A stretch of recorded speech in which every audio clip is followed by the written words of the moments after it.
Welcome to the game. Tonight, we're having ladies' night, where the ladies will be congregating on the panel and having their conversations, what they want to talk about and what they want to do. So, we are just waiting for everybody to start showing up. Welcome to the game. The Great American Experience happens once again. And I'm the Wizard of Oz. I'll be in the background pushing buttons and pulling levers and making the best I can make the show work. So, alrighty, I'll be back in just a little bit when we have some people coming in, and I will be loading the bowl. So enjoy the fire.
Hey, what's up? How you doing? Welcome in. See you there. Oh yeah, I'm just opening up the showroom. Yep. Welcome in. Ah man, I tell you what, man, it's gonna get down a little bit cold tonight.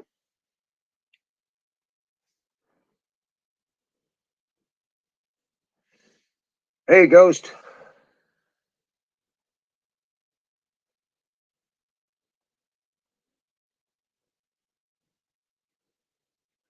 My lord.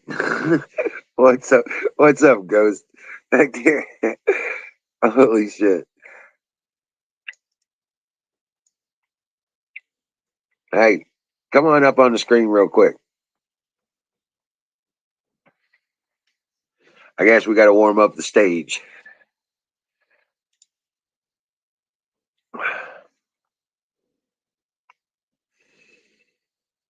Oh man, I tell you what, I had a bit of a scare this evening. Charlie and Precious disappeared. I was worried about them. They weren't answering the calls and they weren't where they were supposed to be.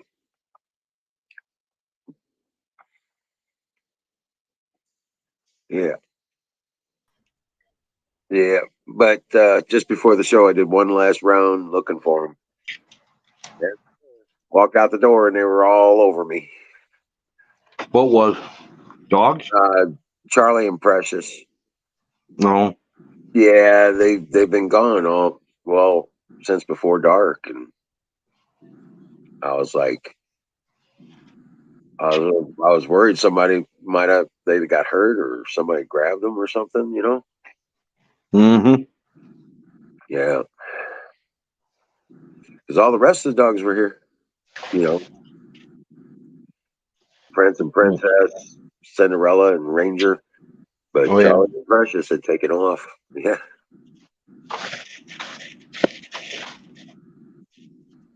So what's up with the pronoun thing? Oh, I was just messing around. I know. Like, I was like, okay, sir, professor, master, your eminence. In other words, not liberal pronouns. Right. Yeah. Yeah. Hey, asshole. So, I've you been big called that jerk. a lot. Yeah, you big jerk. Yeah. Uh, but no, I got them, found them, put them in their kennel. They were happy to get in there. They were hungry. They were out hunting and they managed to get something. They came back with a bone. But yeah. I am noticing. Um, went to a barbecue today, Yeah. and I'm noticing the vegan liberals Yeah. that were at that barbecue. They're getting fat. Oh, really? Yep, it's all the carbs. Oh, okay.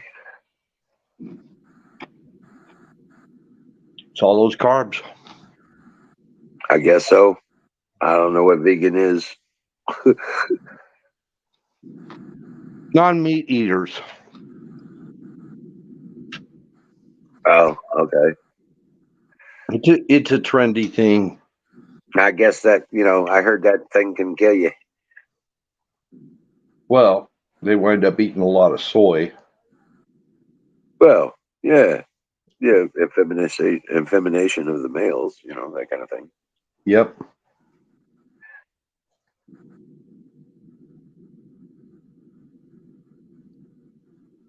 Oh, man. Yeah, no, we're waiting for the ladies to start showing up. In fact, I guess I'm going to start messaging them to remind them. Yeah. Ooh, I know what I can do. There's another thing I could do. But yeah, no, I was really freaked out at first. You know, I was starting to get really worried because it's just crazy.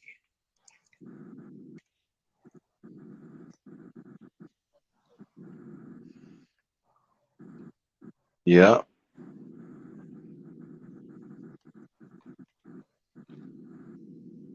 Sorry, I'm eating a piece of fried chicken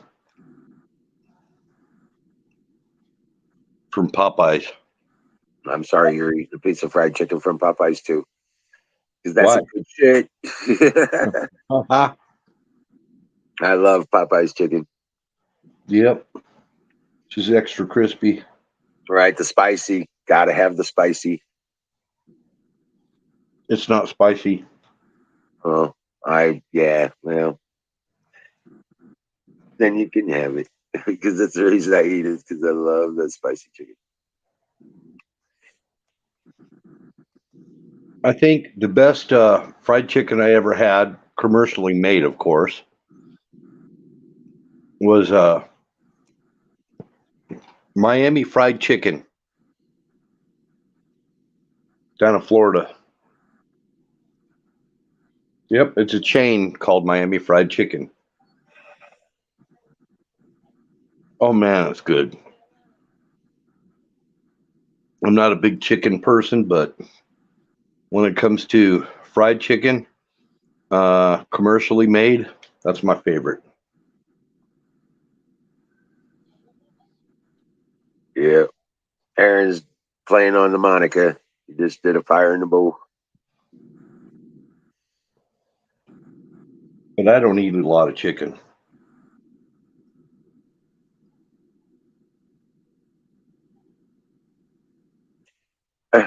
Right. One of those things I kind of got to be in the mood for, you know?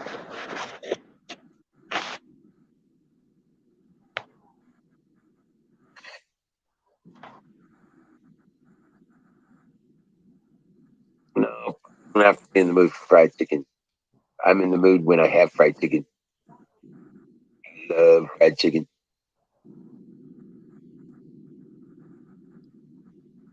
Okay.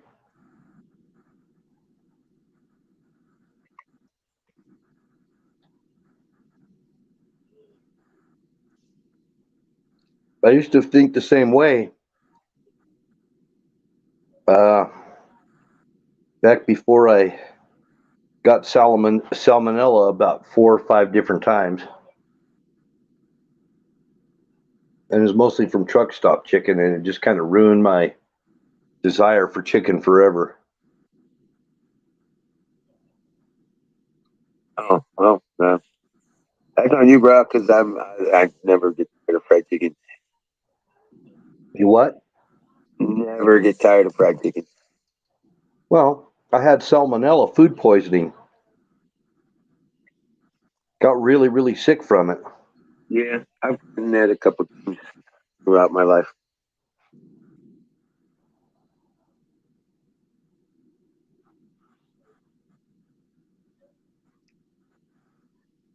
Oh man. So, but yeah.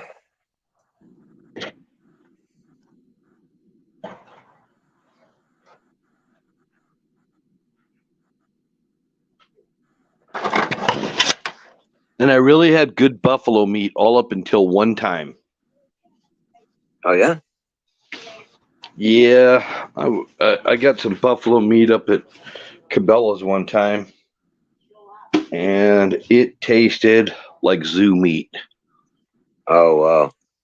It was not well treated.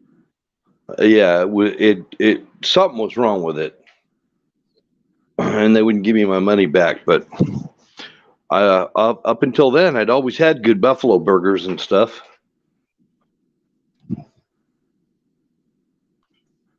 Yeah. But that's how it goes. Oh yeah. Yep. Yep. Yep. Yep.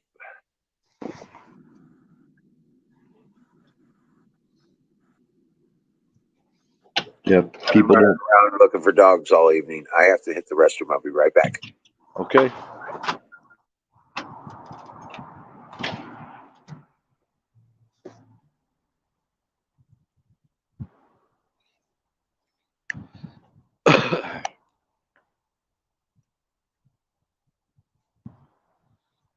Well, well.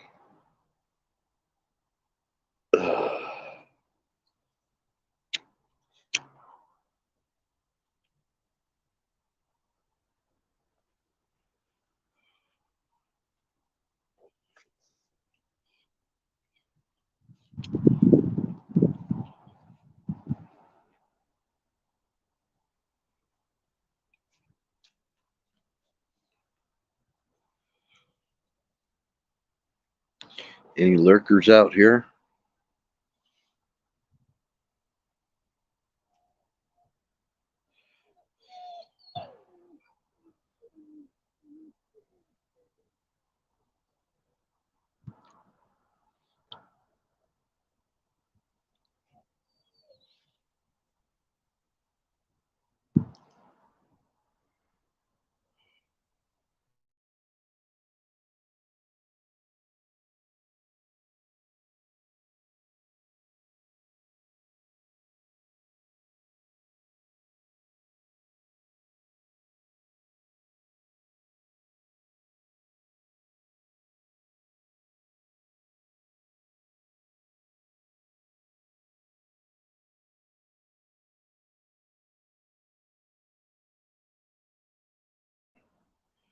Nobody here, I guess.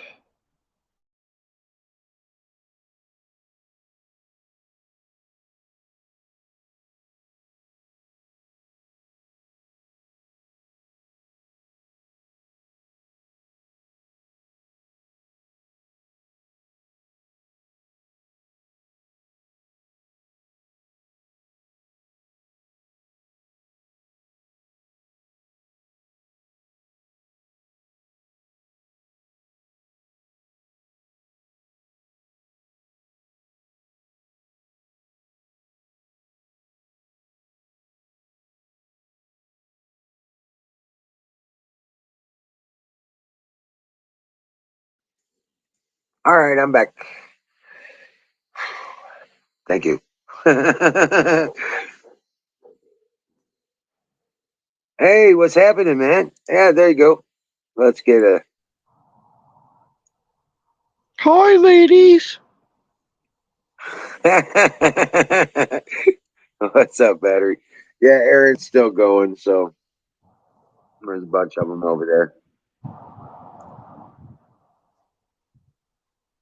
Oh man, I just can't believe how. Oh, it was cold today, but I did get a little bit of stuff done. I got that last piece of fence in place. I got the door put together, the last door put together and put in place, but not hung. Well, hello, battery.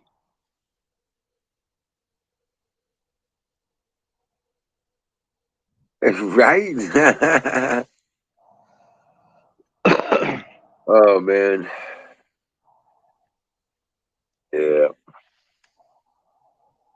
I know we're not ladies. We're bait. We're bait for the ladies. That's what it is. We're just bait.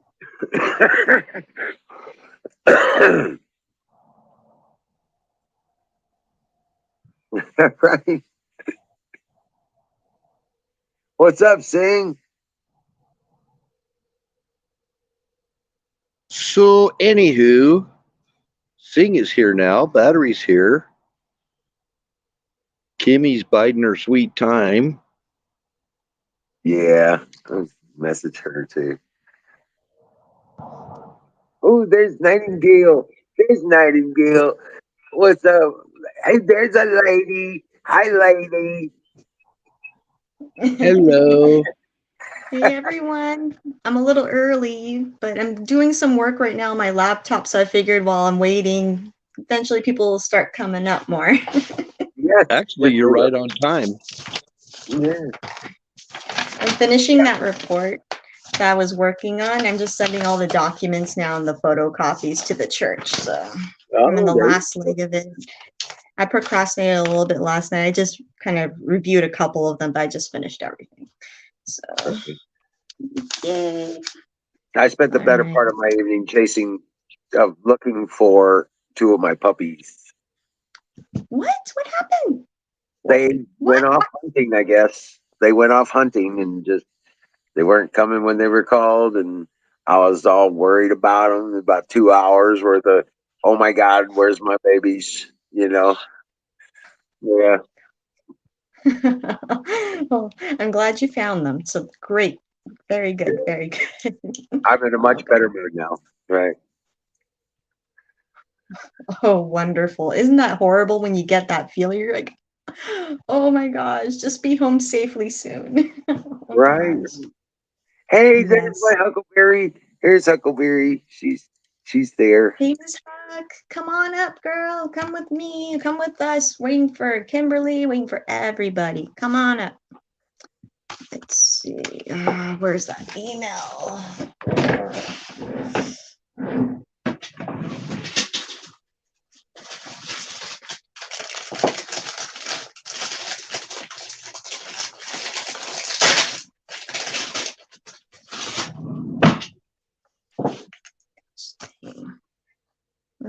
There he is. Okay.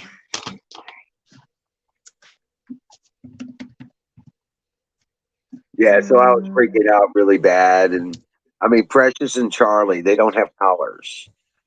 So, Oh. yeah. So I was like really worried about them. They're the fuzziest, most friendly ones we've got. I think they would, yeah. So I don't know that they would run away from somebody just, you know, coming up on them or something. Yeah. Yeah. They're so I'm friendly. glad that. I'm sorry. Go ahead. Charlie's an attention whore. And Precious, she's so submissive. As soon as you get close to her, she turns upside down on her belly. Yeah. So she's just always wanting lovins. So I could totally see the concern and worry because, like, oh, she's so friendly and he's like this. Like, just don't be little rascals and come home. You know better. Come back home. Oh, gosh. Let's see.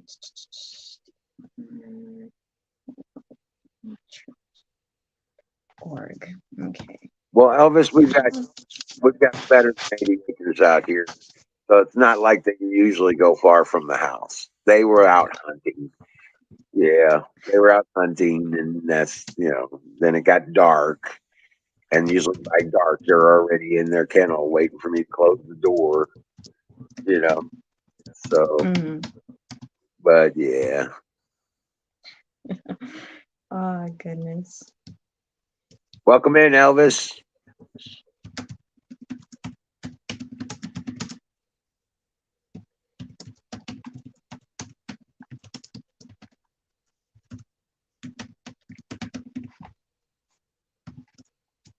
FR10B. Oh, well. No, hopefully they have forever homes by then, Elvis. We just found a forever home for Cinderella. She goes there on Friday.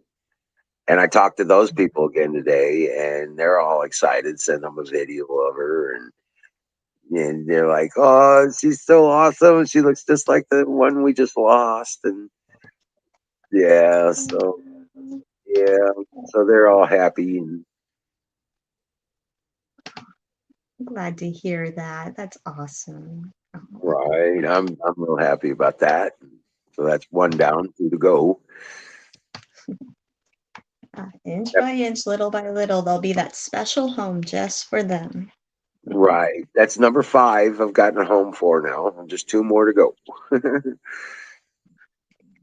Yeah. Next time I'll be better prepared. Of course, experience is the best teacher. So when my next female when we let her get pregnant, she'll I'll be setting up a thing on puppies.com and finding them homes before they're even able to be weaned. Just a 1 yard bucket. Yeah, that's not bad. 1 yard bucket's pretty big, actually.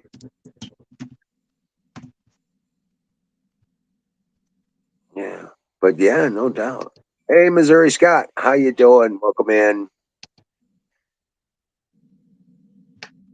Yeah, Huckleberry, where's that Huckleberry? Come on, get on the screen, Huckleberry. Like,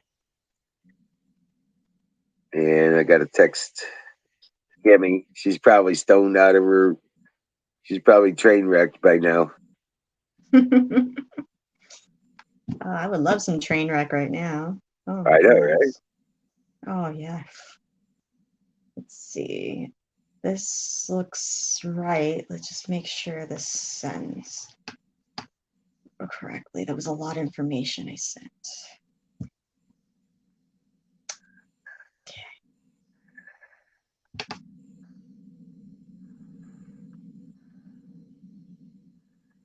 +3. And Her grandbaby, the lady that's getting Cinderella, she's like, my granddaughter can't say, do you mind? She says, do you mind if we change her name? I was like, well, I don't think so. She's still young enough that it might, be okay. She says, my grandbaby can't say nothing but Ella. She don't get the Cinder part of it in there. She says, she keeps saying Ella, Ella. And I was like, well, it's close enough. She probably still understand that that's her, Cinderella, that's Ella. a simple enough nickname from Cinderella. It won't affect the puppy that bad. Right. So no, that's gonna work out fine for her. How cute is that? Oh, she can only say Ella. Oh, Right. So cute. Oh, precious. I know. It's going to be awesome. Notes sent successfully. All right. Good deal. I haven't used this laptop since last year, probably August. I just charged it this morning. Oh, wow. There we go.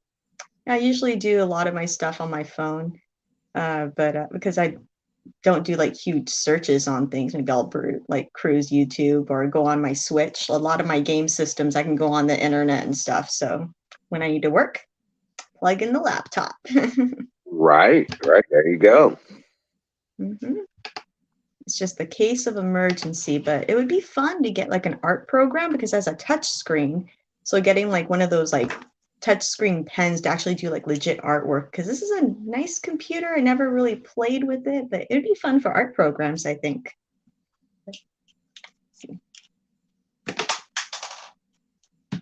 Okay, let's get out of this now. Get off the internet. I don't like being on the internet long on this laptop. Yeah. I got the last piece of fence in place. I got the door stood up in place on the kennels. So On the kennel? yeah, the last kennel. So tomorrow, once it warms up, we'll get out there and there's Huckleberry. Come on, Huckleberry. Hey, Miss Huck, come on up. We'll wait for Miss Kimberly. K-Love is supposed to be here tonight. Jen, I think Jen's supposed to be here tonight. Everyone, come on up. Come on up. I'm at least going to stay on here, like on the stream for at least like an hour and a half. Like, I have stuff to do tomorrow morning. I'm still pretty exhausted just from the cat. Like, the cat messed up my sleep schedule. I love him to death, but I need my sleep. Got stuff to do. Welcome in, Drew. See, what it is when I don't get enough sleep, I have the tendency, I'm prone to vertigo just from the past. So if I don't sleep well, I get vertigo and it makes me kind of loopy. I get kind of dizzy and sick. So I kind of have that edge to me today. I feel lethargic because of it, but I took a 2.5 hour nap today. I was so tired. And I actually did that even yesterday. I'm just trying to catch up. And just the physical labor during the week, which is a great workout, but just working with painting contractors and the heat that we had was like 85, 90. It was just a wreck on me. Like I wasn't used to that heat right away. It's been a while since we've had the heat, months. So suddenly having that was time to catch up, drink my fluids, get some rest. All right, that's off. I figured I'd have a vagina for a few minutes.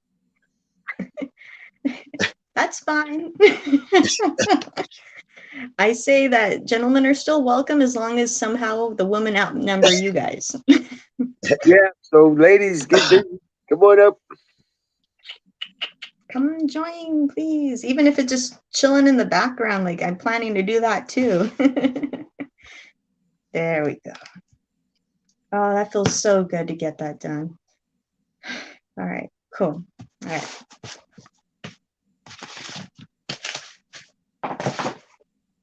Y'all were talking about names, growing up with names. My first name was John.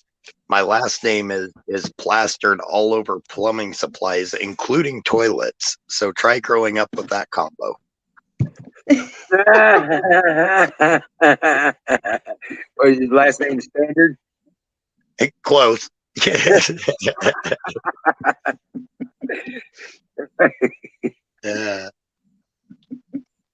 Let's see, my last name, like it's been on products too, but it's more like on queso, like on Hispanic cheese.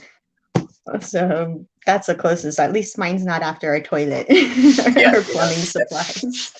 At least when you go into the grade school bathroom, it's not sitting there like real big print on a toilet. So right. Oh, well, that's John. Oh, no. That's John. Yeah, that's John. All right, bear with me for a moment. I'm just going to turn off my camera and mic for a moment. I just got to finish something on my phone really quick, and I'll get right back on. All right, let me get to come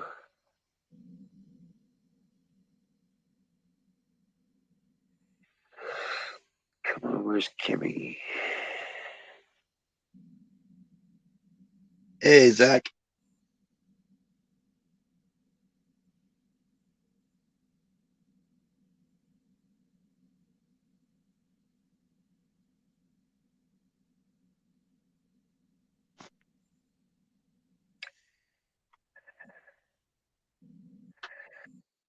So where is Uh-oh. Nightingale left. Oh, she'll be back. Yeah, I don't plan on staying up. I just wanted to help you out while you're waiting on the girls, so I won't take any time from their talk. Right.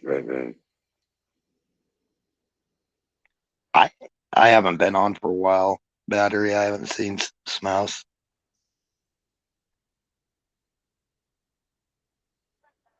Hey, Jason. What's up? It's ladies' night. Battery. Yeah, it's ladies' night, and Huck's still playing around in chat. Jeez. Hey, Ragged.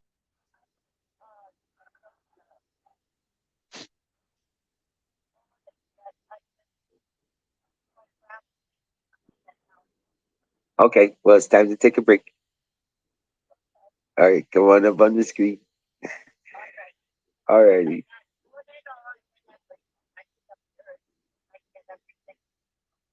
Okay, awesome. I'll see you in a few. Bye. Kimmy's coming. She just lost track of time. What? Hey, Jason. Oh. Oh. You know what? I wonder if I should get off because it looks like everybody's forgetting it's ladies' night. There we go. Sorry, you know me. I pushed the wrong button again. Yeah, all good. Okay. Okay. So whatever it may be, stick around, everybody. Come on up. Come on up. We'll drag everybody up here. Well, not really. We just hope that you join us.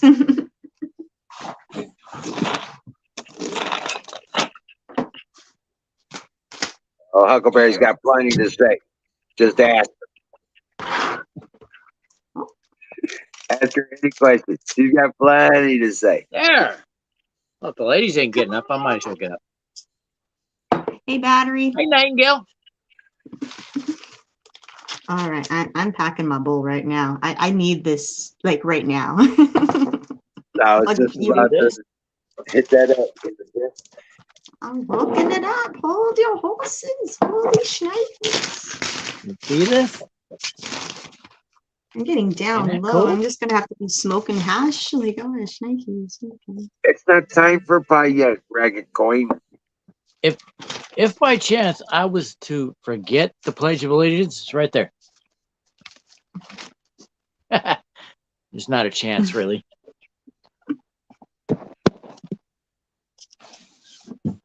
It's not as good a quality as I thought it was going to be. I said it every day for 13 years of school, so I'm pretty sure I remember it. Yes, I did too. And they don't do it now No, because America's so bad. It's so But bad that everybody everybody wants wants to come here. yeah.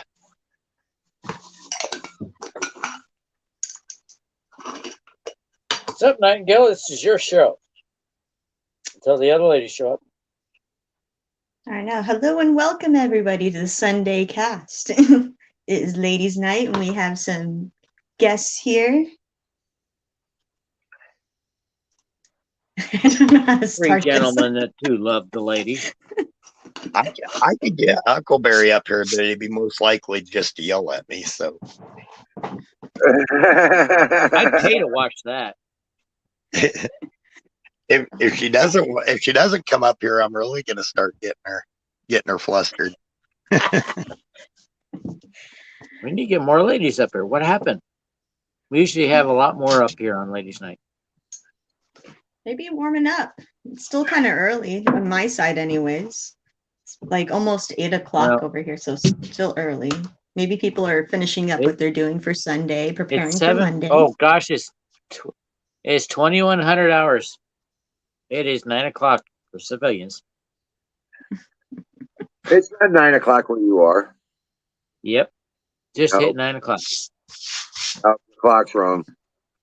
So at maximum, I have a half an hour. It's just I'm 9 at o'clock here, which 8:51. means it's 8 o'clock there.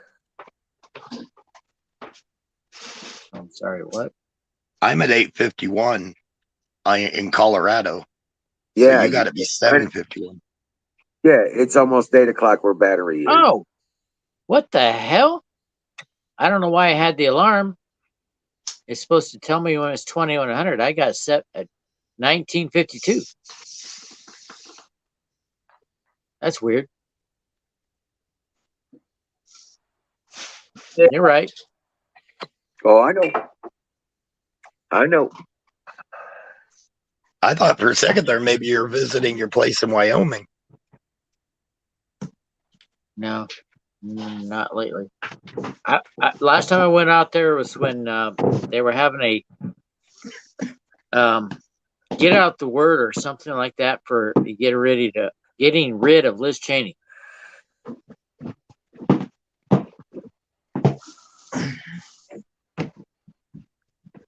The times you need to, if you're ever to go to Wyoming, go up there during like the Cheyenne Frontier Days, stuff like that. Battery will back me up on that, I'm sure. Those are the funnest days up there. Yeah, oh yeah. I particularly love the when the Cheyenne do their dance. That's awesome. Right. Got a lot of Yeah. Cheyenne Indians up there. Yep. They're close by. Oh, and they're all involved in the Frontier Days. I mean, everything's involved up there. Oh, dude, you know what? You know what? Earlier this evening, I found a new treat, man. You know, I got those graham cracker cookies, right? The graham crackers, whatever. but I realized I had some of this caramel dip. It's like, I guess, meant for like fruit and stuff like that. And it crossed my mind, grab graham crackers and dip them in the caramel sauce. Oh, it was amazing. Okay. As a kid, that was one of our snacks, straight at is that. graham cracker cookies. Yep, graham cracker cookies and Yep. the You know what, caramel dip, man. Yeah, the guy that invented graham crackers, his name was Pastor Graham. And he invented the graham cracker because he believed that it lowered the sex drive of the men in the congregation. I have never heard that, so The other, all the other country people out there will know what I mean, but for a snack, bread, butter, and sugar. yeah. The bread, butter, and sugar sandwich, you just bread some butter and put a little sugar on it, and that's a Yeah. I snack. think I've tried that. Yeah, especially on toast. I like Yeah, if you don't have Yeah, jelly, that works out really I well. like peanut butter with syrup. Chunky peanut butter. Oh, we call it goop. We call it goop. Okay. Yep, peanut butter and either honey or syrup, and then we call it goop. If you use local honey, it's really good. Yep. Wherever Yeah, you there's- are, use local. There's all sorts of those poor boy snacks out there. Yeah. That reminds me, I need to take a tablespoon of honey every day. Keep forgetting. Oh, And but it's kind of crystalline. yeah. But see, that's what Huckleberry. Huckleberry, get on. Just get up here, Huckleberry. Come on. Take over. Ladies, take over, please. Cinnamon toast, peanut butter and sugar toast, all those. But yeah, cinnamon toast is one of my favorites. Right. Oh, You I just love simply cinnamon toast toast. a My piece wife of bread, cannot stand melt it. the butter, and then put the sugar and cinnamon on it. That's what I was saying. I love Right. that. My Yep. wife cannot stand it. I use one packet of Splenda. And it also works on cereal that you don't like bran flakes. Oh, yep. Oh God. Yeah. I am on StreamYard and I'm not powering my phone. You take those flat old bran flakes, with no sugar, no nothing. You put sugar and cinnamon on them, pour the milk out, you're good to go. Right. About to lose my phone, guys. To this day, if I want a snack, I still eat cinnamon toast. I make some cinnamon toast and eat it. Right. Ragging those of us that are from the country are proud to be country folk. Oh, hell yeah. So you won't hurt our Yeah. feelings. Stuck in the dang city.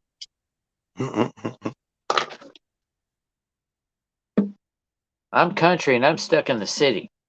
Sucks here. I tried it when I was supposed to be going to college, and then shortly after I tried the city, I couldn't take it. I'm having a hard time convincing my wife to move back to the country. We were country when we got married. Oh, nice. It sounds weird, but one of the things, like around here, if I pull up in my driveway and I drink a lot of coffee, out in the country, I can pull up in my driveway, open the door, and get rid of that coffee, if you know what I mean. Here, I get a ticket if I yeah. Just find you a cornfield. No, just a tree. All you gotta do is find a tree. Yeah, water the tree. Trees work. Water in the tree. I'm speaking from experience in Wyoming. Not a whole lot of trees. So you find you a cornfield. Ragged's out there. Go ahead. Oh, I was just gonna say Ragged's out there peeing off his cliff. Right. He's completely done peeing before the first drop hits the bottom. The funny part is when that updraft would come up, it makes you wonder what type of shower he's getting. Right. It's a little humid. He's completely done peeing. Hey, Kevin. Okay, I got the echo shut off. Good deal. Good deal. Hey, Kimberly, welcome. Hello. I got just one more thing to do. Come on. Okay.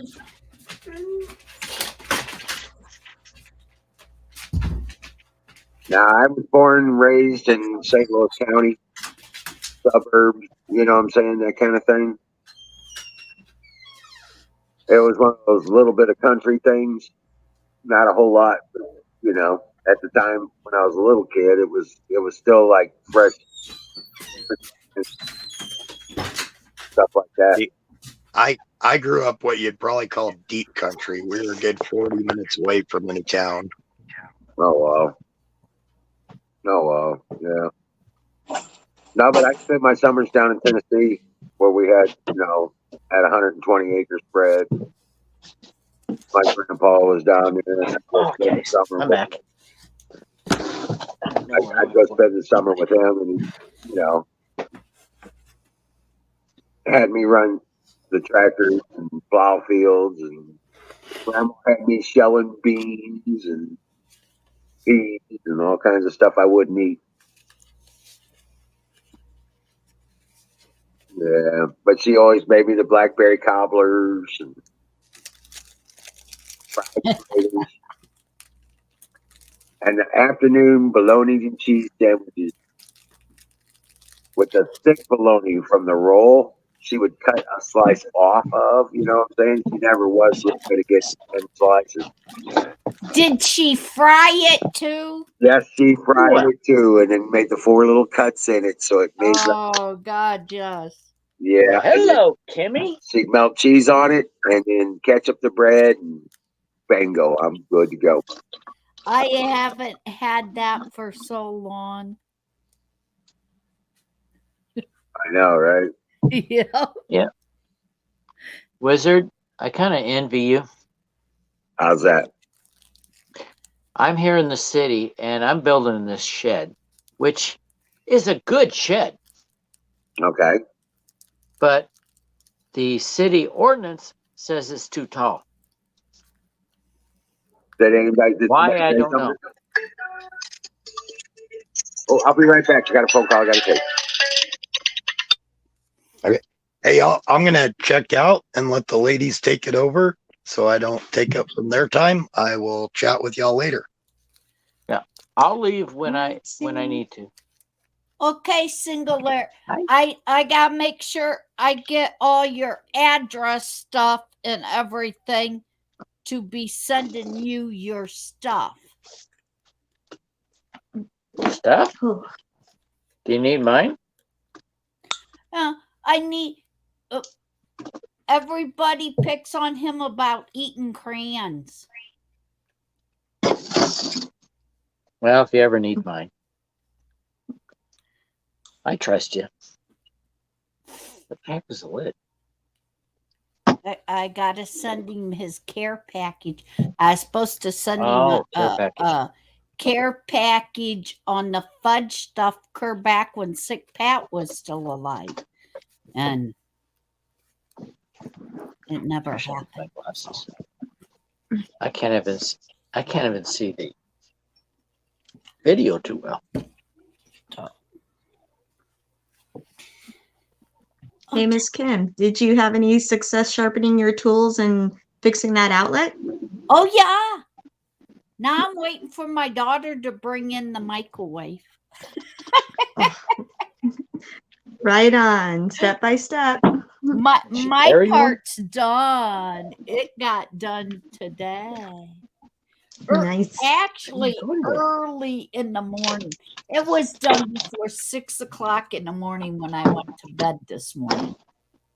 Oh my goodness. That's messed up. Holy shnikes, you. Holy shnikes. Uh-oh. Yeah, what's going We on lost in somebody. the chat? We lost did Kimmy? we lose Wiz? No, I still here. No. She's still there.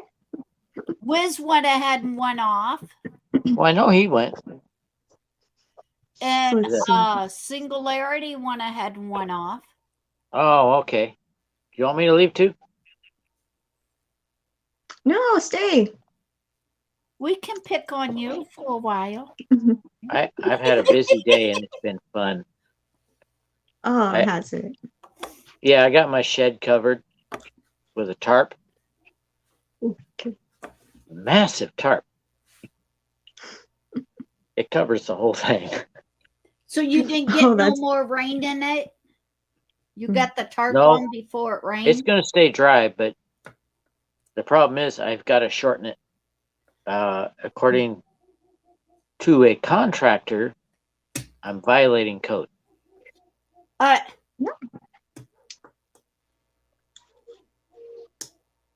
I don't know how. But I said it's too tall. Too tall? Does it block like your neighbor's view or something? No, it don't block anybody's view. In fact, most people can't see it because of the house. What the heck are they talking about? Like,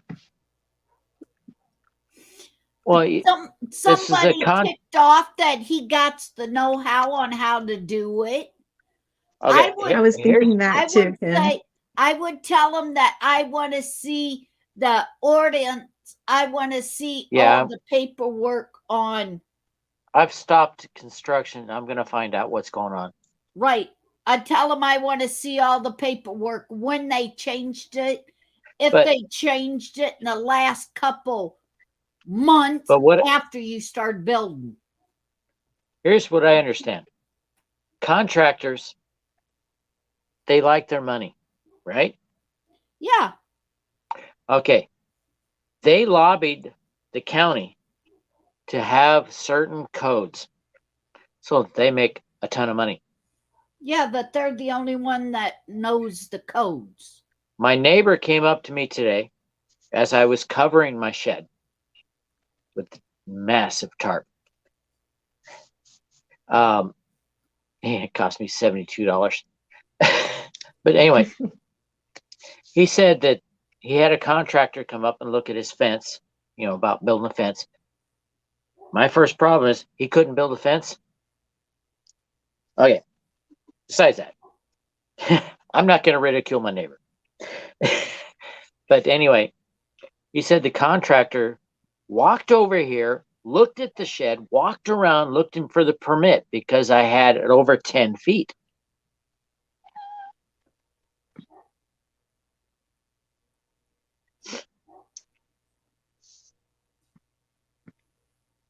What business is it of his?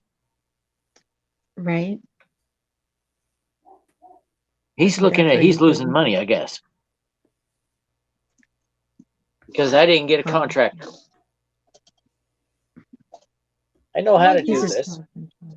Yeah, just look into it. He's just causing trouble. I think this is all BS. Like, this sounds just like BS. Well, I hope you're right. But this gives me a break for a while anyway.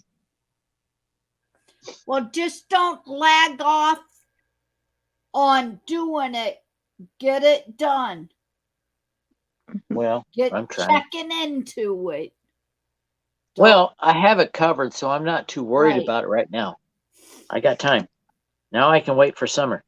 Well, see, that's one thing.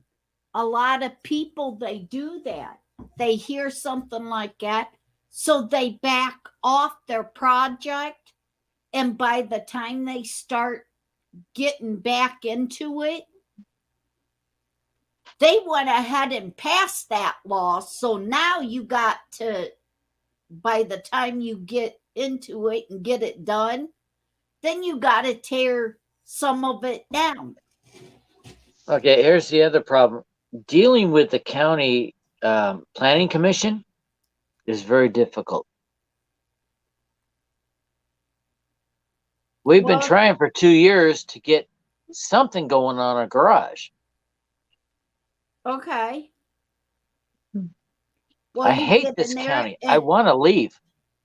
You get in there and you figure out what it is and how come nothing's been said. You ain't got no paperwork. No, that's not the problem. It's trying to get something started. Yeah. You don't know who to talk to. I keep getting passed from one, what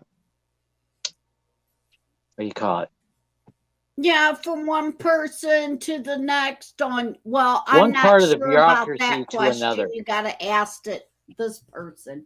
Yeah, I understand what you're saying. That's the way they was around here, but my dad taught me how to get around all that and stop them at Oh, their Huckleberry. bullshit. And that was to go to the actual town meetings. Well, When they would have their board meetings, actually go and sit and see what they say. And if they don't bring any of that kind of stuff up, you bring it up and you bring it up as an issue in front of everybody. Oh, that brings up something. Have you seen the trolling of Portland's city council?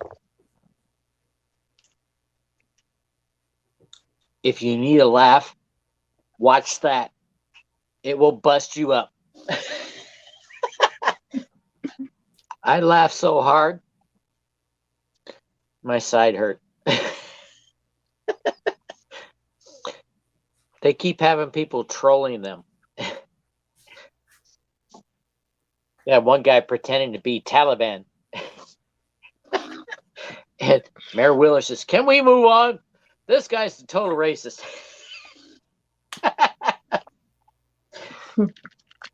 I don't follow none of that stuff. I never listen to any kind of news, any kind of what's going on. Right here's my contact. Where are you at, Kimmy? You don't In mind me asking? Ohio. Oh, okay. Years back, when George Bush was running for election or re-election, I'm not sure which, a bunch of people in Ohio got emails from the Brits. If Reagan, you're still here, maybe you might know something about it. But they were requesting the people of Ohio to vote for the opposition. And they got a response like, "Don't tell us how to vote," and voted for Bush.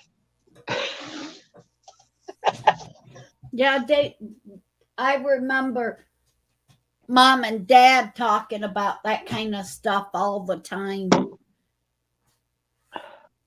That kind of bull stuff went on.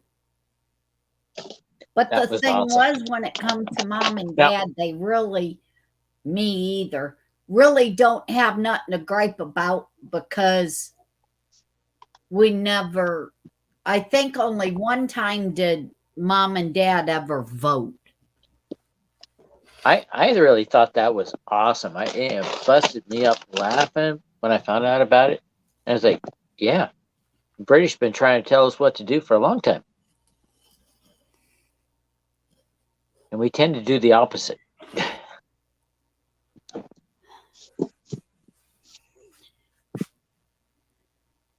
I'm sorry, did I kill chat? I go leave the dogs in. Hey, How many dogs you got? Hi, Nightingale. What happened? Hi, Battery. Hi, Kimmy, when you come back. For a second there, I thought I lost it. Happy Sunday. I guess it's my turn to be up here with the ladies. That's right, Battery. Yeah. We need one guy up at a time to pick one. I agree. It gives us content, right? Oh, yeah. Let's see who we got in chat here. I saw a lot of people arrived. Hello, Miriam, Platoon. Oh, Ghost, Canoes. Hello, Mr. Corn Dog. Oh, and Ragged Coin. Hello. Corn Dog? I know. Mr. Tiny Corn Dog? Okay. I wouldn't brag about that. That's a funny name. Oh, goodness. Oh, so how was your day, Miss Huckleberry? How are you doing, ma'am? Oh, it's been busy. I don't like to do a lot of work on Sundays because I try to have a day of rest. I try for Sunday, but I I still had to do a lot of work to get Freya ready here to go outside. Oh yes, No, I don't do Miss any work Freya. either. Oh my I just gosh. Yeah. work on. I've been doing my shed. Yeah, that's fun. That's not work. That's great. Oh my gosh. But Freya, oh my gosh. So that's That's all right, coming up Elvis. soon, huh? Yeah, it's coming up soon. I said I wasn't going to promise any more days. I will say it happened, and here's the video to prove it. Oh, right on. You're recording it? Great. Okay. Yeah, so that's what I'm gonna going keep to do, it but going. Video. it's going to get down in the teens again this week. And I'm like, Oh, I know she's got to get used to it, but for goodness sake, you think that she'd get nicer days to acclimate to it. yeah, that's insane. Oh my goodness gracious. Okay. Yeah, one day it's going to be 72, and then the next day 40, and it's crazy. That is. Oh my goodness. That I feel for you. I feel. Oh no. Yeah, I just want spring. Let's keep an eye out for that weather. There's going to Yeah. be hopefully more consistency. I'll pray for that. Right? I want to get seeds started when it's like 60 degrees, but then when it gets down to like 20 at night, I'm like, nah, just calm down. Don't bother. Oh my goodness. We can't really plant till like the second week of May because we have gotten these late frosts before and it just kills everything. You got to start over. Oh goodness. Oh goodness. So that's about it. I guess I'll rest tomorrow because Monday stinks. So Yeah, worked all definitely have weekend. that rest. Today. What? Definitely Yeah. have that rest. So it definitely sounds like you need to start your plants in the house and get things going in the house. Yeah. That way, by the time you put them outside, they're already going. Yeah, I know. I usually do, but I just feel like I want to get them started and get them out in 2 weeks. I don't want to have to wait a month, but they'd be really good looking by then, probably. But yeah. Now that's what's going on here. I can't wait to get outside to start a lot of my outside work. I got to get things done outside before I can even get a place built up to do my plants outside.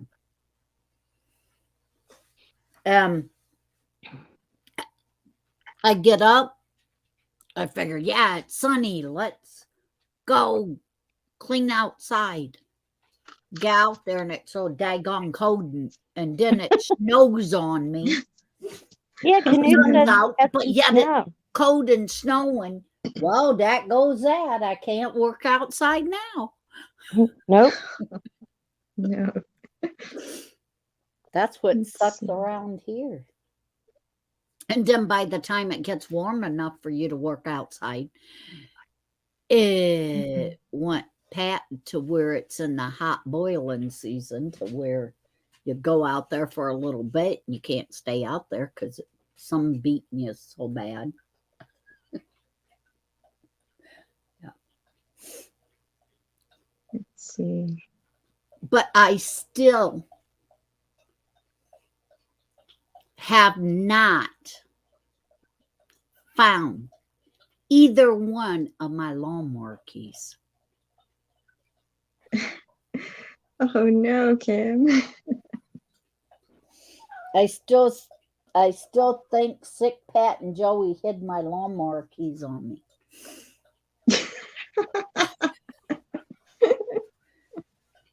They're telling me it's too early to go out there and start doing that and ripping up stuff with the lawnmower like I want to. So, Yeah, they'll show up eventually. It's probably just that. oh, I hope so. When me and my daughter, when we cleaned house, the other day when we was cleaning, finally getting through some of things that we ain't bothered with since Joey and Ryan died, and getting into that part of the house to where we're going through their stuff. Back, almost a year and a half ago, I had a car, and Joey was upset because me and Ryan was going places and he was not able to go because he would play that he was being so sick and wanting to be babied, and Ryan realized that that's what it was. So we'd take off and go to the store and stuff. So Joey had that key to me, on me. It was the only car key. So like a month, we had to drive the other car because we could not find that car key. Well, oh my goodness. That car kind of fell apart, or I got rid of that car. And when I got rid of it, they came and got it because we could not find the key for it. I just, the other day, me and my daughter just found the key for it in a jacket that I never wear. It's not even my jacket. It's one that when my cousin was staying here, it was his girlfriend's jacket. I know for a fact Joey thought that jacket was mine and slid it in the pocket of that jacket to play a joke, couple days later or something. I slide my hand in there and say, oh, wow, here's the key. But no, it wasn't my jacket. So when we was just cleaning out stuff to get rid of stuff that ain't ours, I found the key to that car, and it's been gone for a year now. Oh my gosh. That's horrible. That's horrible. So you put it as a joke in a jacket that you don't even use, and you wouldn't even look in the first place. How the heck? Why didn't you even just say anything after that whole time? Because he did aggravate and things like that, and then he would do things like that at being sneaky, being like a little kid, acting like that, and then totally forgetting what he done. So goodness. You guys known Sick Pat, known him online and stuff way before I ever met him. I can imagine just that little bit of that kind of stuff. The reason why you guys say about you hear Pop in the background on the show and stuff, because he had to do that kind of stuff to Sick Pat all the time. Because that was Pop's nature. I mean, like I said, Pops is actually blood related to me. Actually, my cousin. So I know what his nature was when he was a kid and young. And that's what kind of stuff he would do. He'd play tricks like that. And if he got mad at you when he played a trick like that, he would leave it go on for months before he told you. Oh my gosh, what rascals. Yes. Holy shnikes. My goodness gracious. Oh my gosh. I mean, we got to the point to where, well, I totally forgot all about the key. I figured, well, it moving stuff around and everything, and when the ambulance and different things popped that it got dropped down in the trash, it got hit, in a trash bag or trash can that it was gone. But no, finding it in that jacket just totally put everything in expected that Joey still being as old as what he was, still up to his old tricks. Oh my gosh, I'm just glad my family or people I know don't play tricks like that. That would be, oh, I don't know. I'd be pretty angry. Oh my gosh, but it's funny. It's funny, but it's just funny that they forget what they do. Yeah. It's funny, it just thinking about that kind of stuff, I just imagine what kind of stuff Sick Pat went through with that old geezer. Oh goodness. Oh goodness. Could be part of the reason why you guys said about him that he was always in the dumps and until he met me, because when he met me, I knew how to handle Joey on that. I thought I did. He proved me different, though. Oh boy. See if we can get Kitty on camera. I don't think you guys could see him. But let's see, where is he? Trying to. Aw, black cat. He was really sick for a week. Like him just cuddling in my lap is such a good thing. Say hello. Oh, it's pretty. Is He's he a okay good now? boy. He's so much better. Like he can like jump off my bed a little better now. Like he's been just like weak lethargic because it's like his body was eating itself. He was starving himself. I think the reason why he was starving himself is because he was puking, and that was last week Sunday, and he just puked for like a full day, and I think it might have been poisoning is my guess. Oh yeah.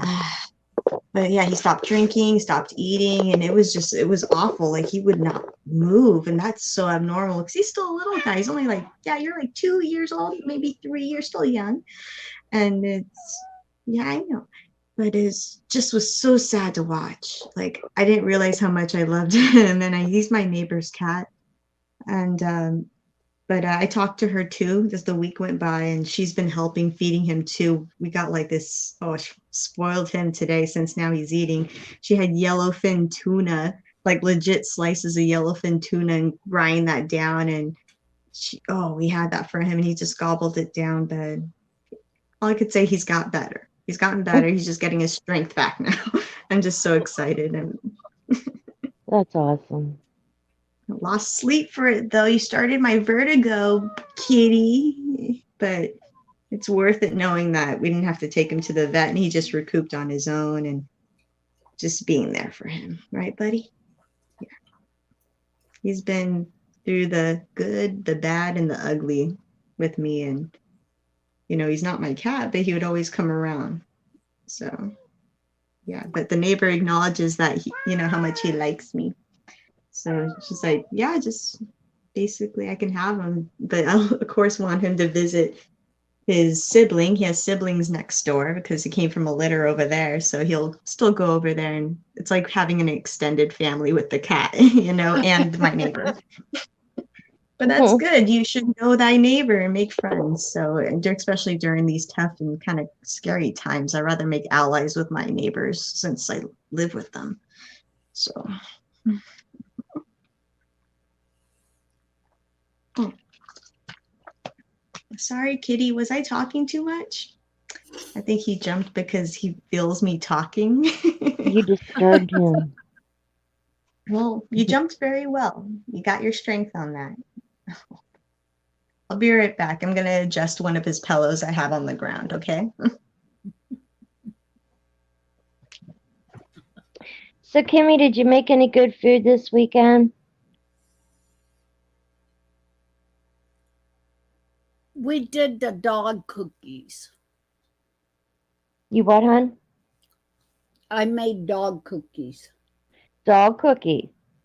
Mm-hmm. Are they good? How many do you eat? The dog seems to like them a whole lot. What it is, it's oatmeal. It's a oatmeal cookie with instead of the chocolate chips in it, it's the peanut butter chips. Uh-huh. And it's supposed to have cocoa in it to give it Oh, the chocolate taste. right. Well, since dogs ain't allowed to have chocolate, I cut out the cocoa. Okay, that's simple enough, huh? Done everything else like the recipe said. And so I made these big cookies. For the reason why I ended up using them peanut butter chips and call them the dog cookies Mm-hmm. is because they're the peanut butter chips that the daggone mice ate, got into the bags. So I figured I don't want to throw them out because they chewed a hole in the side of the bag at the very top and stuff like that. You Right. don't really want to eat them because you don't know what they peed in them. But they make great, with them being peanut butter, they make great treats for the dogs. Cool. Yeah, that's right. So I got like a half a bag and almost a full bag because it only takes a half a cup of them chips. Uh-huh. So I got quite a few of the chips left to make them more to where, because that batch, usually my batches of cookies when I make them, the recipes that I make is usually 3 dozen out of each batch. Mm-hmm. This, Okay. this one here, I only got, I think, a dozen and a half, maybe. No, I didn't get 2 dozen. What did I get? The 12.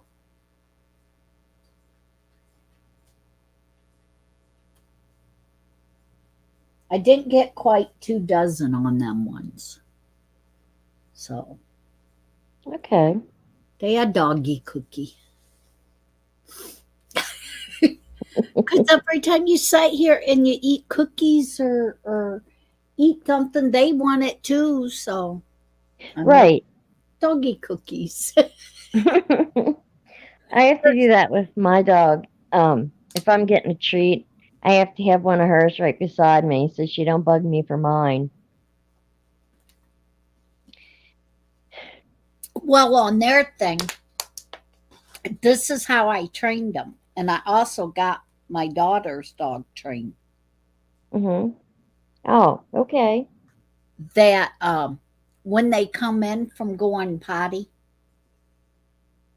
they come Right. in and the front yard gets kind of muddy.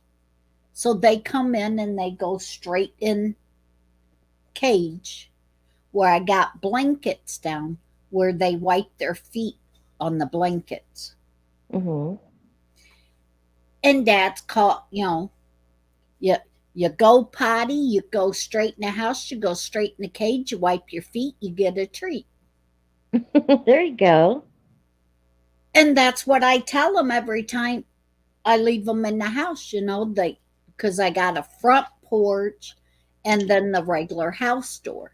So when I open up the front porch and they come in on the front porch, I shut that screen door and tell them before, because all 3 of them know how to nose the door and pop the house door open.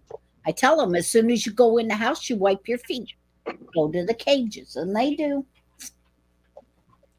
There you It was go. really funny the one day because Doobie, he has a cage over to the side that only he can fit in. The other 2 got too big. Funny as heck. One day, Doobie go in the big cage and the other 2 dogs squeezed in there with him. Mhm. And all three of them in one cage wiping their feet to get their treats. That's cute. Oh my goodness. All right, well, let's see. So I know Wiz has his pie time, but I got cherry Danish time. Ooh. Yummy. My little sweet for tonight before it gets too late. So take that, Wiz. He can't have his pie till 11:11 his time, so Oh, that's Too too late bad. for me. No problem. It still doesn't replace pie. what was that? Was Pop did. How did he? It still doesn't replace pie. I have pie, but I'm not eating it. I already had cake and ice cream, and my ice cream was cookies and cream, so I had cake and ice cream and cookies. Oh, that sounds so yummy. Oh, yummy, yummy.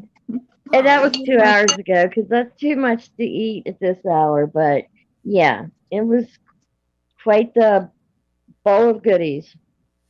Oh, I gotta do that sometime. Just like a pastry with a scoop of ice cream. Oh, yummy. Oh yeah. I like a scoop of vanilla ice cream with a piece of hot cherry pie. Ooh. That's pretty good. Oh, that is naughty. I got all kinds of them. I think they're PJs or JP pies Oh yeah, I've seen those. that come in the cheaper stores than Walmart. Mm-hmm. I got all kinds of them, but Charlotte didn't bring in the microwave yet, so I don't have no way of heating them up to flop the ice cream on top of them. Oh no.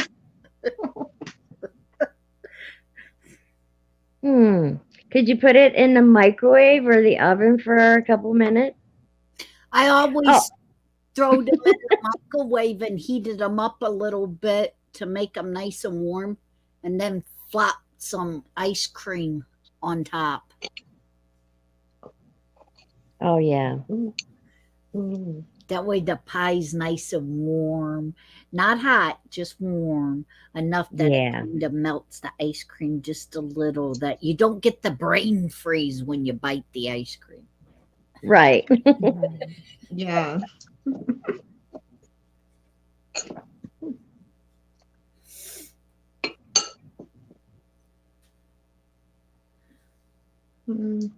So yeah, I'm pretty mellow tonight because I know I can't get really, really high and everything because I have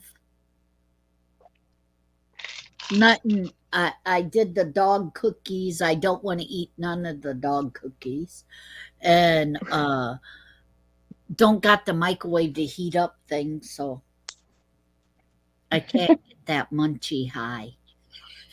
You're not going to get cooter bug high? I have no munchies to settle the cooter bug high. Because I blew up the microwave. That could be a problem. The cooter bug high. That's the first I've heard of that. That's funny. What the heck? Yeah, that's what Kim gets, right, Kim? Yeah, that's what Ryan called it, cooter bug high. Oh, that's great. But She yeah, said, with the go ahead, tell her, Kim. With this tell new me. stuff, though, my son-in-law says I've done what past cooter bug high. I hit train wreck. Oh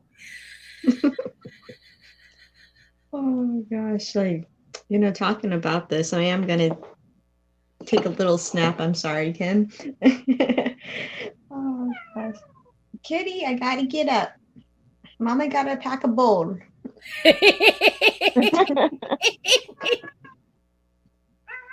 I'm such a crybaby. Oh, She'll don't have you to eat love more me? Danish after she smokes her bowl. That's right. This is gonna help me complete the dish. I go in intervals. What? Sweet, munchy, sweet, munchy. You just go back and forth. Yep. Keep them. This is kind of like my rest day too, like Huckleberry. I know you're gonna have your rest day tomorrow, but at least like Sunday nights, I try to do the same. At Right. least one day. At least plan it out, like aim a goal. So I get you on that. Yeah. Okay. Yeah, since I'm gonna do hash, I get some paper. I'm really getting into spring cleaning, but then when you look outside and you have snow showers, it's like, come on, what the heck? Yeah, Oh yeah, I get you. It's like, that's my Kim, problem here. did you get any snow, Kim? Canoe said he did. Yes, It's crazy. that's the reason why Wiz had to actually call me on the phone and says, it's ladies' night. Because How could you forget? no, it wasn't that I forgot. I just didn't. I was doing stuff in the house itself Mm-hmm. and ain't paid attention to it was getting dark outside. And Mm-hmm. without the microwave, there goes my time because the clock's on the microwave. So I wasn't paying attention to looking outside. I was cleaning house, doing stuff. So I told him, yeah. When he called, he says it's ladies' night. I says, well, I ain't even turned on the computer yet. I didn't watch errands tonight at all. I was cleaning, so yeah, I had to turn on the computer and get things set up. I didn't it's just forget so about funny. it being ladies' night.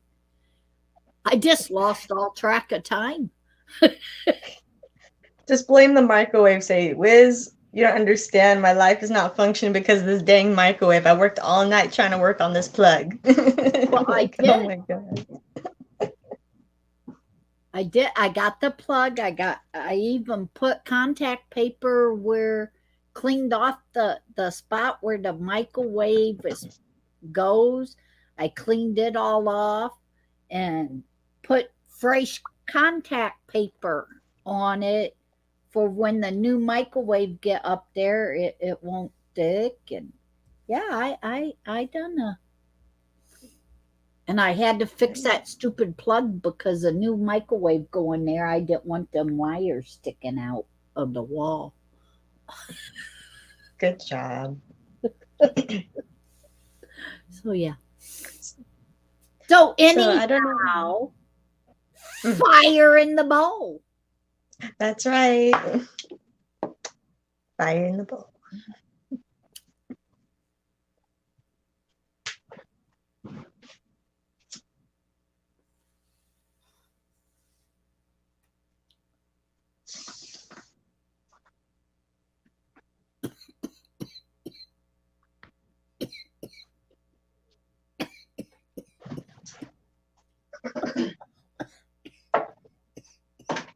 Oh, take. Ooh, that's great. All right, gonna build it up for round 2 of Danish in here. But I wanted to just bring up, I don't know for you ladies, but for like going on live stream, I think starting early and then leaving like maybe half the night for the men, depending how, active we are on Sundays. Would you agree? Like, since it's just like us right now, like in a bit, just have the boys or the gentlemen kind of jump in and kind of build it stronger for themselves, because I don't know, like I'm looking at the chat, seeing people snoring, like it's like, just looking in here. Well, part of this is because we're waiting for Mrs. Don Yeah. to show Yeah, us on yes. how to do her technique of peeling them picky pears. Prickly pear. pears. Yes. And Yes. she says that they ain't in season yet where she's at. And I'm really, really working hard at getting a camera to where I can show the my cookies and my bacon stuff. I'm Mm-hmm. really working on getting a camera on to be able to show that. Heck yeah, rock on. That'd be nice. Rock on. Mm-hmm. And I like to do like Wiz is doing. I like to make little video things on my property here and what I'm doing, you know, the fence that Ryan built and stuff like that kind of stuff. And then me building the rest of the fence. I think it's always good to have a woman's touch. Then we got should. Huckleberry when she releases the squirrel. Yeah. And then also your maple that you were working on, that was pretty rad. Like I like it. That's pretty rad.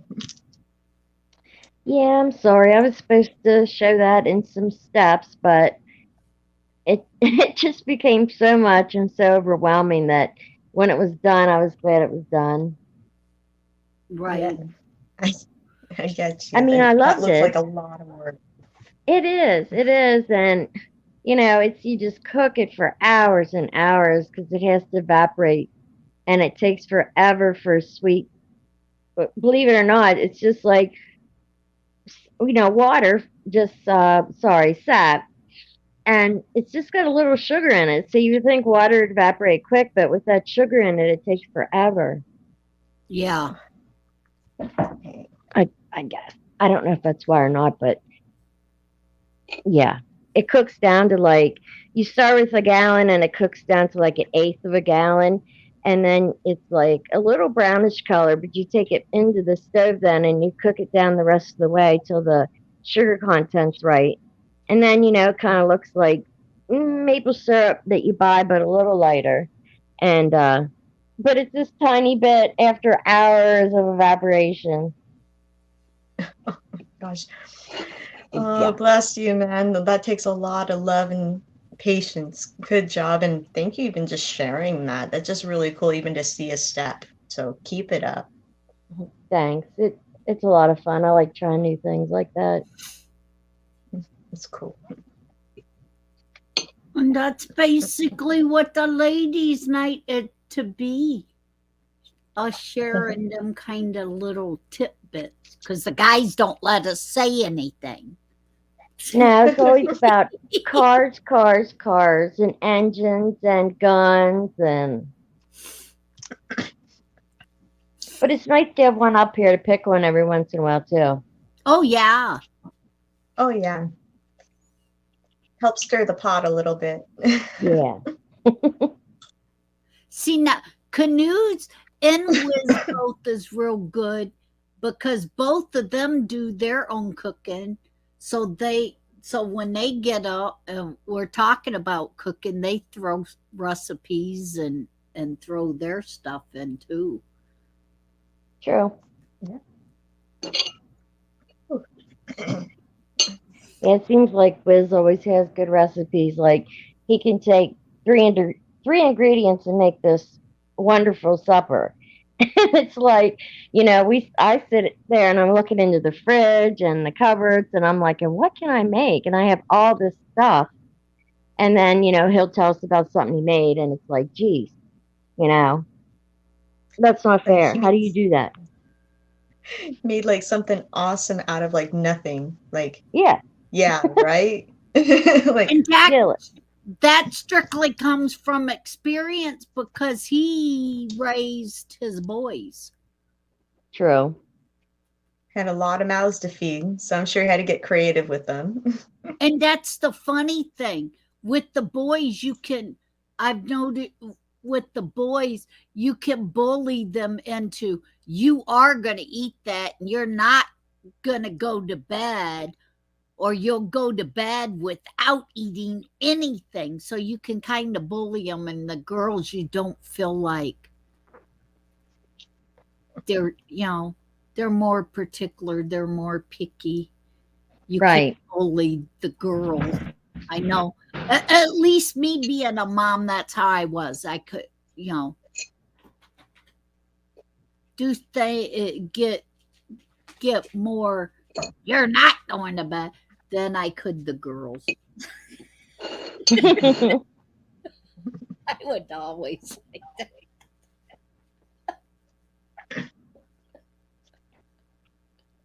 And it seems like the daddies are the same way. They don't bully the girls as much as they do the boys. Yeah. Aw. Girls are definitely different than the boys.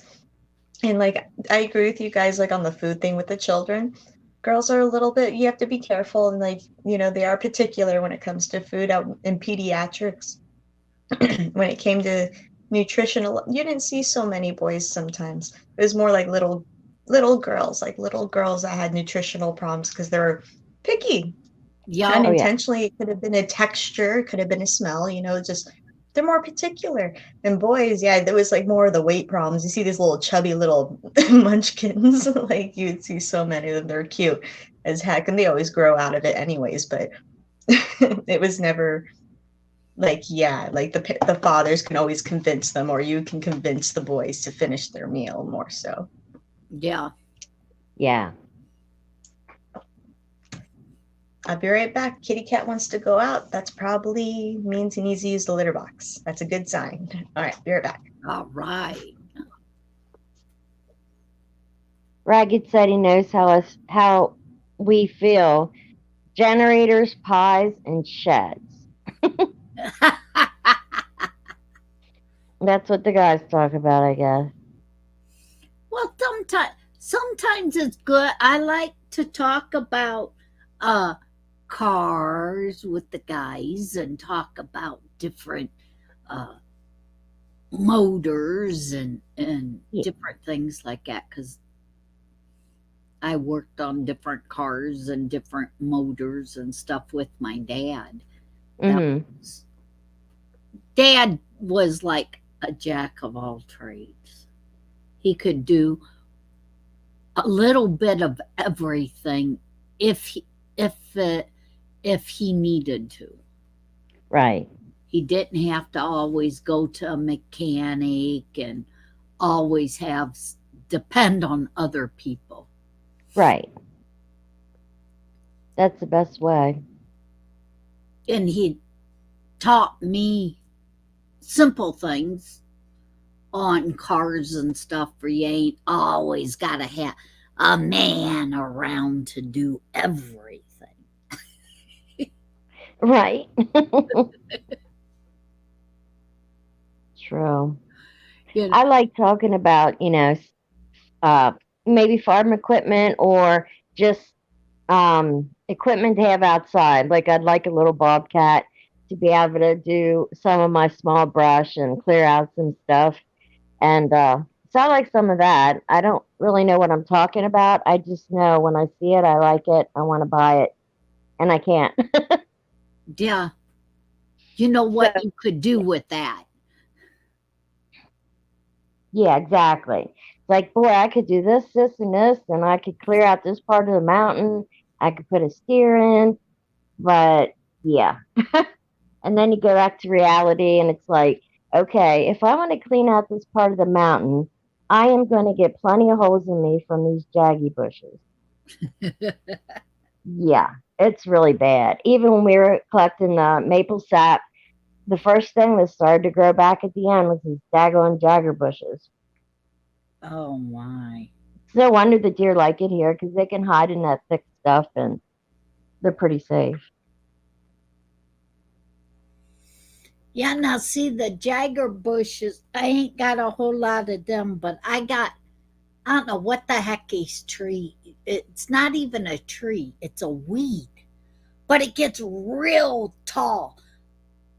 and they're about as big as round as the corn stalks. Oh. And they just grow up wild all over on the back side of the house and the back side of the property, to where I used to, when I would mow out there with the lawnmower, I had a lot of real pretty grass, and I could see a bunch of flowers, me growing flowers there and all kinds of stuff like that, and even taking a spot of it and doing a garden. Mm-hmm. Here, the last couple years, I've been having issues with the lawnmower and ain't been able to mow them down. So it took over the whole back part of the yard where I was planning on doing my garden and everything. Oh. And you can pull these things out if the ground texture's right. If it's raining and just enough moisture, you can pull them out by the roots. Mm-hmm. And they burn real good, real easy, but they're in spot to where I can't take a match out there and set them on fire because my barn will go. I mean, so yeah. So yeah, I kind of know what, it's just basically getting the area clean.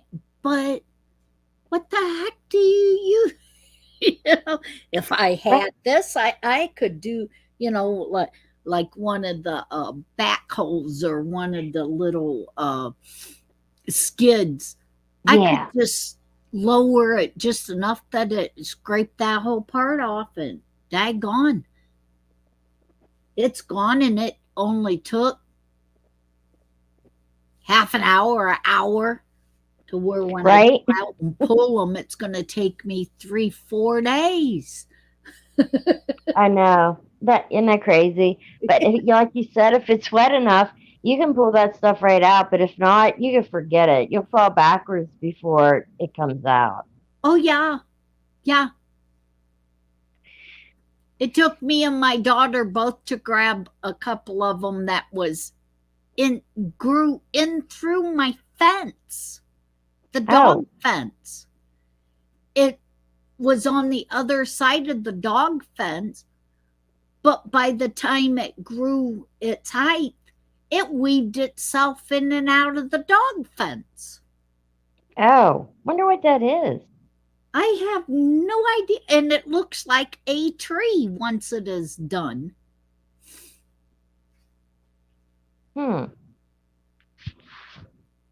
But it can get as tall as a actual corn, and it's as big as round as the corn stalks. It can get as big as round as the corn stalks. Oh, wow. I bet it has a lot of roots too, doesn't it?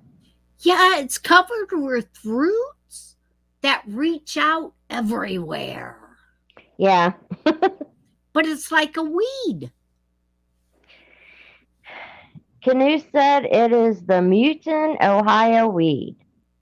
Okay. Whatever that is. What kills it, Canoe? What's up? You pick it and you smoke it. It's the only way to get rid of it. Well, it is not pot. I know that for a fact. I was just joking.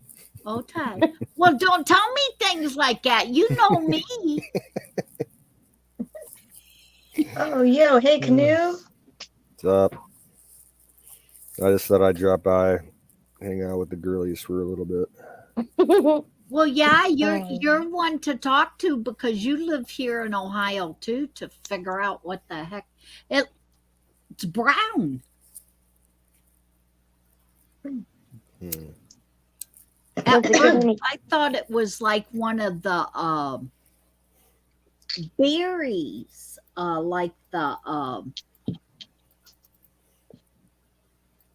one that they make the wine out of around here. Oh, you're thinking Mulberry? Wild grape. Yeah, but they call it something else. Catawba. Because that's the kind of wine grapes that they grow around here in Ohio is usually Catawba style. Does it get berries, Kim? This here is like the backwoods wine. Elderberry?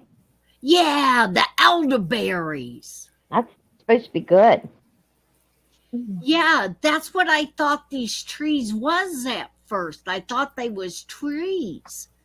And the elderberries. Yeah, they can grow with vining growth and can get pretty fucking tall.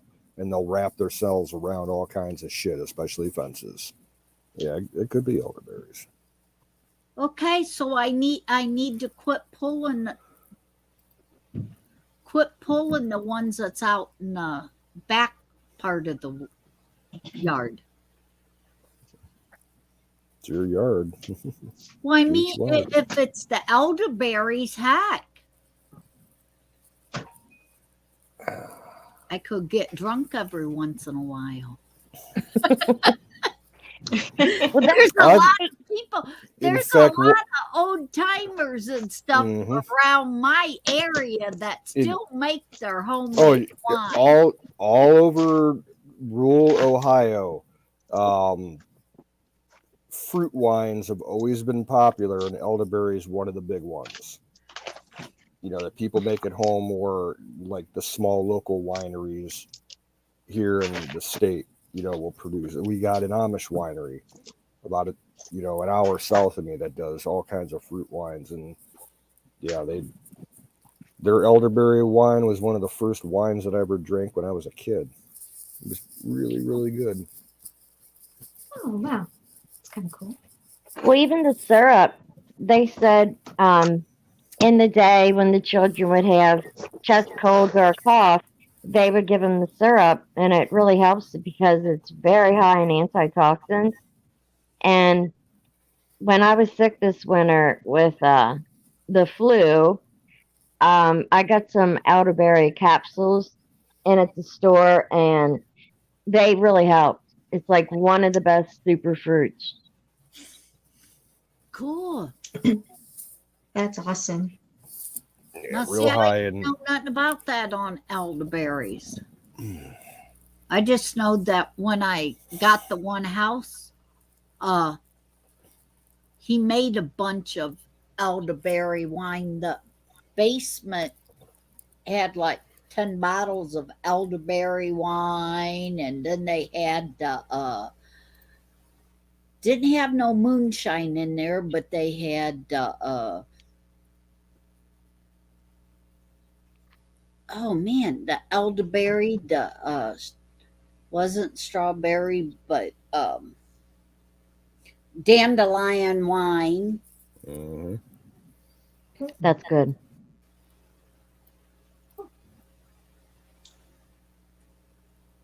I can't remember what other kind of wines they had in there, but they was stuff that they grew right there on the property. Oh wow, that's cool.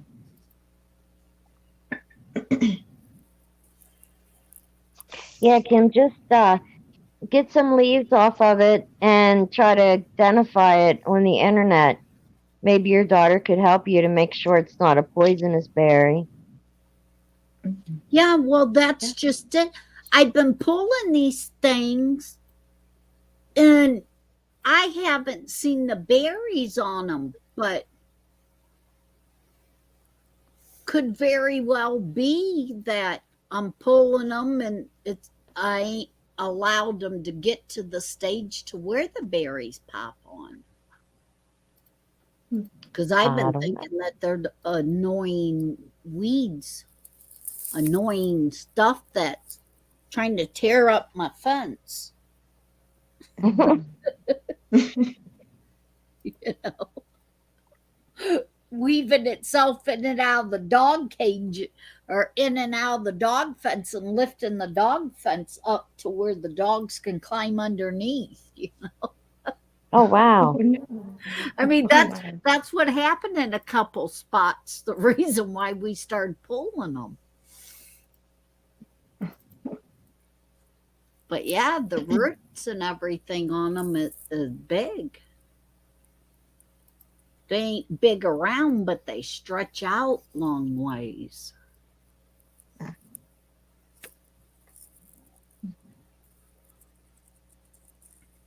And like you said, on the one, when you go to pull it out and the ground ain't just right, you fall on your butt.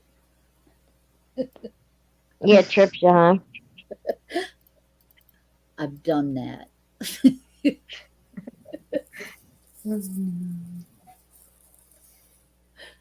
All right, well, you guys, I think I'm gonna call it a night. I'm gonna start getting ready for bed. I'm pretty tired and I'm gonna start early anyway. So I'm gonna just take a good long sleep, even though I actually slept like I had a nap today, but I'm still so tired. But you guys have a lovely night, what okay? time is it there? It's just 9 o'clock. It's 9 o'clock over here. Boy, No. it's 12:05 here. See, that's why I like starting early. Like it's just easier for me earlier. Like 8 o'clock, I can like do like I can hop on here like 8 o'clock, and like an hour is good for me. And then I just start winding down, just making sure everything's set, closed up, ready to go to bed after that. Sounds good. Well, you take care and have a good week. It's almost time Thank you, for Miss pie. Huckleberry. You guys have a lovely night, and I'll see you guys next time. And good night, Canoe, and everyone else in the chat. Have a lovely night. Dream well, Patriot.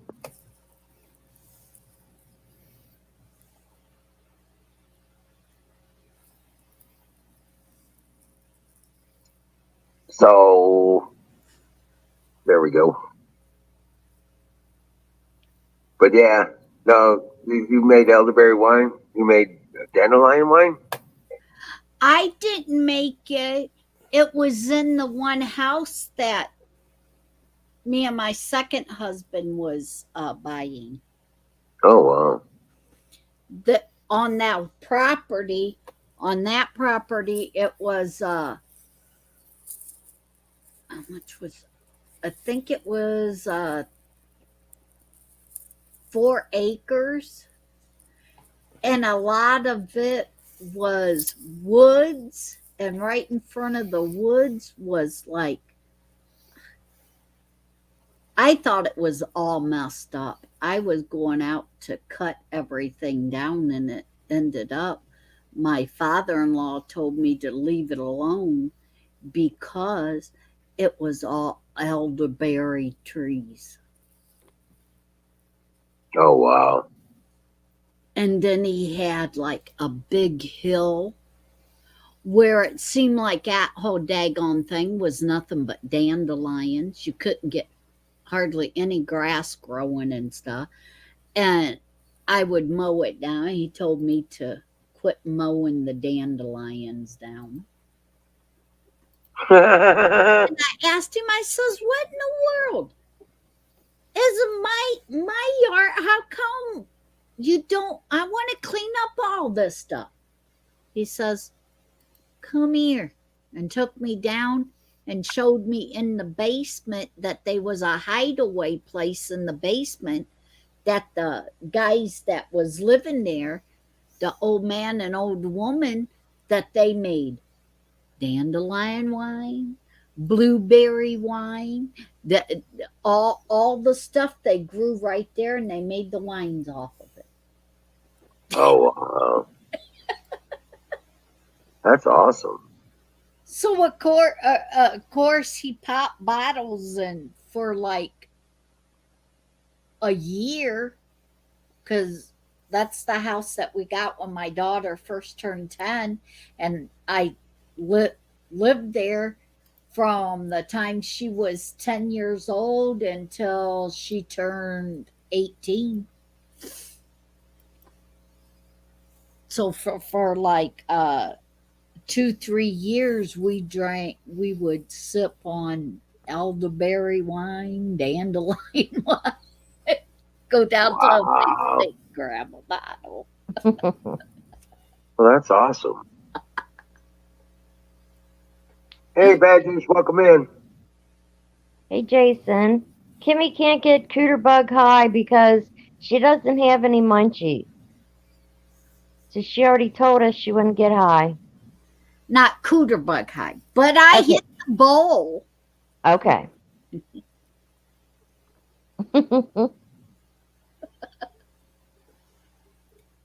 She doesn't want to eat the doggy cookies, and she can't heat up her pie, so she's just stuck. Yeah, I'll have to eat cold pie and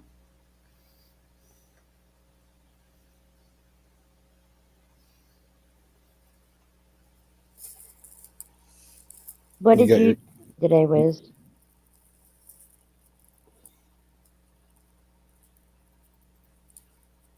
Oh, go ahead, what? Canoes.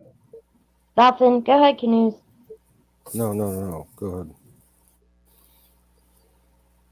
What did you ask?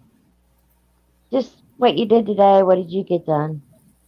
I got the last of the fencing up and the last door built and in place. That's good. But, yeah. Not a whole lot, but yeah, it was cold as hell today. I think it got up to 43 degrees.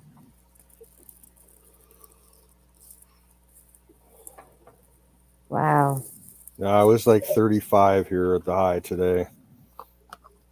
And then from this morning and last night, I got about 2 to 3 inches of snow. Oh, Yep.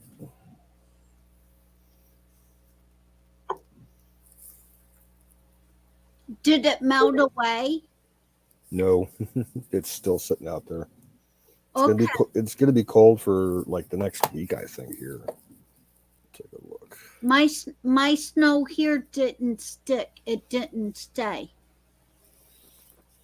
So I don't know exactly how much we had. I just know a couple times when I let the dogs in, they was covered in snow. It's 27 right now, and that's as high as it's going to get today. It's going to drop down to like 22. And then for the next, let's see, well, Tuesday, it'll warm up to 40.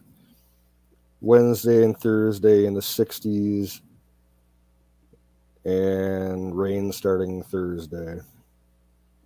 Then back down into the 30s and the low 40s for another 5 days. It's fucking typical Ohio weather. Sucks. Well, I can't see all of that. Only thing I can see on the bottom of my screen, it's set up that it tells me what the temperature and stuff is right now outside. It says that it's 23 degrees and mostly cloudy, or mostly clear. So. Okay, Sang, get up here. You're going to start, so you might as well come up and take it.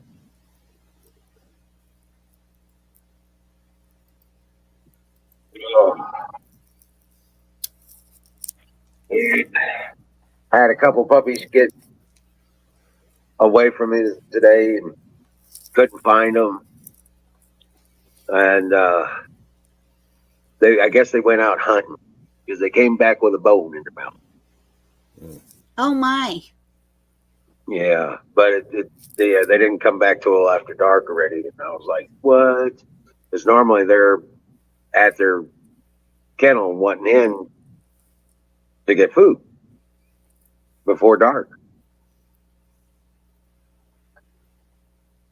So I was worried about that. They finally showed up about just before the time for the show. You think maybe they was out on the hunt looking for the one that you just gave away, or is she still there until the first of the month? No, she's still here. She'll be here till Friday. She goes to her. Cinderella goes to her forever home Friday. Oh, okay. So they wasn't out looking for her. No, in fact, she was here. Her and Ranger showed up, and then, so I was like freaking out for about 2 hours. Wizard isn't here. I'm here, dude. I'm just been back and forth. Badger's Yeah. had a question for you. Badgers? Okay, hold on a second. Let's see. It was on up about dogs and barking. He's Oh, a first yeah. time. He's a first time dog owner and doesn't realize that dogs do bark. Yep, they bark. Sometimes it's something you can't see. Yep. Uh-oh. I ain't scared. I'll come up during women's night. You ain't scared. I ain't scared. Make Miriam come up. Well, I saw just as I hit StreamYard, she like posted eyeballs in there right when I hit it, and I tried to type something, and then it finally took me to StreamYard.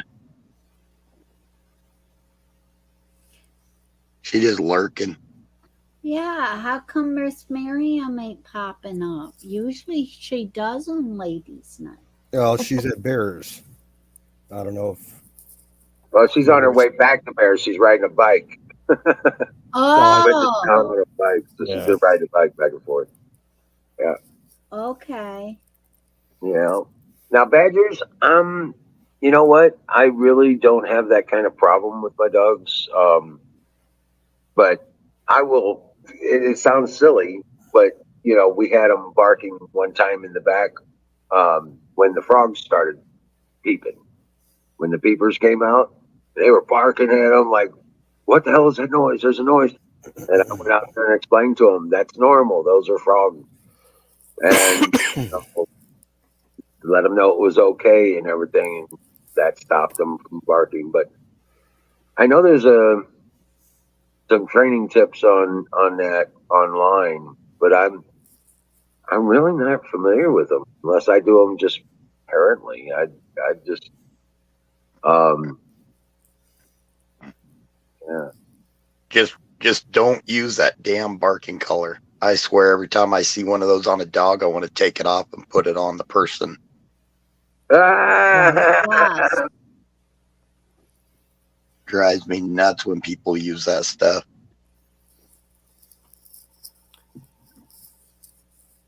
Yeah. My son-in-law was telling me that they got something new out that you don't even got to have the stupid collar on the dog.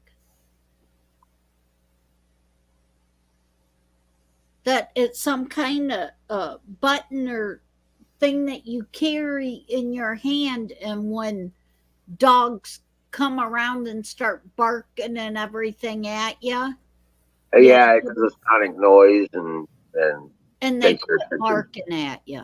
Yeah. That's screwed up. It's a sonic. Yeah, it's a sonic device. That kind of stuff is screwed up if it falls into the wrong person's hands. Right. A thief wise can shut your dog up, and if that's the only alert system you got for being robbed.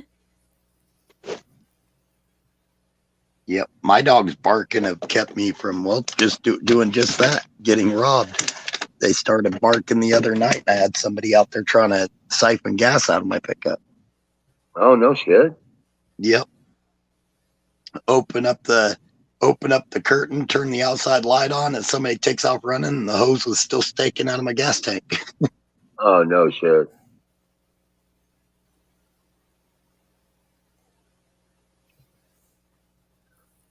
That sucks.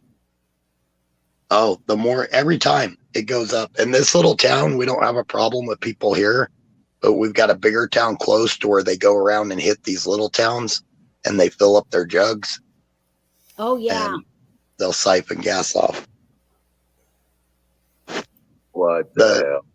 Yep. The farmers around here, no kidding, they have to put like heavy duty padlocks, like the type that you can't cut with a bolt cutter.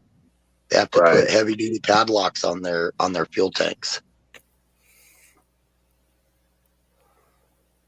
Especially when these prices go up like that. Yep. Yeah. I remember right here that Daddy was up on the roof of the house, and the two neighbors right across the road, they was up on the roof of their houses, and there used to be a little bridge that when you went across it, it always made gas cans and stuff in the truck rattle. We'd listen and hear that thing go by and the cans would be rattling, and it come back across, and you wouldn't hear as much rattle. Well, Dad and them set up on the housetops and shot at the guys that was doing it, the young kids from 2 towns over.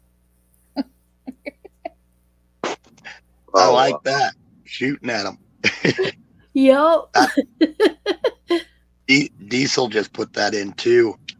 That $55,000 to fill those big old fuel tanks, and it's people coming out of the Front Range that they'll come down here and they'll fill up all sorts of jugs out of these little towns. Where did Huck go? I don't know. She probably just hit the wrong button. But badgers, if your dog understands no, if you taught it how to understand no, stop, don't do that, then you can use that training, that whenever they start barking and you check it out and there's nothing there,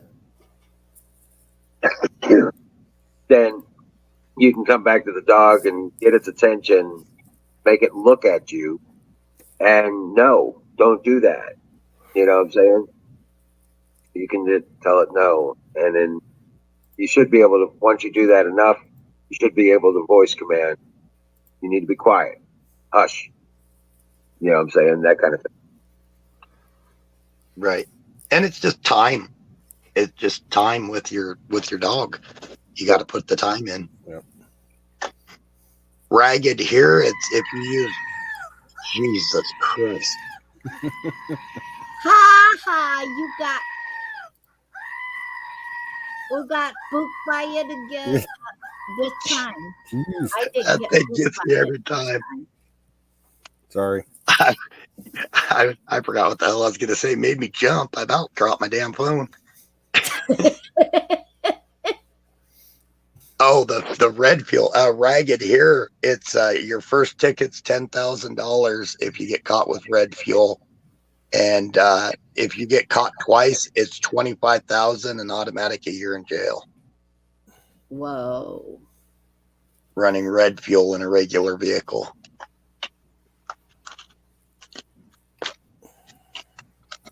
Fire in the bowl since Fire in the bowl.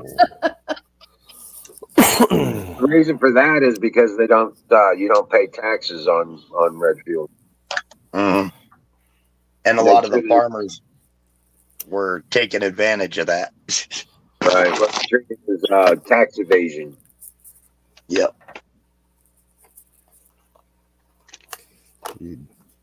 Hydrogen-powered farm equipment. Yes, sir. My chocolate lab, if she would start to, it's a trick I learned and it worked with her. If she started to bark at people, I'd scratch her right under the mouth, just scratch her, not smack her or anything, but just kind of scratch her and just kind of hush her down and kind of scratch her on the bottom of the chin, just towards the nose, just scratch her right there. And every time she'd start to bark, I'd lean down and scratch her like that. And she knew that when I put my hand there, just kind of put my hand down, that I wanted her to stop barking, and she would stop. Never hit her or anything like that, because that'll just make them defensive. But I'd just scratch her. So she knew that chin scratch, and my hand coming down to scratch her on the chin meant I wanted her to Shush. And I'll admit she was a couple of years old before she got really good at healing and stuff like that.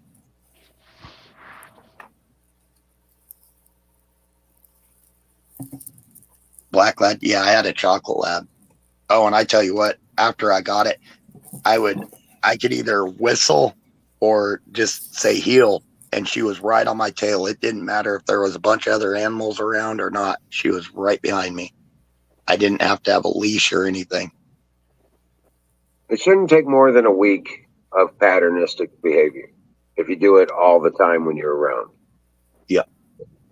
It shouldn't take any more than a week. They catch on pretty quick. With everything, though, to get her from the time she was a pup, a couple years, and then everything I wanted, she knew.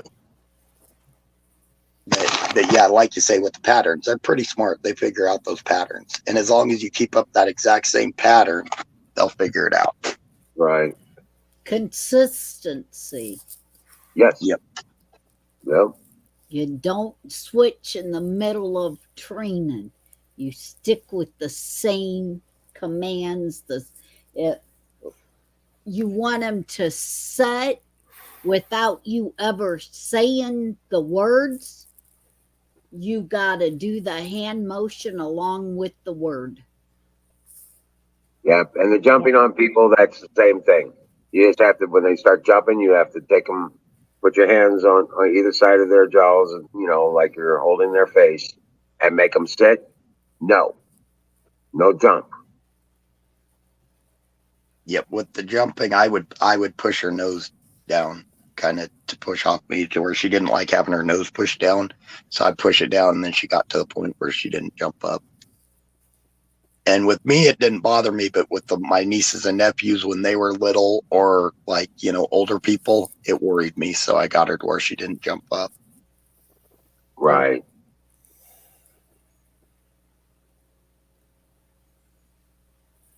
Now, the brats I got now, they don't jump up unless they're mad at you, and they come running up and they flat out punch you. That's because you taught them that. And then they'll run off. It's like, you brats. Right. Neener. Yeah, exactly. Yeah. Oh, man. Did you have pie? Not yet. But I am now. Me too. Even though I can't heat it up in a microwave. Do you have your kerosene heater running? Yes. Put it in on a plate and set it on top of the kerosene heater for like 10 minutes. That'll warm that pie right up. Oh, yeah, it will. Oh. It's kind of funny. We were talking about the red fuel and it being tax evasion. It's kind of funny, tax evasion, for even a few $1,000s, they can take everything you got, yet looting a store, you don't even spend a night in jail. Right. Yeah. Makes perfect sense, right? Oh, of course. Right. Makes you sick to your stomach. It does, especially where, shoot, I can't remember the website. I've got it saved, but there's a website. There's this private group. It's like a watchdog group, a private watchdog group that's looking at all the funding to different areas and everything, and they're comparing it to private areas. And it's the $25 billion to NASA. SpaceX, their budget is $900 million, and SpaceX is kicking NASA's ass on exploration right now. Yep. That's holy crap. I mean, it's insane.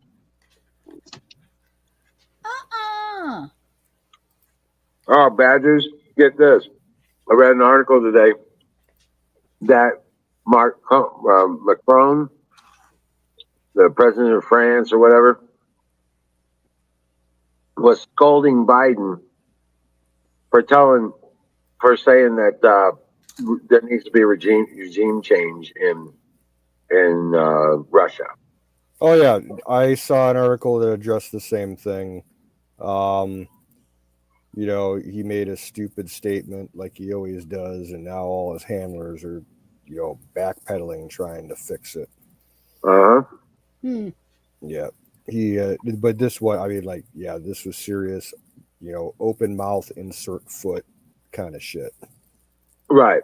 You know, on the diplomatic stage, it was really, really. The irony is he went over there to try to fix Kamala's FUBARs when she went over there and spoke, and then she threw gasoline on it, and hell, he threw jet fuel on the whole situation. There's nobody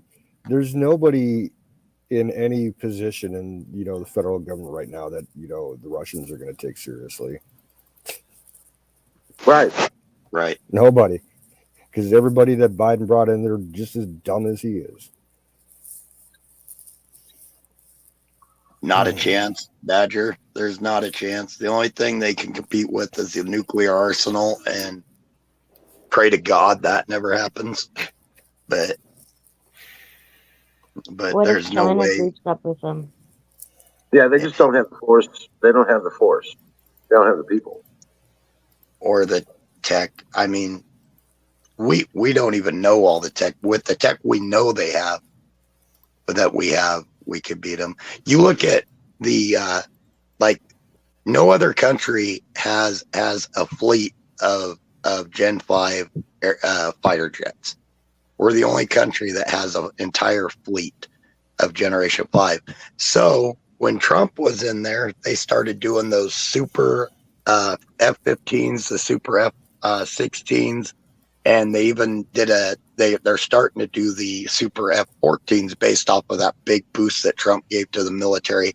And the upgrades they're doing to those now are taking those off the shelf, and they're upping them to where they're actually Gen 4.5, which even those are putting us above most other countries. So it's insane, the difference. Program. And then there's the space programs, like the F-111. Did you see that YZ-37 or whatever that is that leaked out? Well, the YF, are you the YF-23 or whatever that was? That space drone. It's basically a miniature space shuttle, but it's that's X-37. Yeah, X-37. Yeah, that thing is wild. That thing's been up in orbit, back and forth so much over the last 10 years, and they never tell you what that thing does up there. Not once, not ever. Yep. It's a completely black mission. Yep. This last one, it was up there for 2 straight years, and just recently came back in the last several months.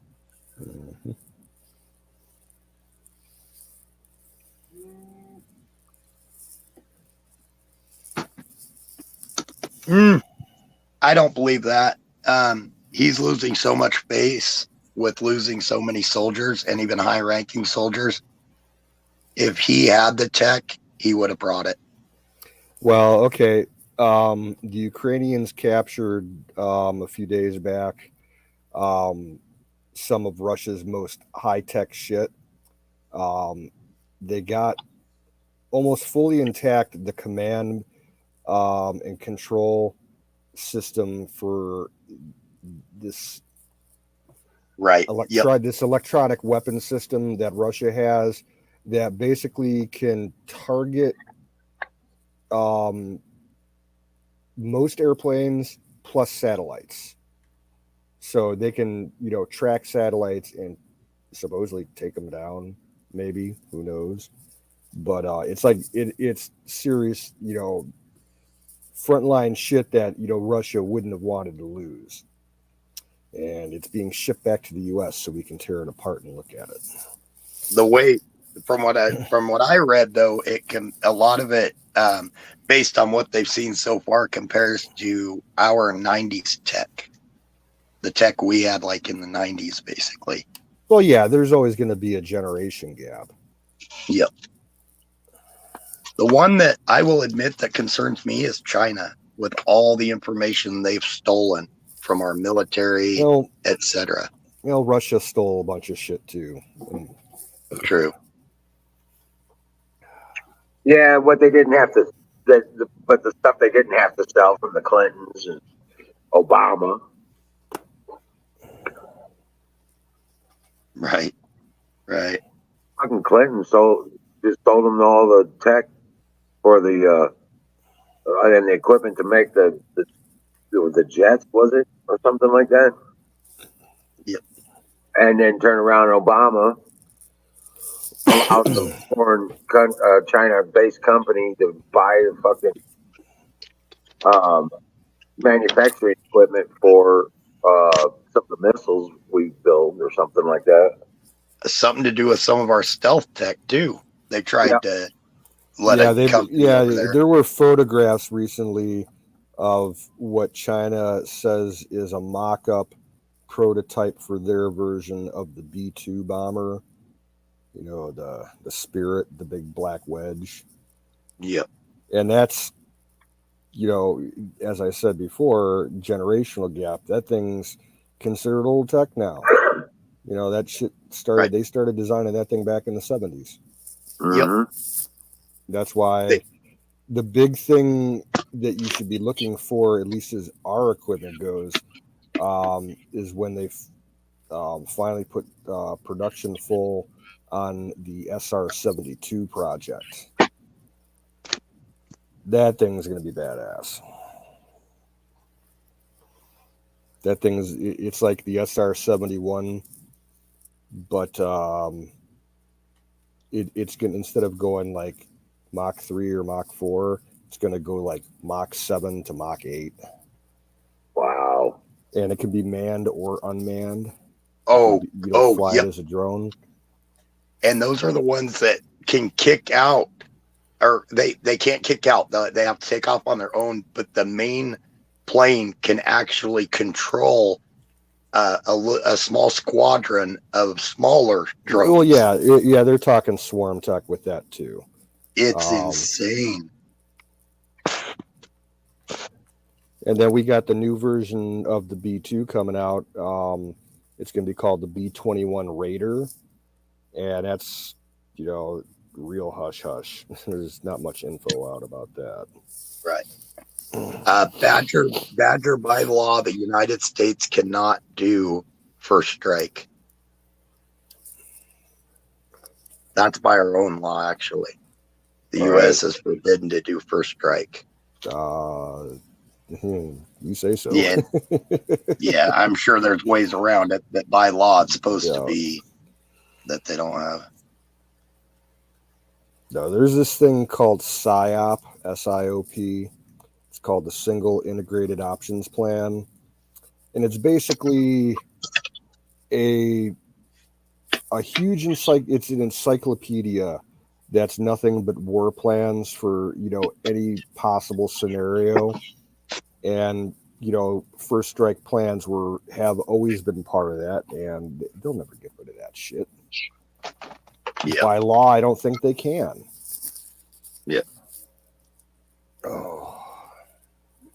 Satellites, Badger, that X-37 that Canoe and I were talking about, the articles, if you go read it, they know they have 2 of them, and it's believed they have actually several of those X-37s, and they're not prototypes anymore. They still call them a prototype, but it was leaked or something that there's only one on the ground at a time.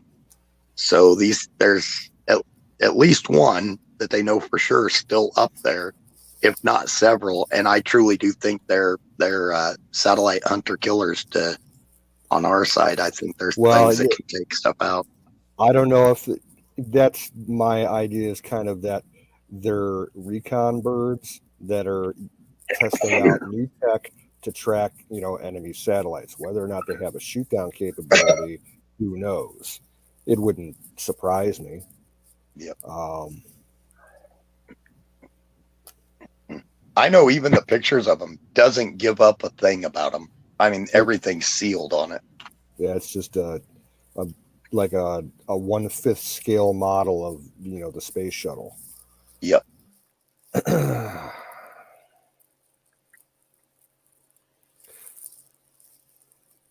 All I gotta say is I'm glad that Trump kept his word and hardened everything infrastructure wise against EMP attack. Thank God for that. Right. Yep. Exactly. I mean, everyday Joe is going to have a lot of problems, but at least the military and the government are supposedly hardened against it, and supposedly the power grids and all that shit. If Trump hadn't put all that money into rebuilding our military and updating all of our stuff, we would really be in trouble right now. Star Wars scenario, I think somewhat. I think that'll be an attempted first strike if anybody comes at us. I think they'll come at our sats, like you're talking about, but I don't think they would be able to. Well, I think because Star Wars was SDI, Strategic Defense Initiative, that Reagan started. A lot of it got shut down. Not all of it. That's been what do you think? They're finally getting far enough into it that they couldn't hide it anymore. That's why they started Space Force. Yep. and we can shoot satellites down from terra firma areas. So from the surface, we can shoot satellites down. Oh, yeah. Not only can we go up there and shoot them down, but we can actually launch missiles to shoot them from here and shoot them down up there. So, I mean, I think we're well beyond everybody else. We used to be able to do it from airplanes. They had a special squadron of F-15s back in late 70s or early 80s that were specifically modified, and their only mission profile was that they take off, they get close to where their launch point is going to be way up above them, and then they just go vertical and go afterburner until they burn off nearly all of their fuel. So they actually get close to orbit. Then they launch an anti-satellite missile, which was back then basically a souped up Phoenix missile that was about almost 2 times larger, longer. It had extra rocket. They use solid rocket fuel, so there was extra canisters mounted in series behind the warhead. And yeah, they tested it, and they took out a couple old satellites that we used as targets. Yep. But and let's not forget that when SpaceX created that Falcon 9 heavy lift rocket, is what paid for their new generation of all that stuff. Paved the way is a lot of military contracts, and they were launching all the time there for several years. Yep. So they were putting some high tech stuff out there, and nothing was ever said what it was. We just knew it was some type of military contract they got, and they were doing a lot of launches. And that's how. Yeah, they're now up over 200 launches or something. Yeah. Oh, it was insane. Yeah, they were using the heck out of those Falcon 9 rockets.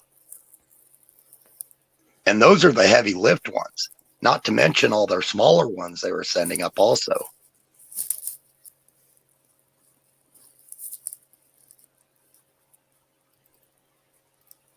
Have you guys seen the cool pictures of that one that they're working on testing now? That's the ship they want to send to Mars with people on it.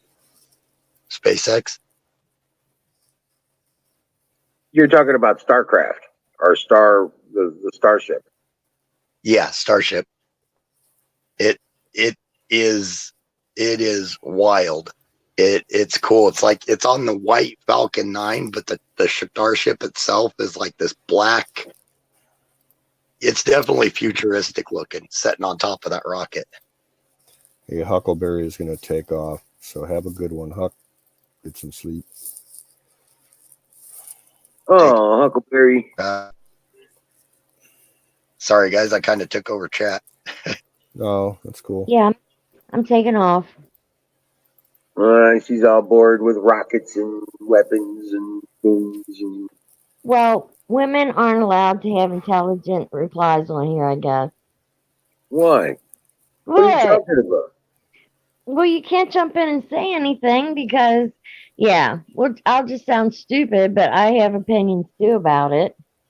Okay, well, tell us. I can't. Why not? Oh, Lord. Just because I don't want to sound stupid. So I'm just going to take off, and I'm tired, and I'll see y'all tomorrow night. All right. Okay, Huckleberry. Good night, everybody. Night, Sweet night, dreams, Huckleberry. Sweet dreams.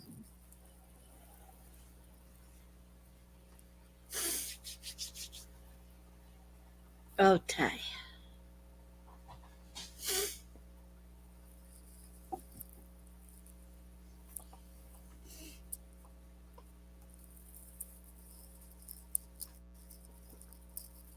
Huckleberry, that made no sense whatsoever, by the way. I know. And I know you're still out there listening. Take care, Huck. Yeah, I'm gonna go ahead and drop out too. I'm still on solar power, so I want to go ahead and close out before I lose power. Think I'm pretty close. It's already 11:45, so here, so I'm doing better than I thought I would. And yeah, I'll see you guys tomorrow night. All right. All right. Peace out, brother. Rock on, guys. Take care, man. Thank you, Wiz. You got it. Thank you. It's all thanks to you girls. Everybody, the show went great tonight.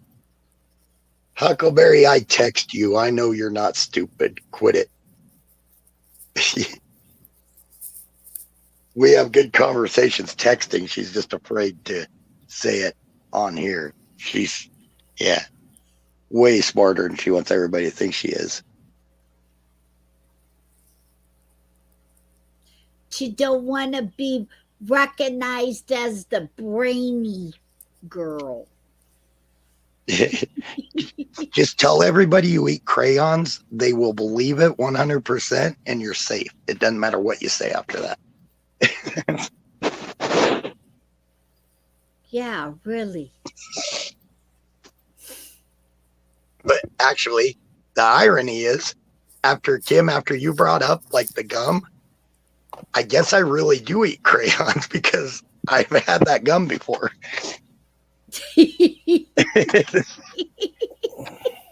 And it's actually really good gum. You remember that old school powdery bubble gum that used to be in like baseball cards? It's a lot like that. Oh, really? Yep. It's really good gum. Cool. I remember I used to buy in all of them the baseball cards and all of that. Even though I wasn't into that, I'd take them to school and show the boys. Oh, yep. Yeah, I used to collect cards, and I spent a few years building up like the entire collection for a particular year. And I mean, you could buy the whole set for like, say like 88 tops or 89 tops or something, just all in one bunch. But where's the fun of that? It's like you want to buy the individual packs and see what you get. So you get to trade them off and yeah. So I spent like 2 years getting the whole 88 tops series, and I bought them pack by pack because there was a card shop on the way home from school heading home, and I'd stop in there almost every single day and buy a pack or two, and it still had that fucking gum in it, and it was like 5, 6 7 years old, you know, and it was all dried out and everything, and like not edible at all. It's kind of gross. We used to get them, and that was, like Kim said, that was our thing, you know, during recess or something. We'd sit there and open up a pack and all go through them together and see who had what. And yeah, I still have boxes of packets that are unopened from like 87, 88. And yeah, see, the problem is the older cards, they're not worth anything anymore like they used to be. Unless you got like, you know, a mint condition Mickey Mantle or something like that. Because ever since the whole steroid issue took effect in the 90s, values just dropped. The cards are hardly worth anything now. Yep, and eBay destroyed the rest of it. Yeah, anybody that was any way associated with doping or steroids, they're like worthless. Like I have Barry Bonds rookie card, mint condition, and that card used to be worth like $600, and now it's not even worth $2. Right.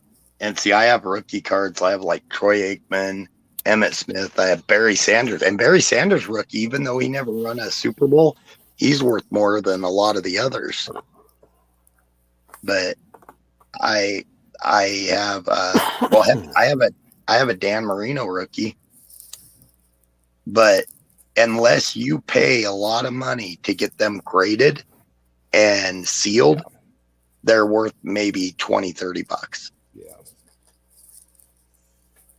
And then it costs you like a couple $100 to have them graded and sealed, and then maybe it's worth $220, you know. So you're better off, you know, collecting silver coins, to be honest. You know, something fungible. It is anymore, but back in that was our thing. That was our. And now on that, I guess the thing is that equal to that for us is now like the card games, this new one that they're all doing, not the Dungeons and Dragon one, but Magic the Gathering. Yeah. My nieces and nephews play that. God, some of those cards are insanely expensive. They've got cards, and like Pokemon too. Some of those cards are worth thousands. I think Magic's been around for a while now. I think Magic was like starting to get big like 20 years ago. Right. But as far as the collection wise, compared to our gum ball stickers and that kind of a collection, how we traded that, and it was like money in the bank for us as kids. Now it's these Magic cards is the way that these guys are going at it, that they trade these things, and parents are getting pissed because you buy your kid a set of these that cost you a lot of money, and then they trade the gooder ones. Yep. Or they lose them because they take it very seriously. When you play and you put something up and you lose it, you lost it. Yep. Whether it's an expensive card or not. And they go at it with those games. Yeah, my nephew got into Pokemon cards like 5 years ago, and thank God it only lasted for like a year or two, because that shit's expensive. You know, it is. Christmas and birthday. The other cards was the Pokemon one. Yeah, now all he's into is basically he likes Legos still, because we kind of trained him on Legos. Yeah. Because that was my thing back in the day. But he's super into that Minecraft shit on computers. Yeah. I don't get it. Like, I don't either. He's at the point he wants to become like a gaming streamer, like on Twitch, doing Minecraft. And he's like, what, like 8 or 9 years old at the most. Dang It- on. I don't get it either, but it is insanely popular. And those people that do it on YouTube, they make a lot of money streaming it. Yeah. But going back to the comic books, Badger, issues 1 through 10 of a lot of those comic books, plus since especially Marvel, since they started doing like the Avengers movies and stuff like that, they have skyrocketed on some of those if they're early issues. And if you got single runs of like a hero that they tried out but didn't do, or if you got the Black Horse Comics days of the 90s to where they tried out a lot of different characters when they were going bankrupt, those are worth a lot right now. Yeah. I remember as a kid coming over to this house back, it was Grandpa's place back then. And I was probably like 7 or 8 years old. And I came across a stash of comic books that my grandpa had saved from like World War II and shit. They were actually like military comic books. The nickel ones? Nickel to a dime. Yep.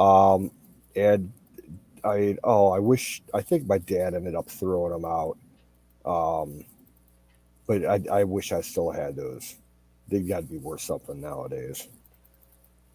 I still got a bunch of the Looney Tunes ones that were a nickel and a quarter and a dime. Problem is, when we were kids, we read them a lot. Oh, and yeah, even the Archies. Down. Yeah, so they're not in great shape. I remember the Archie ones. Yeah, we had Archie comics too.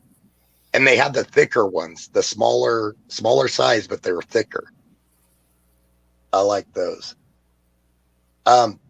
Badger, if you've got one, especially from, I think he came out in 2001, and if you got one of the first issues or any of the issues prior to 2000, when did they come out with the first Iron Man? 2008? I don't know. I don't. If you got one prior to, right? If you got one prior to the first Iron Man of a one called Sentry, hold on to it because I guarantee you they're going to make a Sentry movie, and when they make that movie, it blow up because they never did a lot of comics on him. He was kind of their hero that if there was an overpowered villain that nobody could beat, he was the overpowered hero that would come in and, stomp them down type of thing. So, but yeah, if you got one called Sentry, hold on to it because I'd say by 2025, they'll probably make a movie of him. And he's way crazy popular.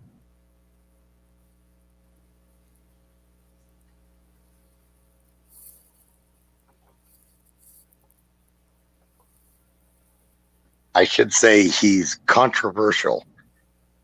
Half the comic book people love him, and you can't say a bad thing about him. The other half can't stand him. So it's one of those characters, but it's going to make a big impact.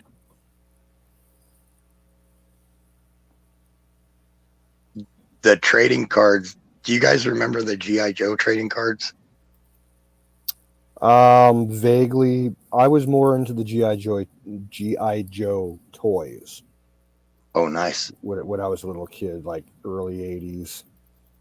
I used to have a bunch of them.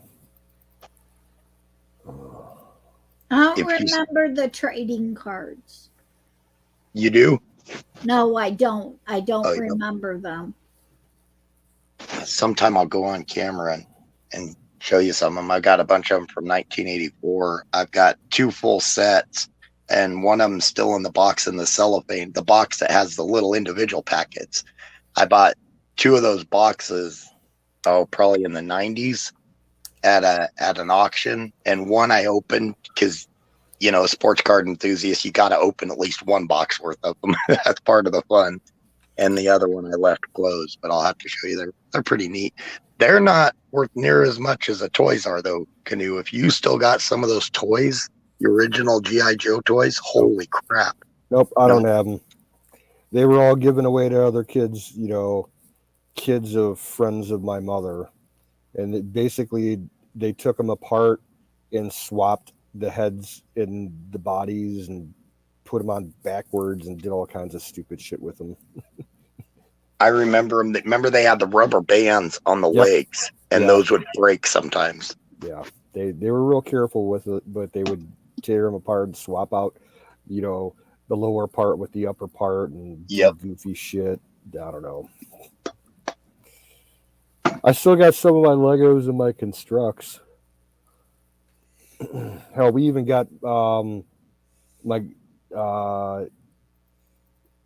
I don't know if they were my dad's or my grandfather's, but we got old Lincoln Log toys.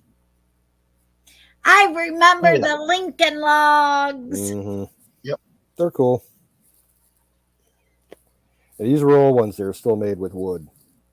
They're all plastic now. Yeah. Yep. There was a round cardboard cylinder they used to come in. And you pulled the top cap off of that cylinder and you had all the Lincoln Logs in there. Yep. Yep. They didn't come in a cardboard box. They came in the round cylinder. Mm-hmm. I have you remember the erector sets with the actual screws and the metal pieces? And yeah, I never had them. They were always too expensive. I got one that was my dad's it must have been from he was born in 41, so it had been the early 50s. It's in a metal box. Yep.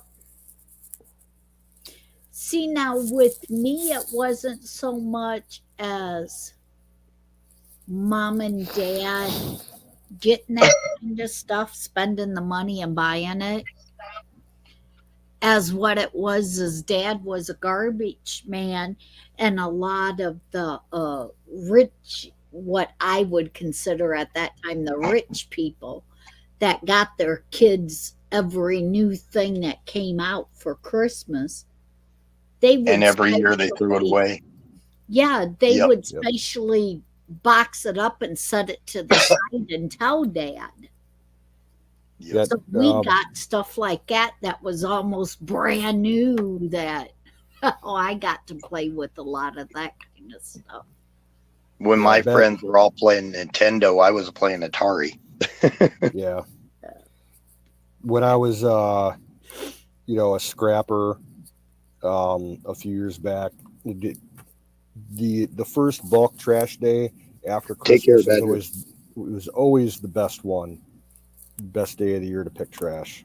Oh yes. People be throwing out perfectly good computers and TVs and DVD players and shit. All right, Badgers, have a good one. You guys, I don't know if you're into old movies, but I've got one that's the laser discs. I've got a laser disc player and a collection of laser discs, the Disney movies and several others. But I've also got the precursor to that is ColecoVision, I think is what it was called. They're actually vinyl records inside of a little sleeve that you put into this player. It pulls the record out, but it's literally a record that has the movie on it. Oh, yeah, wow. I've heard of them. I've never seen them. I remember laser discs, though. They were popular up until the time that they figured out that they could start putting higher amounts of data on smaller discs, and that just killed it. Yeah. Yep. Yeah, because these laser discs, I got a lot of the Disney movies, but I've also got a movie called Willow. Oh yeah, good movie. Yeah. And you make it halfway through, and then it stops, and you got to flip the disc to watch the other half. Yeah. Remember projection TVs? Yep. I did the best setup that I've ever seen. Was a huge projection TV with a Laserdisc player on it that a guy knew back in the late 80s. He was using it. amazing setup. Nice. Some of those things too. God, they stuck out 3 foot from the wall. Yep. Oh God, Josh. They'd have a pull-out like section below the screen that had the projection, the red, blue, and green projectors. And the thing is, when I was doing scrapping, that was like one of the best things that you could fucking find was projection TVs, because the lenses that they used for those 3 projectors, like they had lots of industrial uses for them. Those lenses were worth a lot of money, and the main chips that they used for the main processor of the whole system were like literally like gold bars. They had so much fucking gold in them. That's why almost every time you ever see one being thrown out, someone's already ripped into it to get that thing because there's so much gold in it. That, and people are going crazy looking for them right now because the big thing is backyard theaters, and I guess they work really good for like putting like under your porch to shine on like the side of your shop or something, and you could do like backyard theaters. Yeah, old fat. Oh yeah. And the other cool thing is like they have multiple layers of screens on those things, and one of the layers in those is what they call a Fresnel lens. It's like the wavy plastic glass type shit. Yep, reverses it. You can use those things to make solar heaters. You can literally like set one in a frame, and on a sunny day you can cook with it. You can start fires with it. You can burn a tree down with it. You could kill somebody with it. They're that powerful and hot. Yep. It's like, and if you take them out of that, if you take that one out of the TV, it'll show the picture backwards. Yeah. Yeah, it's a 2-level bifracting lens, I think they call them. But yeah, you can make, literally, you could like, if you're not careful, you could like zap the tip of your finger off or something, or worse.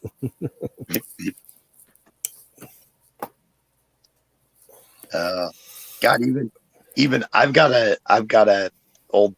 Well, actually, it's not even old. It's like one of the last tube TVs they made. It's a flat screen, but it's a tube. It's what they call a black tube TV. It's about a 32-inch. I keep it around because we've got like an old Pong game and an old Atari game with a lot of the games on it, just to have around to where it's easy to hook up to where you don't have to buy the conversions to hook them up to a new TV. Yeah, I still have a couple old TVs just for that purpose, for using old tech. Yep. Yep. Otherwise, you got to spend $100 on like a conversion thing to put them to the new TVs, and then they don't show up right because the high definition just doesn't work well with like Donkey Kong and Frogger and stuff like that. Oh yeah, yeah. Cubert. Yeah. Oh, I love Cubert. Yep. I haven't played it for a while, but I got it on there. Air Sea Battle. God, they had all sorts of different games.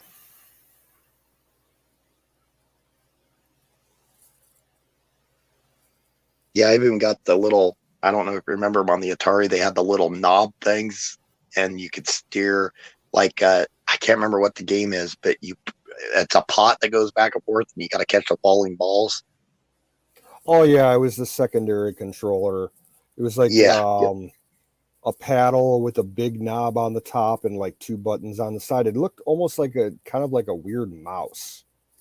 Yep. Yeah. Yeah, and then they had there was the tennis game that you could play with it or something like that. Yep. Yeah, we had that. And then they had the one that looked like like the joystick in a jet. Yes. And that thing became very uncomfortable after playing it for more than like an hour or two. Yeah, you'd have to use both hands on holding the stupid thing. Yeah. Not great ergonomics back then. Your hand would go numb. That's the worst part about it. I collect way too much stuff that's really not worth anything, but the nostalgia, I can't get past the nostalgia of remembering it when I was a kid. It's like, okay, you're talking like the laser discs. Did you ever have an experience with the what do they call them? Sony patented them. They were mini discs. The Sony mini MD players. And I think a couple other brands were making them too. Yep. They were like, it was like a miniature CD, but it was enclosed like in a real thin, small cassette. Yep. Yeah. The sound quality on that stuff like is amazing. Nothing that they make today for portable stuff is that good.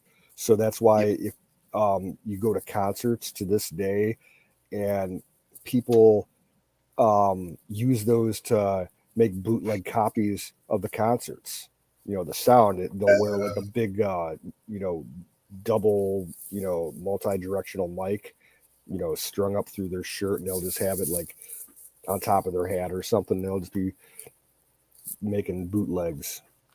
Nice. I had 3 of those players, and I think only one of them still works. And I've got probably 20 of the discs with mostly music. You can put other kind of crap on there too. But mostly it's audio. Whoa. You know what's funny though? When we have like this year, we'll have Easter and stuff. And I will have to, my nieces and nephews are all really into gaming. So they have like the newest Xboxes and stuff like that. I will have to have that Atari out, and they will all sit in there most of the day playing that darned Atari on different games. It's funny. Yeah, like my nephew, I was showing him pictures like a year or 2 ago of the game systems that me and my sister grew up with, and he was like looking at the actual consoles and the controllers and then the graphics and everything, and he's like, "You guys played with that?" It's like, "Boy, you were dumb." It's like, that's what we had, Yeah, remember the Atari football? It was like a stick figure. Oh yes. You look back at it now, it's like, and back then that was like awesome, that was terrific. Yeah. But now it's like, oh my God. No, I was even showing him player on there. Yeah. Like I was showing him like systems that I didn't have, but I played at other people's places, like Nintendo 64 or Super Nintendo, or the PlayStations and like the PS1 and the first Xbox. It's still, he thinks that's, just comical that not so long ago, that's all we had. Yep. Nothing like today. With the PlayStation 1, I wish I could find one and get Crash Bandicoot. I loved Crash Bandicoot. Yeah. I got a PlayStation 2. It works sometimes. It's got issues. Mine I couldn't keep, I could play it for like 5 minutes and then it would lock up because it'd get so hot.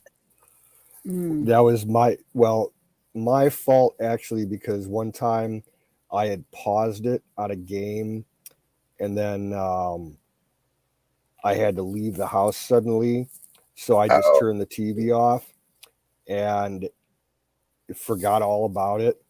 And like later that night, my dad turned the TV on and just, switched the input to watch the TV. And I completely forgot that thing was on pause for over a week. So yeah, it had some major heat damage. Oh God. Yep. And those things would too. They would heat up. Yeah. And then the doors on the original Xbox Ones, the door would be your first problem, getting that to stay shut. So I always remember having to put a book on it to keep it shut so it'd play. That told you how much we used to play them. Yeah. Open and close, open and close. There's a guy on YouTube that he does rebuilds on all that old game stuff. And you know how like the plastic after a few years would start like changing colors. And they would stop working because they're all gummed up from candy and cigarette ashes and shit. Well, this guy does videos of him like taking apart a PS1 or whatever, and like takes it apart, like everything out of the console, and he professionally cleans it and gets it back to like factory shape and everything, and he'll start playing it. Nice. It's actually kind of amazing. Do you remember, and it's a PC game, this was my favorite game of all time, and I finally found it a couple of years ago. It's called The Legends of Might and Magic. Nah, I never heard of it. Oh, it was my favorite PC game ever. It's what got me really into computer games and stuff. And I finally found it about 2 years ago on eBay. I bought it. It was still new in the wrapper. Cool. No new computer system will play it. The guy told me, he's like, you better find like an old Pentium 2. That's the only way you're going to be able to play it. Yep. That's why my dad he never threw away any of his old computers, just because he preferred the older software. And he like the one that I would use now, like if I had to run some old game or something on it, the PC that he had in his music room, because he had all his MIDI equipment tied up into it for sound processing in the studio. It's a whole bunch of keyboard software, and that thing I think is running Windows 95 or 98, one of the two. Nice. I think it's 95. Oh. The first game I ever played was it was like in 5th grade. I think it was the only game they made at the time for PC, and it was on an Apple IIe, and it was called Summer Olympics. Yeah, I heard of it. When the first computer game that I ever played they were on Apple IIes. It was the Oregon Trail game. Oh, yep, they did have that one. I remember that one. And then like 2 years later, like that was when I was in like the end of my 4th grade and then going into my 5th grade year. When I got into middle school, they had this really, like, we were using, I don't even think we're using Apple IIes in that. We were using the old laser computers. Oh, yeah. And they had this, it was hilarious. It was an ASCII text-based game, and it was a downhill skiing game. And like your skier is coming from the top of your screen, like weaving through a trail, and it's all like just the graphics are all just different characters. Like the side, like the sides of the trails were like the slash keys, and the trees were question marks and shit like that. It was hilarious. Was that Winter Olympics? Because they also had one called Winter Olympics that had skiing on it. That might have been it. I don't know. I can't remember the name, but it was like the lamest game ever. Yeah. Kind of like the snake game that used to be on all the old Nokia phones. God, when you said Oregon Trail, that reminded me, because of the basis of the game, it reminded me of the old books, Choose Your Own Adventure books. Oh, yeah. I remember those. God, these kids with all their tech, they're missing out on a lot of stuff. That I remember, this is probably like 8 or 10 years ago. There's someone on YouTube made a fake parody trailer for a live screen action movie based on the Oregon Trail game. Oh, nice. Yeah, like they actually spent like quite a bit of money to make this like realistically looking trailer for a movie called Oregon Trail that was based on the games. And you got like hardened cowboys and settlers going with their wagons across the prairies, and like the little boy will run up, he's like, Dad, there's a big bear behind us, and you'd either shoot the bear or the bear would like raid your camp. You remember your wagon would like overturn crossing the river, and your wife would die and you'd lose half your supplies. It's funny to watch. God, imagine the hours that we all spent on those games, even though there wasn't a lot to them. I mean, everybody got really into them. Do you ever remember it's early 2000s? It was one of the first massive multiplayer onlines, but Return to Castle Wolfenstein. It was a World War II one. Oh yeah. I played that. My best friend in high school had that, and there was a different version of it. It had the same kind of map setup and everything, but it was called something different. But it was like the exact same game. Nice. It was kind of like the precursor to Doom when the original Doom came out. Yep. The first like real computer games that like in the 280 and 380 and 486 era, I liked Stealth Fighter, the F-117 game. It was a flight simulator game. There was the same thing. They had one for the Apache helicopter, and then they had this game where you could design roller coasters, like actually engineer them. That was fun. Yep. God, some of those older flight simulators were such a pain in the ass. They were so unforgiving. Uh-huh.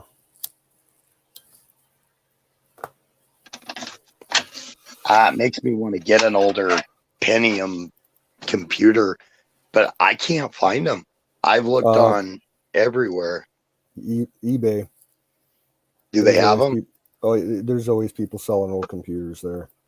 Nice. I might have to look for one, because there's so many games like that Legends of Might and Magic and a bunch of those older games I can't play unless I got one of those, because they never updated them. Yep. Like, do you remember Delta Force? I do. It was one of the first, like realistic first-person shooter games. I used to do the multiplayer networking on that, and you'd find like public rooms and play with people live all night long. I spent so many hours doing that. You remember it was before Call of Duty. It was Medal of Honor. I think I played one of them.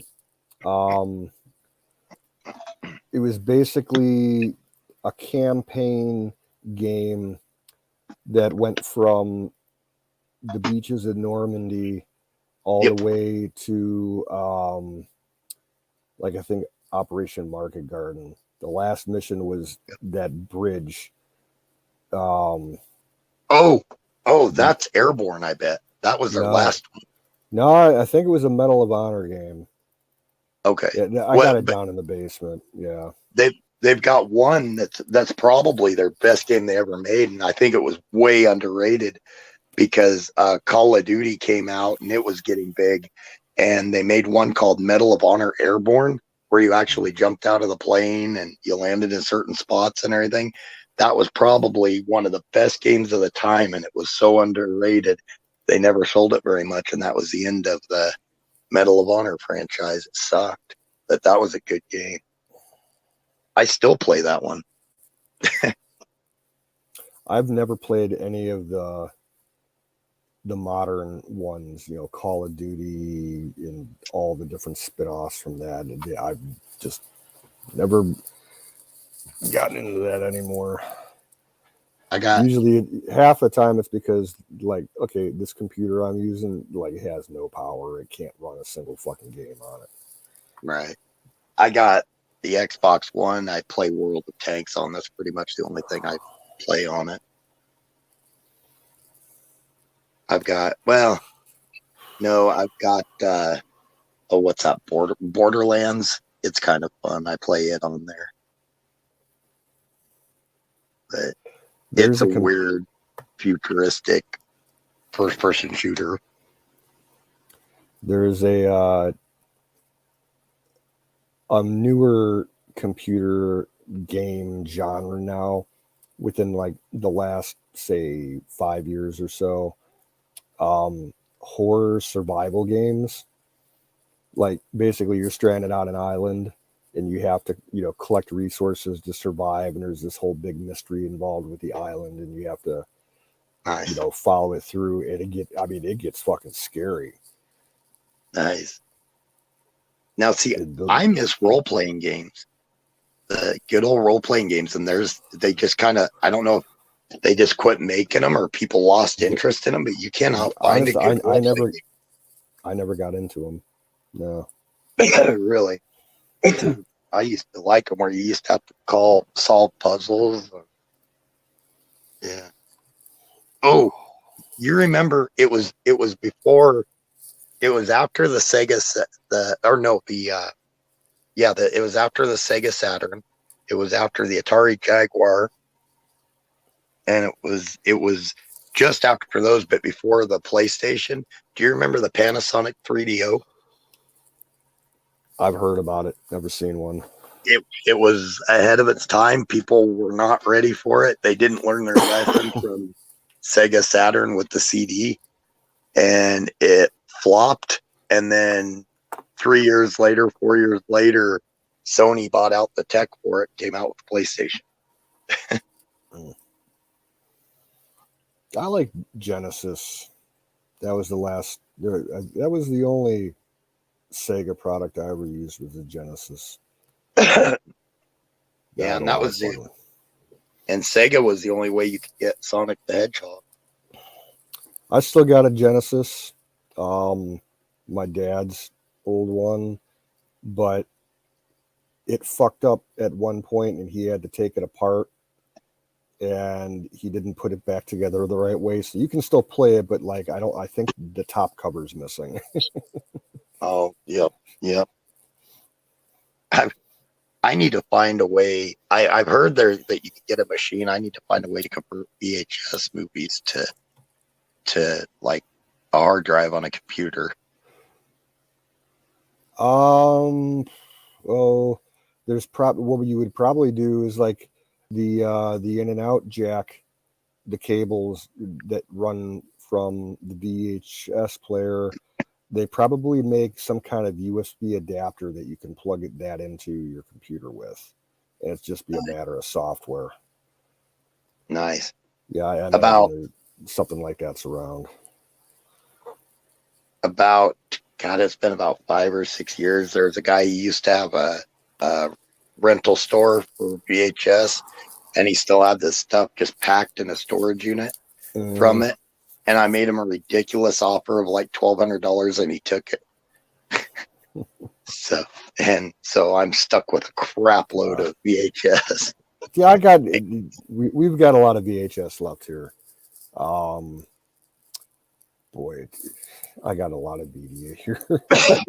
Dude, I've got my own CDs and cassettes and VHS and DVDs and stuff, but the stuff my dad left me, my God. I've got probably at least 500, vinyl LPs. I got reel-to-reel tape for the old reel-to-reel players. What else? Slides with in the carrot, 35 millimeter slides, carriage after carriage of them with a slide projector and a portable screen and everything.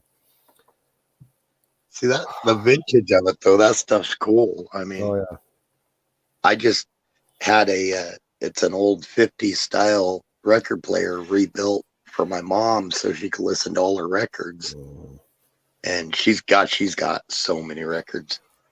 Yeah, like my dad, his whole stereo setup that he's got here, I want to sell it. It's just too big for me. It's got he had, you know, the old fashioned quadraphonic surround sound style speakers, like in each corner of the room, and they're huge. Right. And the only, like, he's got a tape deck that's a piece of crap from the 90s. He's got a radio that's a piece of crap from the 90s. But we got a real nice Sony record player that was actually my mom's, I think, from, it was either the early 80s or the late 70s. And that thing, I mean, there was like the top of the line model that year when it came out. That thing is gorgeous. That's the only thing I want to keep. The rest of the whole fucking system I'm going to sell. Oh, this record player, you want to see something funny? My nieces and nephews with all their tech smarts and everything. My grandma, their grandma, my mom, likes to mess with them and have them go put a record on. That is hilarious to watch. They cannot figure that thing out for the life of them. How old are they? The youngest one is 13, and she's the funniest with it. The others are all anywhere from 13 up to like 22. So, well, to be honest, I wouldn't let anybody mess with my record player or any of the albums that we have, because I've seen dumb people and what they can do with record players and records.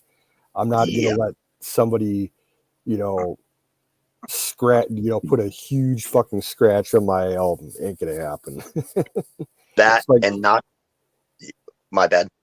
I would go with my dad. We had a chain of stores in my area called the Record Exchange, and you could turn in, they would buy, sell, and trade vinyl LPs, cassettes, but mostly CDs. And then they got into the DVDs for movies and games. And I'd go in there with my dad probably like once every other month or so. And all we would do in there was just go through the vinyl bins. And, like the first time the dude saw me in there looking at the records, he's like, "Do you know what you're doing? Do you know how to handle this?" I'm like, "I know how to perfectly handle this." And I showed him my method for, taking them out and inspecting them. And he's like, "Okay, yeah, you know what you're doing." Yep. The slightest thing can fuck up a record. Oh yeah. Yep. And those needles, when I had this old RCA rebuilt for Mom, I had to pay, no kidding, I had to pay $20 per needle for extra needles. Yep. Just because you can't find them. Yeah, the last set of needles that my dad got for the Sony was probably about 10 years ago. And that cost him, I think he ended up buying them on eBay from like somewhere out west. He found like a small audio shop in California. They had them, and they were like $60 per needle. Yeah, it was ridiculous. I believe it. Yep. The guy that redid it for me, he had some in there, and they're $20 a needle, and he's like, "I can't go any less than that." And it's like, "Nope, that'll work. I get it." Yeah, I mean, they were original equipment, man. OEM. Oh from Sony. Sealed in a bag and everything. They weren't some Chinese knockoff. Yep. These were in a little cylinder, and it's the old school plastic. That turns yellow. Yeah. Yep. So it's real. Exactly. Yeah. And it's just, and some of that stuff you can't, there's nobody that remakes that stuff. Any of the new record players have, these tiny little needle cartridge things in them that won't even come close. Yeah. Won't even come close to fitting in anything either. Do you remember the anti-static guns that people would use for record machines? Yep. They made the weirdest fucking sound. The hum that they had to them. Yeah, the click and the hum. Like if you were running it, you could use it on a record, just holding it in your hands to get rid of the static. But man, if you ran one of those guns on it while it was playing, holy shit, the sound that would come through your speakers, it was like,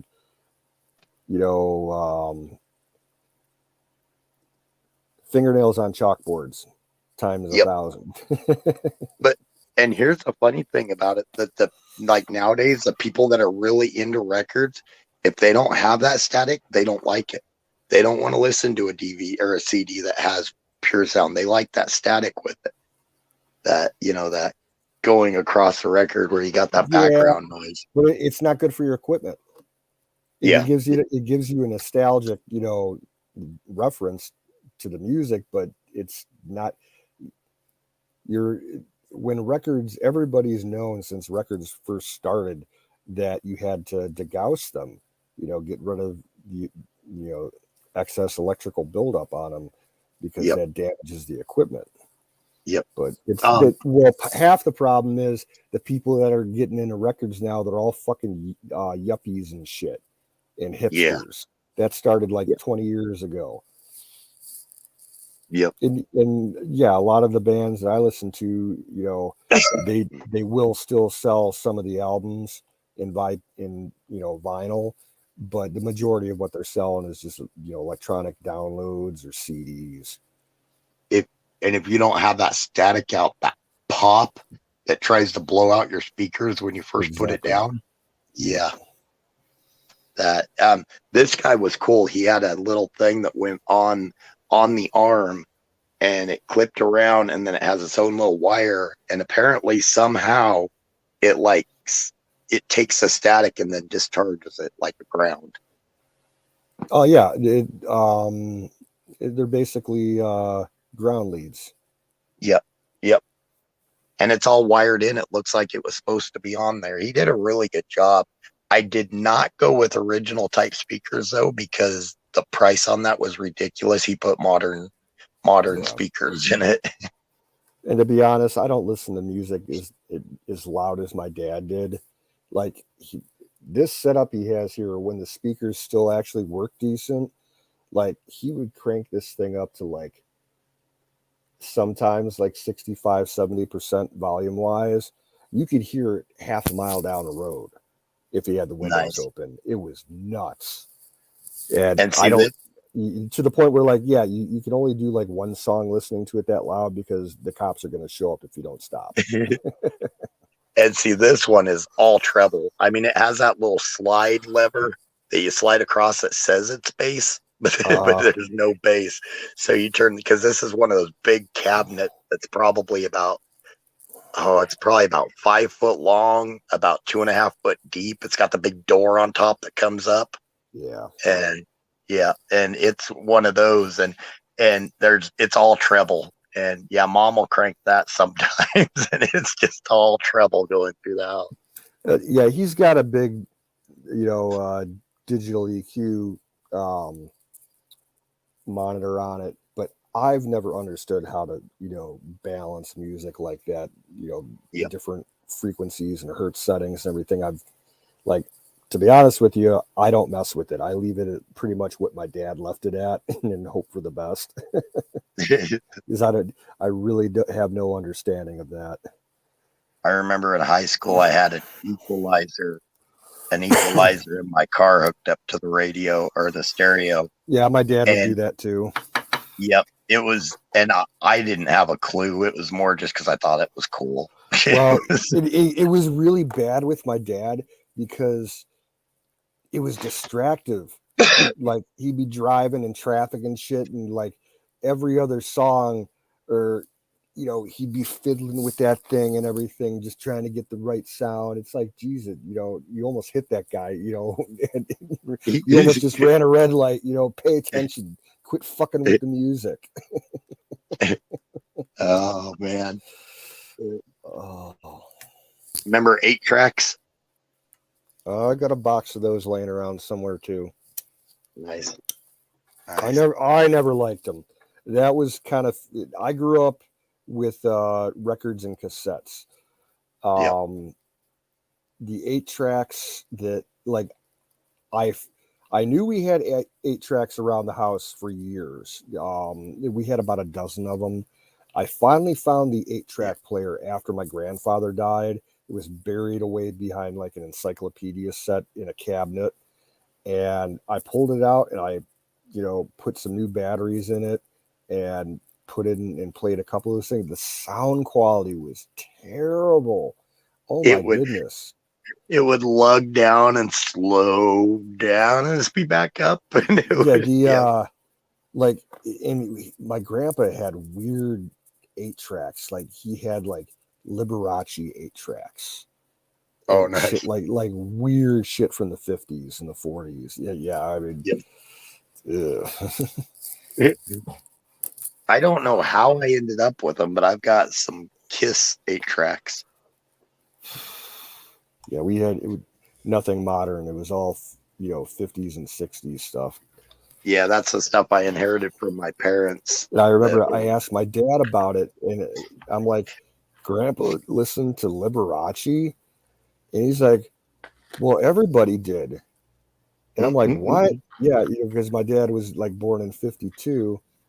And I guess like the TV at the time, you only had like 2 or 3 channels out in the sticks.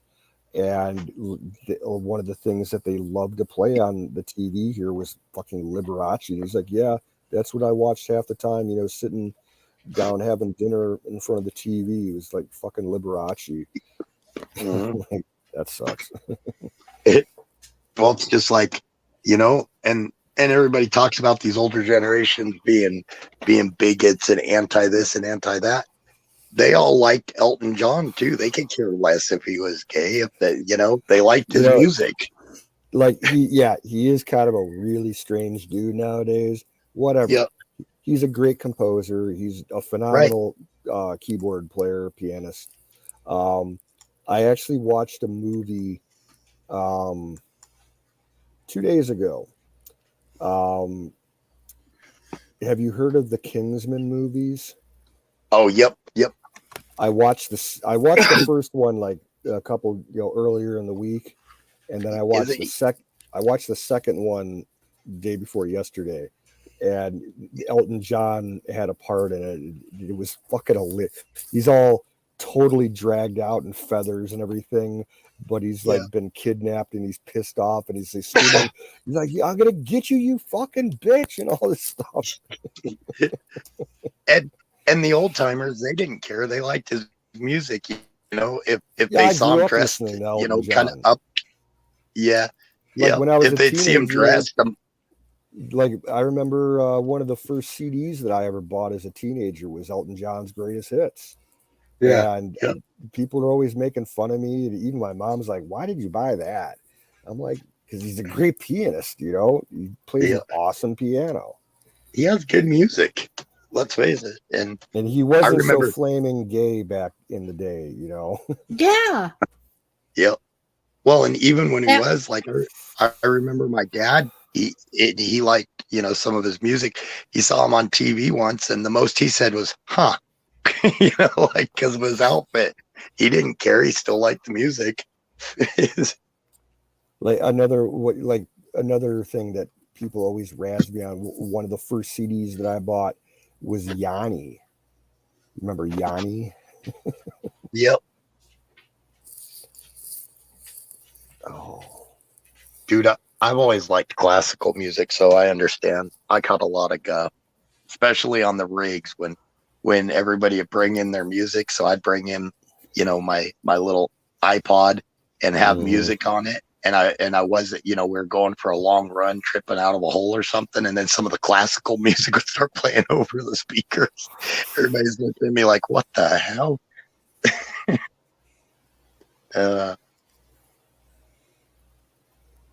Sorry, Kimmy. I think I cut you off. No, it's fine. Oh. I went from teaching myself. I'm really learning good on the new shipment I got. How much to smoke for I don't become cooter bug high. But I think I got it kind of figured out because I ain't been cooter bug high today. but I smoked enough earlier that I got munchy high. Yeah. So I'm eating ice cream and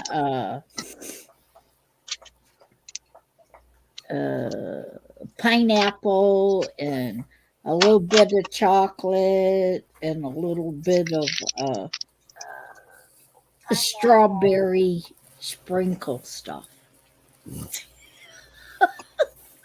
we were talking about that earlier. You know, the poor boy snacks we all grew up with like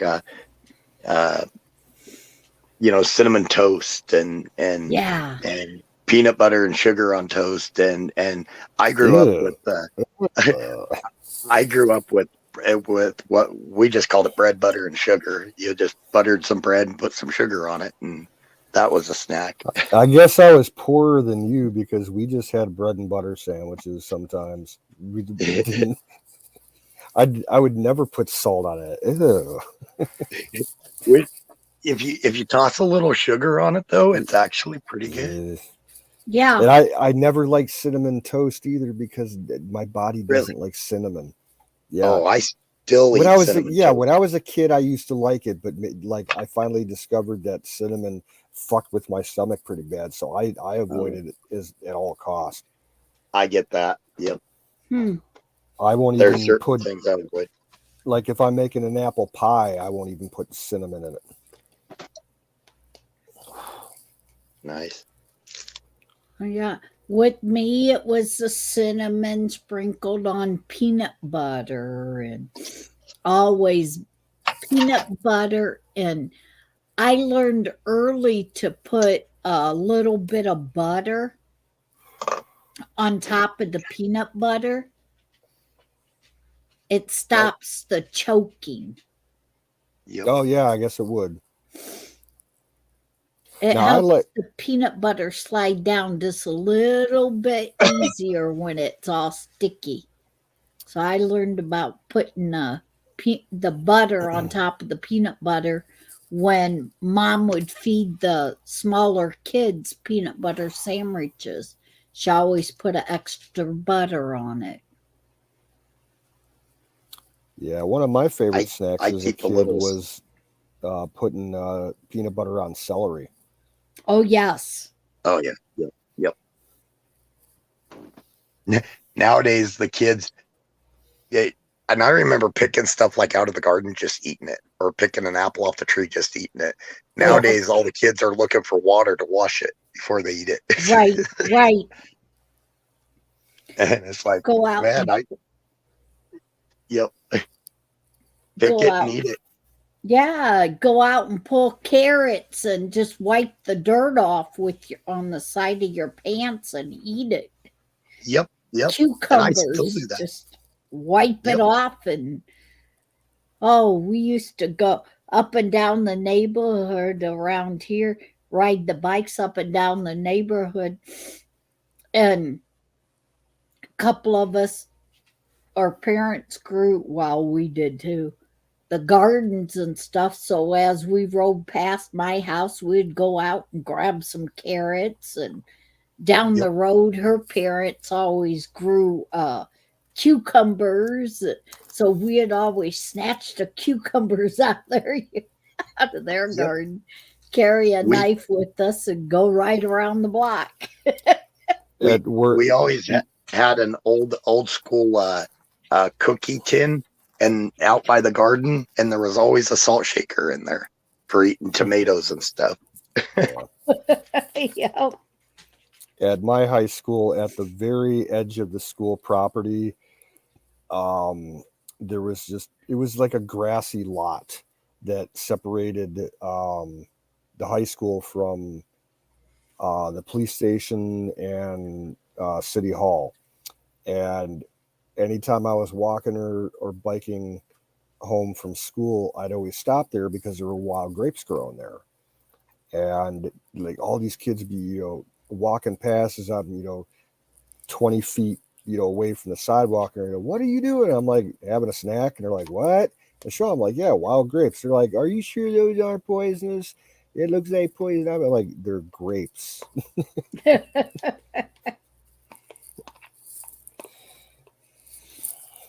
We used to have in that town quite a bit of wild grapes just growing randomly all over the town because, like, going back 150 years or whatever, there used to be a bunch of wineries in the area. Mm. So, like, the birds would eat grapes at the wineries and shit, the grape seeds all over town. You'd have basically wild grapes growing everywhere. We had cherry trees. There was a river that ran through town. At that time, we lived about, I don't know, probably about 10 or 15 miles out of town. The river went by our house and then went through town. The town had to go through and they had to start trying to kill all these cherry trees because it was just overwhelming the area around the river. Mm. Oh my. And it became like a noxious weed at the time. They just couldn't control it. I remember that. All the kids loved it. We'd go to the park and play and eat cherries the whole time. We used to have a cherry tree in my orchard years ago, but it got hit by lightning when I was about 8 years old and died. Half of it came down, and we just cut it all down. I just realized it. Go ahead. Oh, my bad. I was just going to say, I just realized that us kids probably contributed to that problem because half that school would be around there eating cherries and spitting the seeds out on the ground.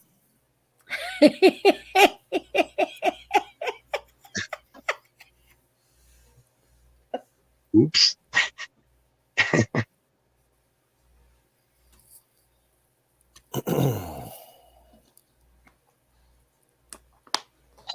I don't know if it was just an easier time or if it's just that I was younger back then and didn't care, because it just seems like it was an easier time in the 80s and 90s. Because I mean, in the 80s, in like my grade school years, I remember even the beginning of it'd be my grade school years because in 88 is when the wall came down. But I remember in grade school doing the nuclear drills.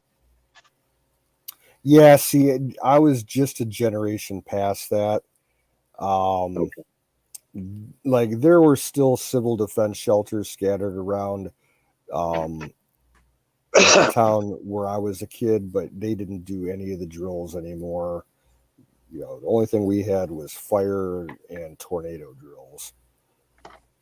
Yep, we did fire and tornado, but we also did the nuclear, because in the nuclear we went to and this was still when they did multi-story. They still had multi-story schools even for the grade school, and we had to go to the basement. It was like a sub-basement that they put in the schools.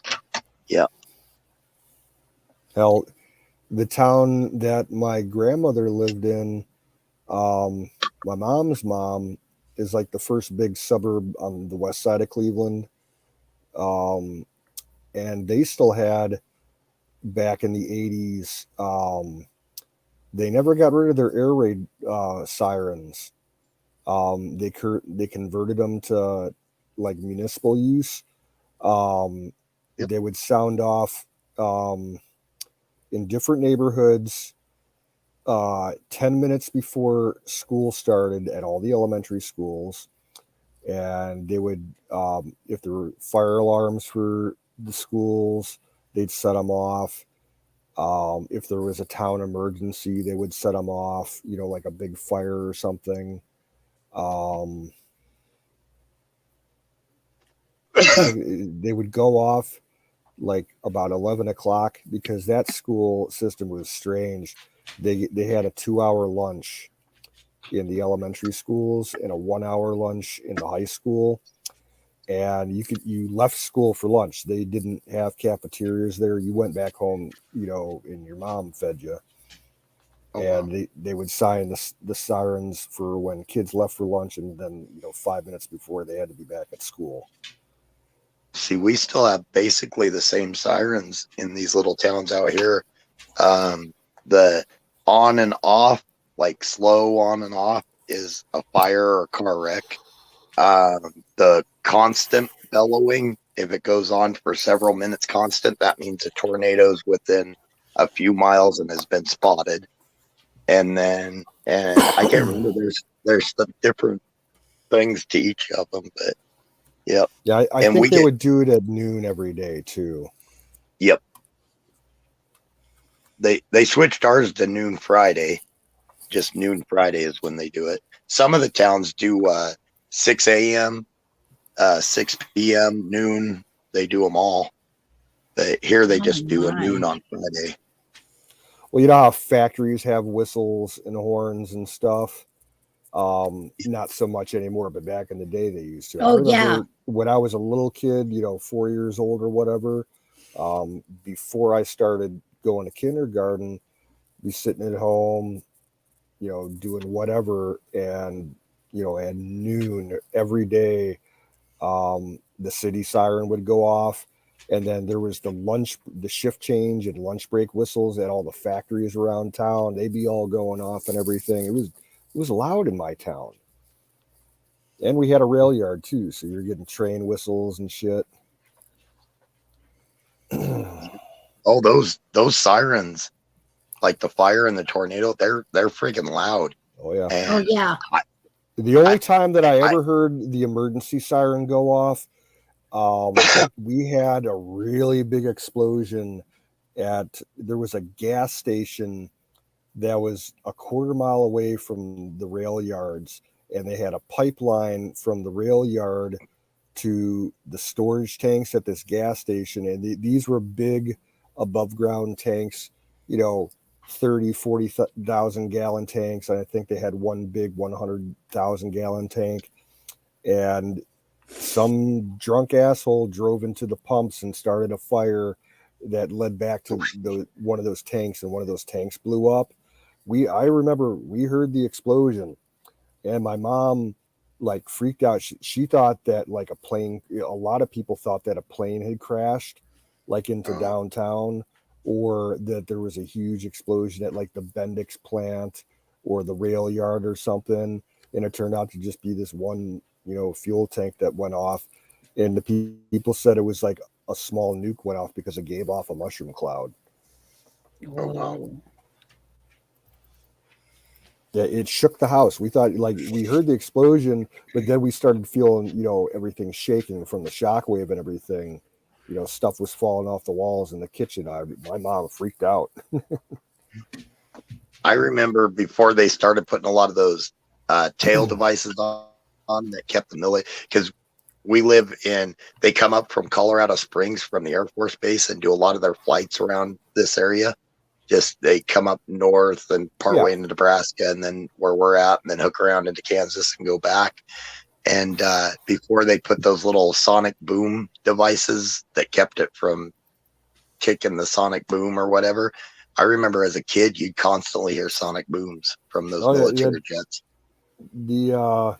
My dad would tell me when he was growing up, it was the B-58 Hustler. SAC had this nuclear bomber that looked like basically was a huge fighter jet, and they would routinely fly across the country doing Mach 2 and stuff, and you'd hear sonic booms everywhere. As a kid, we lived in a town, and I know for a fact that those B-2 bombers, the wing style, those are the B-2s, right? Yeah, the flying wing, yeah. Yep. I know for a fact they fly low, because they would go over an area. And this was back in 1985, 86. And we used to tell everybody there's this black thing that went over, and at that time, we're kids, we're like, there's this alien thing that went over in a triangle and everything. Yeah, they have that ground tracking radar set up so that they can fly nap of the earth like that. The computer automatically adjusts their altitude to get over, they'll power lines or big trees and shit. Yep. And it was flat. And they'd go right over the top of the trees and over our house. Nice. And it was insanely loud. And then in 1988, when we went into, I think it was 88, when we went into Iraq the first time, 91. Then they were using them. It's like, oh, that's what they were. Yeah. God, that was You can definitely tell the difference between a military and commercial, jet just from the noise. I live pretty close to a huge airport. I'm like 6 or 7 miles away from the biggest airport in Ohio, and we're like basically right underneath one of the main landing patterns and one of the exit patterns. So I hear a lot of jets, and I remember I was riding my bike home from high school one day, and I just heard this noise coming from a distance, and there was probably 30 or 40 kids walking in the group that I was with. And they're like, "What the hell is that?" I'm like, "That's a bomber." They're like, "What?" No, they're like, "No, that's just going to Cleveland Hopkins Airport." I'm like, "Well, it might be going to the airport, but that's a bomber. That's not like, a Delta flight or something." Or US Airways. And sure enough, it was a fucking B-52. I remember in third grade because it had some kind of mechanical problem. A couple lights went off in the cockpit, and that was the closest airport. And they're like, "We're coming down. Make room for us." Nice. I remember as a kid, at maybe 4th or 5th grade, somewhere around there, I was in the living room watching a show called Zoobly Zoo on PBS, and one of those things went over, and I swear it shook the ground, shook the house, everything. And when you're a kid, that'll scare the crap out of you. When you think the whole world's like falling apart. And I was what they used to call a latchkey kid. Both my parents worked, so we had to wear the chain with the house key. So when we got home off the bus, we could unlock and get in on our own. Yeah. Same here. Yep.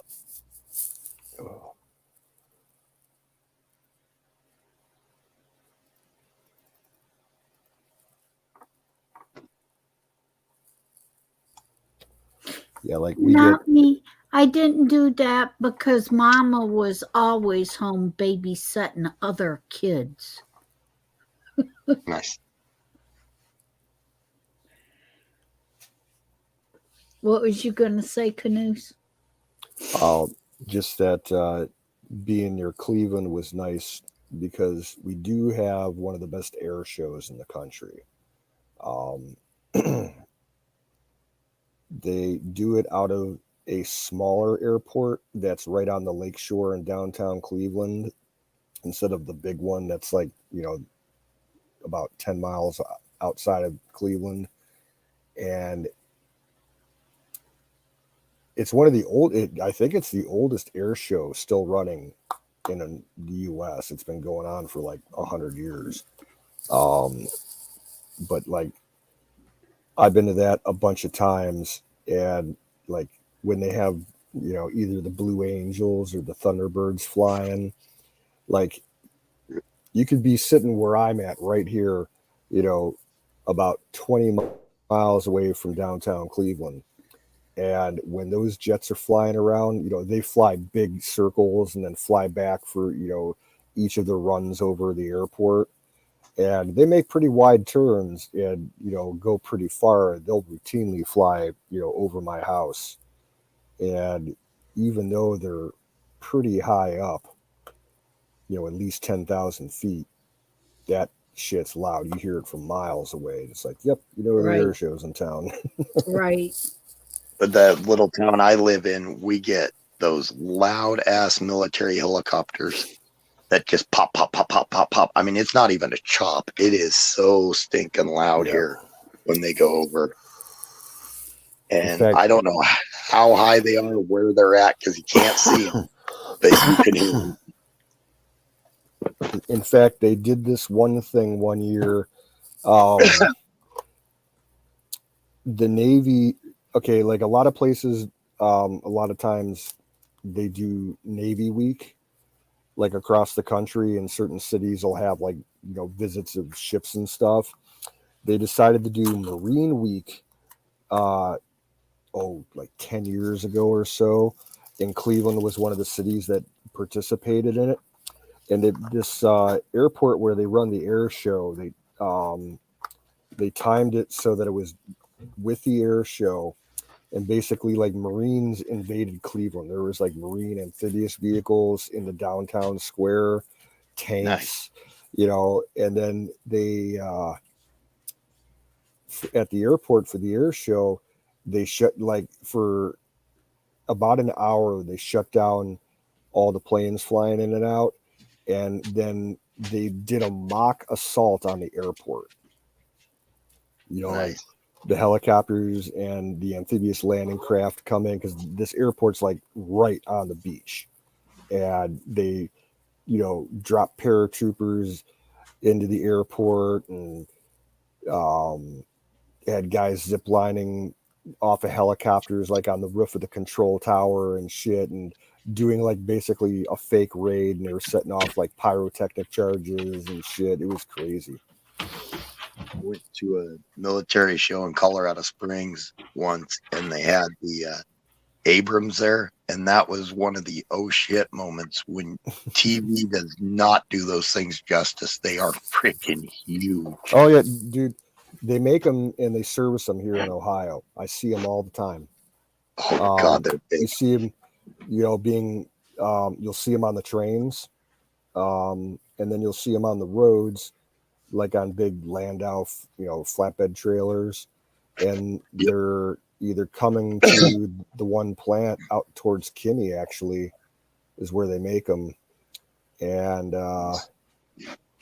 some of them will be like in the open, and then a lot of the ones that are heading in to get serviced, for a while they would be completely covered with tarps. You couldn't see the actual tank. You could, you know, tell, yeah, there's a tank under there, but you couldn't see it.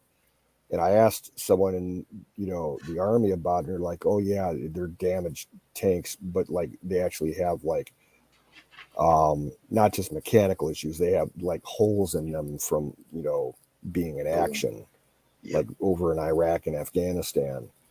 And they're like, you don't show that to the public. Because the armor's classified. So, well, heck, even when they go through on a train through here, there's one per train car. That's how freaking. And then the gun is like on this thing, dude, stabilizing them. Like that plant where they make them. I remember back in 1990 and 91 when first Gulf War was going on, and they were setting everything. We had trains that were 2 miles long that were nothing but fucking Abrams tanks. It's insane. And then the artillery version. It's basically the artillery or the Abrams tank, but it's the artillery. Yeah, the Paladin. Yeah. Yes. Yep. That thing is awesome. Yeah. Yep. And I don't see any Hummers going through. They must have just completely got rid of the Hummer with these new ones, because it used to be you used to see Hummers go through all the time. They're still in service. There's just not that many of them right now. I got you. They're used mostly on post at bases. They don't travel around with them as much as they used to. I got you. They've been giving a lot of them away to National Guard units. You see a lot of them around the National Guard areas around there. There's a bunch of missile silos, so there's a lot of National Guard around these areas. Yep. A lot of National Guard around these areas. It's like the closest guard armory to me. It's probably 10 miles away. And that's a weird company that they have out there. I don't know what the unit is, but basically they have like a couple of tow trucks and a couple of like semi tractors and like a couple water carrier, you know, tanks. Yep. It's an odd setup. Are there silos there? No. We don't have nukes here in Ohio anymore. Well, I can't say that for certain. See, let's put it this way: we have planes that are, you know, capable of shooting nukes here in Ohio. We got a wing of F-16s out by Kim in Toledo. Oh, nice. But they And they've recently, in the last 5 years, they put a couple $1 million into their weapon storage area. So yeah, they might have nukes there. But we had back when I was growing up in the 80s, we would still get, at school, at the beginning of the school year, we'd always have to do this government form for benefits. Like if your parents worked for the government, or your grandparents did, you were eligible for like free school lunch and shit like that.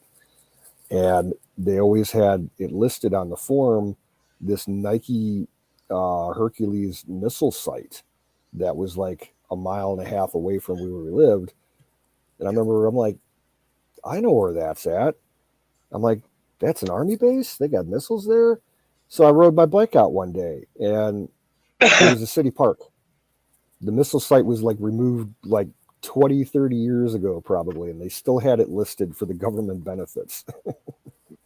But it turned out that those missile batteries, the Nike Hercules, they could be conventionally armed or nuclear armed. And we had 6 different sites around the Cleveland area for those. And one of them was actually where that airport is that they do the air show at. They had a battery right there. Because back then they were worried about Soviet bombers, and they built it. There was every major city in the country had these things. If it had any kind of industrial base, like Cleveland was heavily targeted. I think at one point we had like 13 nukes tasked for Cleveland area alone. Like the airport, we had the tank plant, we had the NASA center, the rail yards, the big steel mills, the port. Yeah, it was crazy. Almost every major city had that shit. I'm surrounded by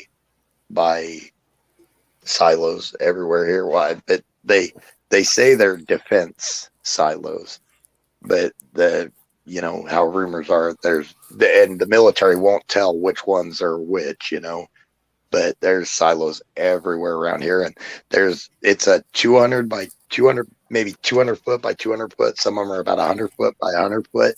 They've got rock all over the ground, chain link fence around it, and a little tiny building and a helicopter landing pad. Yep. Because the little building is just an elevator shaft. Yep. All the shit's underground.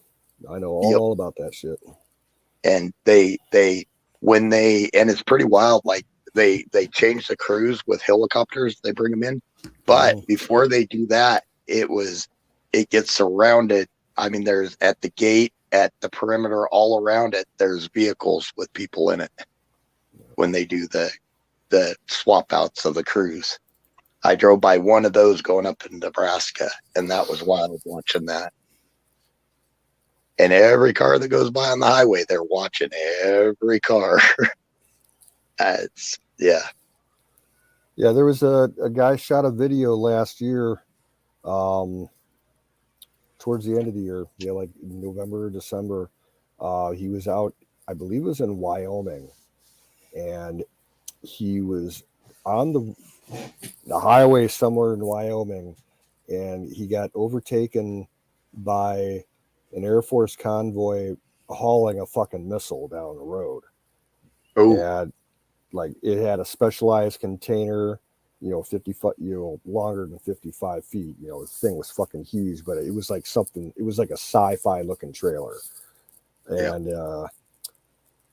it was surrounded. It had like 3 lead vehicles and 3 chase vehicles that were basically like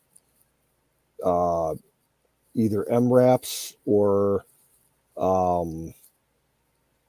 big military, like whatever the modern equivalent of like a deuce and a half truck would be.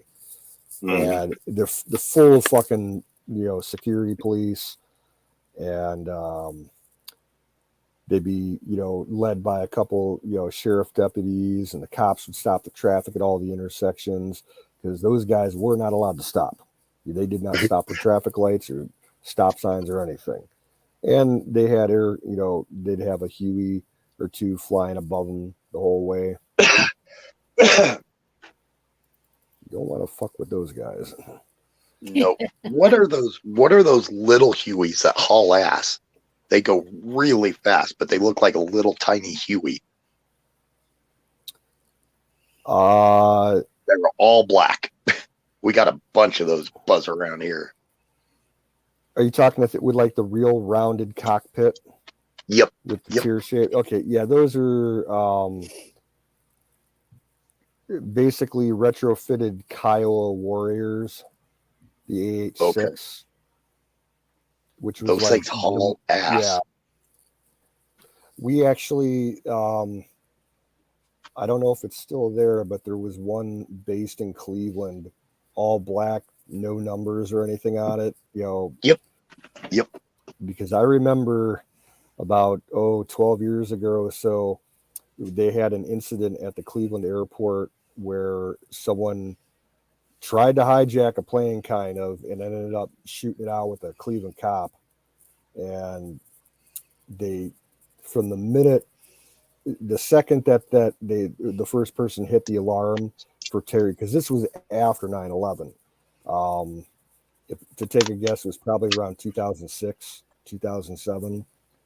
And within 30 seconds of that first alarm being hit, people that worked at the airport, like on the commercial cargo side, saw the hangar doors roll up on this one hangar, and one of those little black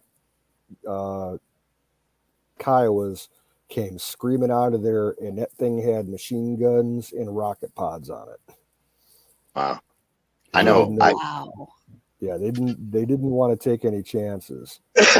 Well, I know these things. They'll just go, you'll be driving down the highway and they're all over. You'll go down the highway, especially if you're going north and south, and those things will just blast over the highway and they're gone. It's like, well, there are civilian versions of it. Yeah, if you have the money, you can buy one. Yeah. As many as there are, I don't see them being civilian. Around here, I see them. They use them to do inspections of the power lines and any of the above ground pipelines. Like the utility companies will hire, they'll rent those helicopters and use them to check, all the big transmission lines and stuff for problems. See them flying over all the time. See, I've seen these doing where they like put the nose down and the nose is constantly aimed, like going around those little silo sites, and they'll kind of go around those and everything. But this is also the area in Colorado. It made national news. I don't know. You ought to ask Diesel about it because it's kind of a somewhat amusing story. Because all these drones were flying all over the place around here. And they were like hovering around people's houses over their yards and stuff like that. And they were going everywhere and nobody could figure out what they were. Well, finally, all these newspapers had to run ads to tell everybody, do not shoot at them. It's a federal offense to shoot at these. So then everybody realized there was some type of government, military, whatever. That's creepy. But yeah, some of these farmers are getting pissed off and popping shots at the darn things. Yeah, I think that they're looking over their shoulder for pot growth and what they're doing, and and everything spying on you. And it was some cheesy thing that it was like supposedly some mapping thing, but literally people had pictures of these things like hovering outside their windows. Yeah. Looking in their houses. And God, I just got chills over that because my cousin was one of them. His house, he popped pictures of this drone looking in his house. Yeah, creepy. Yeah, we have one of our neighbors who lives in one of the housing developments adjacent to us. They're like their house is probably a third of a mile from my house. For quite a while, the family was really into drones, just regular commercial toy drones and stuff. And then finally getting up into the bigger ones that, had cameras on them and shit. And they constantly, they had a pretty small backyard. So it's like, hey, let's go fly over this farm. No one's going to care. And they were horrible pilots. They would constantly crash their shit in my property. And to the point, and then they'd come walking, trespassing on foot, trying to get the drones back. And both me and my dad and my aunt, we, would come out and talk to them. We're like, this is the last time, that we're going to let you do this. It's like, don't fly your shit over our farm. We're like, well, and they came back again. Yeah, they lost like a $500 drone a couple years back. And they, they didn't go walking around the field. They walked to my aunt's house and knocked on her door and asked permission. She's like, no, we told you guys not to fly your shit over here. It's ours now if we find it. And we kept it. I got it sitting in my living room. It just needs a new battery. And I think there's laws against that now. Yep. Well, technically where I'm at, you can't really fly them because we're underneath that landing path for the airport. You can't go more than, I think it's 250 feet. And these guys are flying them 800, 900 feet. And you got to fly them over your own property. You can't go on other people's property. I think the one that my cousin had pictures of, because his game cams caught a pickup that was parked in their trees too. And I think it was some pervert out there on his own. That one, but it was just coincidental that it was at the time that all these other drones were out there. And I think that's what happened with him, to be honest, because that pickup, you couldn't see a plate number or anything. You just saw the side of his pickup, the pickup from the game cam. So he might have been flying around looking for weed to steal.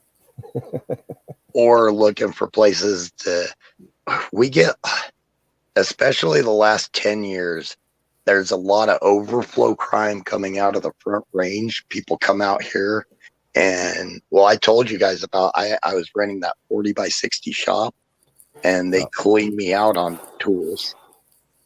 Oh, that sucks. And they know when you're gone. They know, they keep an eye on these places. Even my sheriff's department has a couple drones. They'll call them out they'll set them up for big accidents that affect major. We have 2 freeways that run through the town and a couple of the state highways. So it helps with controlling traffic for accidents and shit. Yep. And then the SWAT team has one that they'll use, if they got a barricaded suspect in a house or something, they'll fly the drone all over the house. See, I like drones. That's fairly new. That only started within the last 6 months or so, because we had a case last year where there was a car chase with a bunch of armed robbers in it that came all the way from Cleveland and ended up in my town. And they ditched the car and all 4 took off into the woods and in the fields and shit. And the police, they had roadblocks at almost every intersection and they called for a helicopter to help out.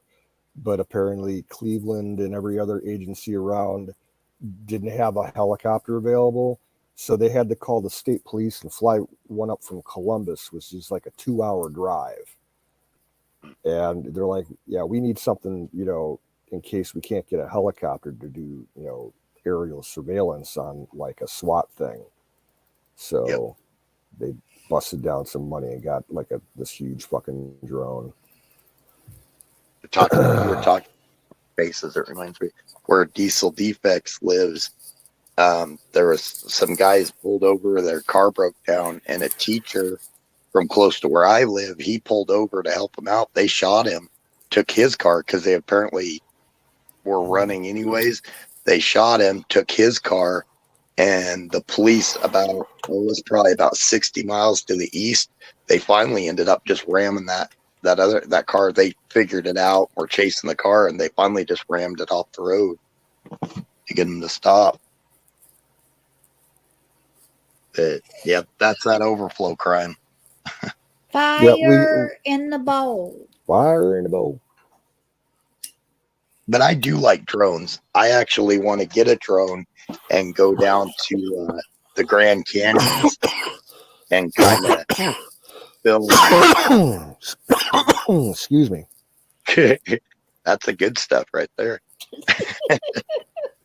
I want to go down to the Grand Canyon though with a drone and go into some of those areas that are blocked off to try to find some of those caves. If I was by you, dude, I'd take a drone out to Rocky Mountain National Park. Yeah. That'd be awesome. Yep. My cousin, a couple of years ago, one of my cousins on the other side of my family had one, and we're up Poudre Valley up above Fort Collins. You want to talk about some amazing pictures. There's you realize just how big it is because this highway goes through, campers everywhere, and everything. But you go up, and we climbed a long ways on this trail to get to one of the smaller peaks, and he went up, and there's so many valleys with so many streams that are just untouched. Uh-huh. It's amazing. Yeah, I remember a couple years back, I saw a video. Some dude was flying a drone at Rocky Mountain Park, and he was on some tiny river, like more of like a mountain stream in spots, but it had like its own little narrow ravine and everything. Just the rock formations and everything as he's flying over it, heading it upstream to its source. Fucking beautiful out there. It is. And when you can get to, we went on a horseback ride, and it was a half a day there, half a day back, and you either had to hike or go on horseback, and you went through this little kind of cavern, and then it opened up into this little valley. There's a waterfall coming down. You could see bear across, little black bear across the way and everything. Oh my gosh, it was amazing, but it was completely surrounded. It was just this little valley in there, and there was only like one way to get into it with this one little trail where the river came back out and followed it. It was a tiny little river, tiny little waterfall, but right next to that little river, there was a little area, little ledge that, the animals used, and we took it in and had to go single file in there. And God, that was amazing. It's something out of a storybook almost. Oh, wow. All national or state ground though, and no way a regular person would ever be able to buy it.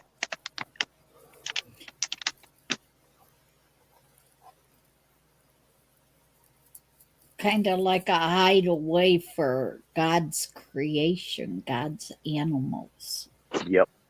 That's, if the system ever completely went to hell and everybody went nuts, I know at least 10 places up there that very few people know of that you could pretty much be away from everybody. They'd never find you. Cool. I know, like where I worked up in Canada, that whole area up there is a perfect bug out spot, but only in decent weather. I wouldn't want to be up there in the wintertime. Yeah. That's unless is. You had like a really good camp and you had enough food to last you the winter, because I wouldn't want to try and hunt and fish during the winter up there. And the places I'm talking about are in such a high elevation, where we get inches, they get feet. Right. You're getting, well, what's tree line out there? What altitude is tree line? I think it's 8,500, I believe, is tree line. And that's a whole experience too. You start getting into the taller areas, and through the entire range here in Colorado, there's a certain point where you get to, and it's like a perfect line going across there with the tree line ridge. And we even get that a little bit in the east. Nice. There's parts of the Appalachian Mountains that are like that, especially like the Blue Ridge Mountains. Smoky Mountain National Park has that. Like a lot of, I think like the top 3 mountains in the park they call them balds because they're a bald cap. There's no trees on the summit. Yep. It goes from green to looking like it's Mars. Mm-hmm. It's really neat though. And apparently though, that's where like a lot of your minerals, they're really minerals. So like if you can get up there, and I've been to places like that, and you walk 10 feet and it's like you ran a mile. Because of the vertical change. Yeah, it's so hard to breathe. Well, even in the mountains, and I live right around 4,800 foot. And when people come up here from like the coasts, they have a tough time breathing. Oh, yeah, and at Smoky Mountains, I've been there twice to the park. There's this one waterfall that it's considered the easiest hike in the park to make, and it's actually a paved blacktop trail, and there's a parking lot at the bottom, and I think the trail is like maybe just shy of a mile. The first year we went there, I made my mom do it, and she had just the vertical change, not the altitude, because we weren't high enough for any of that stuff, but just the actual walk up there. By the time we were 3/4 of the way up there, and she's like gasping for breath because she couldn't, handle the slope. Yep. And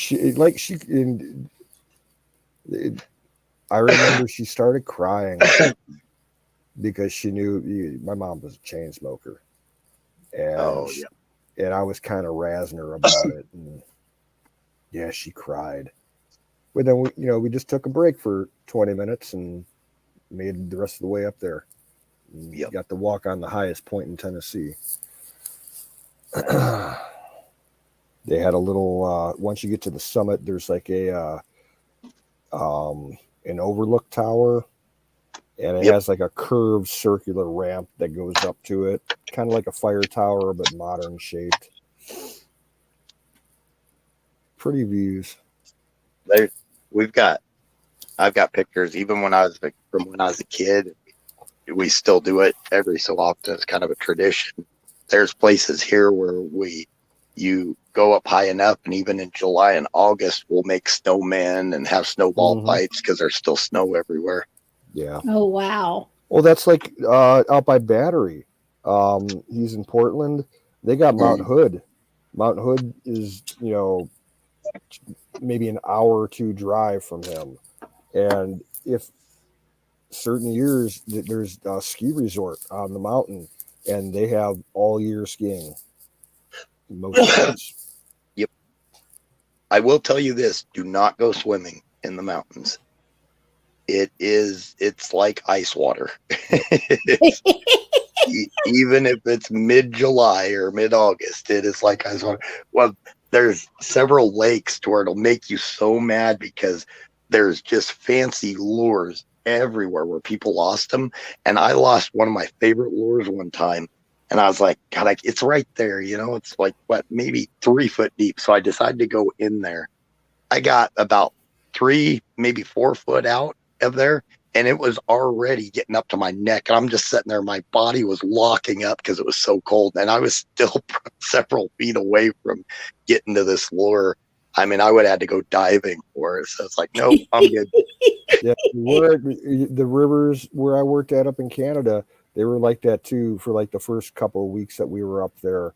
Because it's all snow melt that's working its way down to the Great Lakes and everything up there. And it was great because the groups that we took out, we swapped incoming groups with outgoing groups on Sundays. And every Sunday morning, the incoming groups, before we would outfit them with the canoes and everything and let them take their trip, we had to give them a swim check just to make sure that, safety wise, that they know how to swim if their boat capsizes. And it was real simple. Like, you walk to the end of the dock, you jump in, you swim 50 feet out to a floating dock and then back. That was it. Swim 100 feet. These people, they'd be lined up to jump in. 9 out of 10 of them, they jump in, and the first, second they come up for air, they'd be like, Jesus fucking Christ, it's cold. Like, where are my balls? It 9 does. out of 10 people are like, Lord, some form of holy shit, holy fuck, or something like that. Yep. And if you're in there too long, it's this weird effect where your body literally starts locking up. It doesn't want to do anything. Yep. It is the weirdest thing. That's why I don't really like swimming, because usually 9 times out of 10 the water is going to be cold, and I would cramp up, like, in my sides and everything. It was terrible. Like, I scared a couple lifeguards at the city pools and the YMCA because of that. I would wave them off. I'm like, oh, I'm okay. I'm not drowning yet.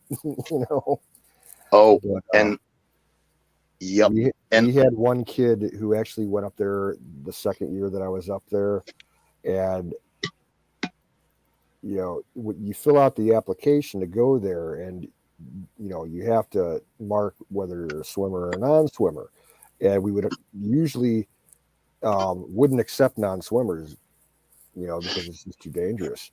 This one kid came up one time and he said he could swim, but he couldn't swim because he jumped in that water for the swim check and just instantly started drowning.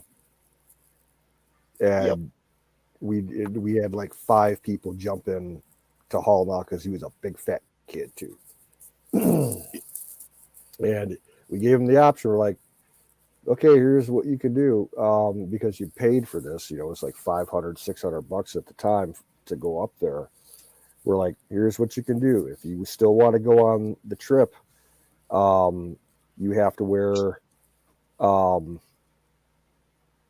life vest. All the kids had to wear life vests in the boats. But we're like, you'll have to wear a life vest even while we're in camp. If you're within 10 feet of the water, you have to have your life vest on. And the kid and his dad were kind of like put off by that, but they're like, well, what's the other option? It's like, well, you can either stay here at camp all week and do absolutely nothing, or you can go home. It's like, those are your 3 options. And they decided to tough it out, and they went out on the trail, and I was their guide. And they lasted about 24 hours. The rest of the kids in that group were making fun of him to the point where the father had had enough, and the kid, like, his son was crying. He couldn't do anything other than sit, in his tent and cry. So I had to call the base director up on the satellite phone and tell him, sorry, but you need to come up here with a boat and take this family back, to the camp to get their stuff and then go up to the marina, because they're like, they want out of here. They're like, they don't care. They'll call a taxi, from the nearest town, like 40 miles away, to come take them to a bus stop or something. They want out of here. So he came and he picked them up. He tore that troop of scouts a new asshole. Basically told them, you guys are a bunch of assholes, making fun of this fat kid that can't swim, decided to try and toughen it out. And he basically said, you can finish your trip, but if the guy calls with any more problems, I'm taking you all home, sending you back. And they stayed out the whole time. And when they came back and were rotated out, we flat out told them, you guys aren't welcome back here. Don't ever try coming back. We won't approve your visit. They were assholes.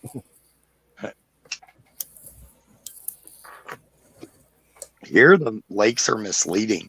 They're all snowmelt lakes, and the shores go down so sharply to where it's such clear water. You look down, you think it's 10 foot down, but it's actually like 50, 60 foot down.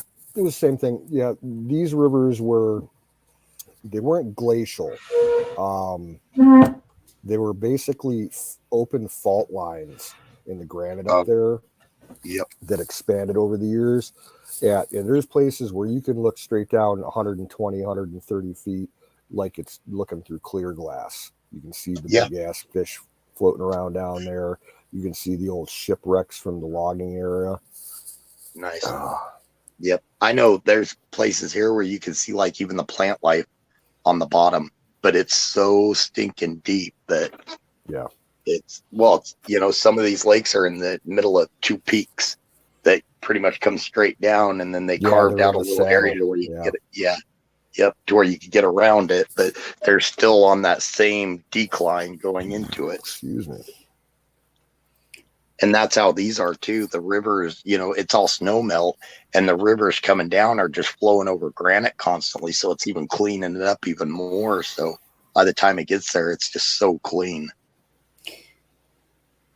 Okay, guys, I'm going to hop down. It looks like the mice is telling me it's time. They're starting to run around the computer table. Well, I hope you don't leave your weed out like that for them to get. No, that's one thing. I got it in a little bottle, and I even slide the actual one hitter in the little bottle. Cool. It's one thing with me. I got all kinds of drug bottles sitting around because I'm on so many different pills. And they are all different sizes of bottles to where I can put even a great big hitter in some of the bottles to keep the mice out of the weed. So yeah. Uh-huh. But when they start popping around on the computer table in front of me when I shut the lights down, they're trying to move me out. So. Jason says, smoke up the mice. Get them all stoned. I kind of wonder if that's the reason why they come and pop around the table around this time of night. Could be. Because I done stoned them out of their hiding places. They get more braver when they get stoned. I don't know. I didn't hit Cooter Bug High, but I sure did. Hit a good high. You hit glittery helicopter high. Yeah. At least I ain't never hit that sparkly helicopter dick high. Or however battery says that. Is it battery or is it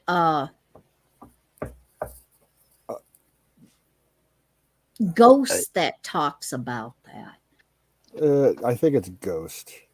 He Yeah, thinks it's hilarious. The glitter helicopter. Yeah, glitter helicopter penises. Haha, I hopping down. Maybe he heard that and he come bug you guys. Night, all. Yeah, sweet dreams, Kim. Sweet dreams, guys, and the chatters that are left in the chat. I think Jason's the only one still kind of here. Yeah, no. Yep. I ain't been paying attention. I bad tonight. Night. Don't forget Singularity. I still need your address or your information to be able to send you your stuff. I need to get you an email, okay. And then yeah, we can email back and forth and I can send it to you. So Okay. Yeah, cool. leave me your email somewhere. Yep. Get mine from my phone number or something from Wiz or Canoes, I think has it. Actually, I think Canoe and Emeralds both have mine too. They can give it to you. I don't mind that. And if you want to text me, yep, I can send it to you. Okay. That'll work. All right. Talk to you later. Yep. Take care, Kimmy. Yep. Peace out. Night. Night. That one guy earlier was talking about if we thought the U.S. could take Russia. I think with the stuff Colorado has with the Air Force base, the Army base, and all the missile silos dotted around everywhere, I think what Colorado has could take on Russia, to be honest. We have so many missile sites here. And that's what one thing, if anything did break out, I would probably be one of the first to know because they're going to obliterate us.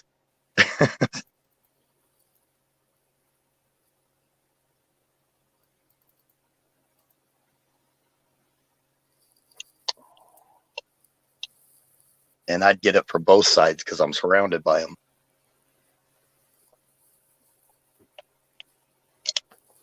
You know, we used to have a couple ICBM silos back in the day here in Ohio, because before the whole Minuteman thing started up, like what you got by you, a lot of the Air Force bases around the country, part of that base's structure would include anywhere from 2 to 15 Atlas missiles in silos underground. And we had, there was, I think, 3 or 4 of them here in Ohio. And they were between Wright-Patterson Air Force Base and what used to be Clinton County Air Force Base. And back in the day, those were both nuclear bomber bases. So they had Atlas as backups, but Atlas became very unreliable. They had lots of accidents with them. Oh, yep. They didn't last that long just because the technology improved when they started the Minutemen. Well, and see, a lot of these around here, everybody says that they're actually defensive for NORAD and some new thing that's supposed to take out things headed to the front range. Interceptors. Yep. The whole interceptor program, that wouldn't surprise me a bit, because they have been trying for 10 years to push through a new system of interceptors that would be regional. They had a list of 6 or 7 places where they wanted to put these things there, mostly on the coasts.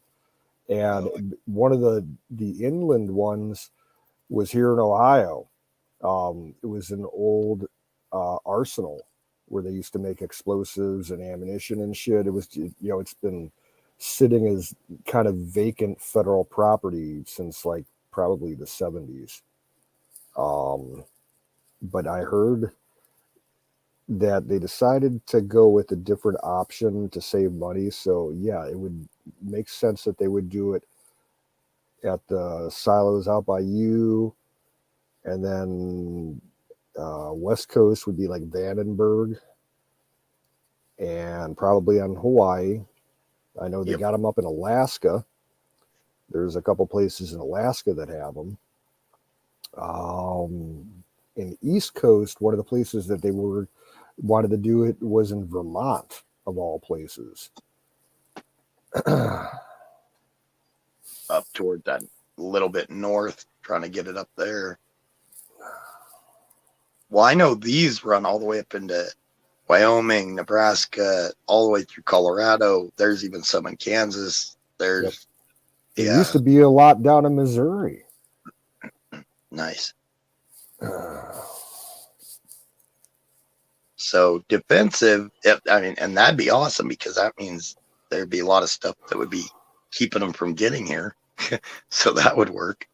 Well, from my understanding, Colorado and particularly Denver is kind of like the backup capital for the country.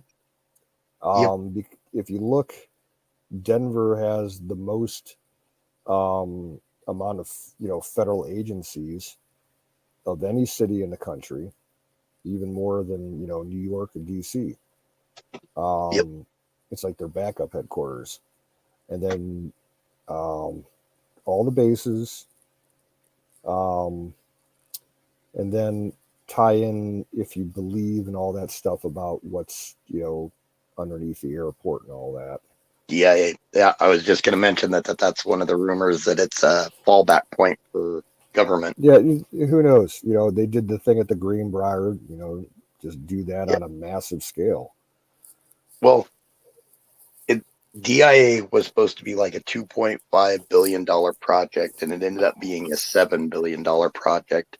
And there's contractors that said the amount of dirt that they hauled out of that place was way more than they should have had to. Like, way more. I mean, an insane amount of dirt they were hauling out of that place.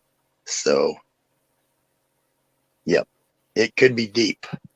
And that baggage system, they put in this multi-billion-dollar baggage system that was supposed to be all automated, and that's what the whole underground was, that you can't go visit. It's supposed to be this high-tech baggage system that never worked, supposedly, and they never did use. So supposedly it just sits there and it takes up tens of thousands of square feet. Yeah, okay. I wouldn't. We have something similar here in Cleveland. Okay, the major airport that I've been talking about, on one side of the property, the Cleveland side has the actual physical airport on that side of the runways.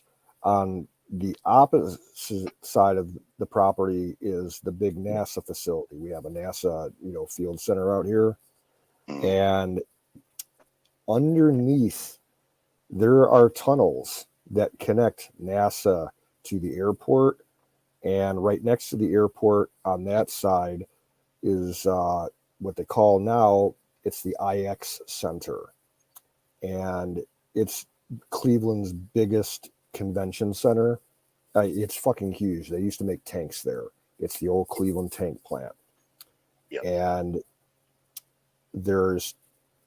that building has like 6 different basements. They actually have one basement level that's nothing but a huge swimming pool that they used to test the tanks in, for, integrity and water tight sealing and everything. And you go a couple floors below that, and there's this big ass tunnel that connects to NASA. And along the tunnel, there's certain points that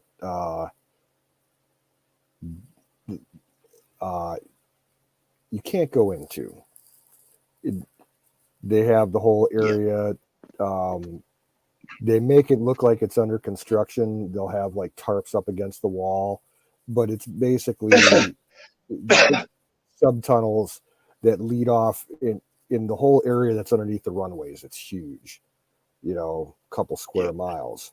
There's got to be underground, huge areas there as like an emergency, backup place for the regional government, like with, this whole area. Wouldn't surprise me a bit. That's one of the reasons why they probably have those fucking helicopter gunships. Security. Well, yeah. That. Yeah. Oh my. And that. Yeah.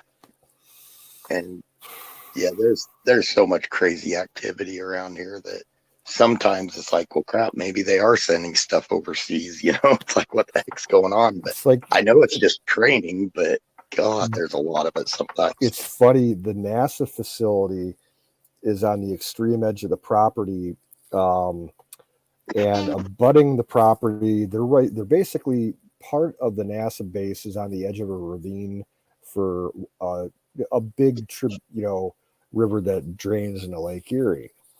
And at that point of the river, it's probably 20 to 30 feet wide, kind of a decent current. The one shoreline is part of the Cleveland Metro Parks. And on the other side is the NASA facility, and there's fencing and everything. If you stop on that shoreline, within 10 minutes, you get, an SUV coming up telling you to get the fuck out of there. That's what frustrates me about some of these things, like you're talking about Breyer and like I'm pretty sure that's probably what DIA is. You look at a lot of the information on it, there's just too many questions about it that's probably something like that for government. But if you're a civilian and you go up DIA, yeah, Denver International Airport. Oh, I thought you were referring to the Defense Intelligence Agency. Oh well, they probably got something under there, but I do really believe that it's some type of like bunker for government officials. The part that ticks me off is if you're a civilian and say all hell's breaking loose and you're about ready to get nuked, you're a civilian, try to go up there, they'd shoot your ass. Oh, for sure. Yep. And I think that's crappy. I mean, they want to save the government officials. Well, who's going to be left to freaking govern? It's going to be like Dr. Strangelove. They'll handpick people from the major professions and for their sexual compatibility. Yep. So that we don't have the mine shaft gap. Yep. I can't remember what movie it was that I watched, but in this movie, they already had a list of all, and it's believable, really. They already had a list that if something happened of all the people that they would basically go out, grab, and they would grab them. They wouldn't tell them come with us because they'd want to bring their family, and they don't want you to bring your family. They just want you. So they would grab you, bring you there, and God, what movie was that? It's kind of like a 1984 type movie. But yeah, they had it all planned. I think there's actually been a couple of movies done where that was part of the plot of the movie. Yeah. It always seems to do with like an alien invasion, I think, is what it is. Okay, that one movie, it had Morgan Freeman in it. Yep. Where the asteroid hits, in the Atlantic and, causes a mega tsunami or some shit like that. Deep Impact, that was the name of it. Yep, that might have been the one I watched because I kind of remember Morgan Freeman, but that might one of the people that detected the asteroid was like some 12-year-old kid, and he was like the first one to name it. And they put him, they gave him the special pass so that like him and his family could go, in the bunker and everything. But you got to leave now. It's like, I know in the movie I'm thinking of, there's just like this, she's like a high school teacher or something. She's in there teaching a class and they literally go in, grab her, leave with her, and just leave her class there, but they needed her not for any research purposes. She was one of them on the list to be saved. Yeah. It's crazy. I'll be back in 1 minute. Right on. I'll run downstairs.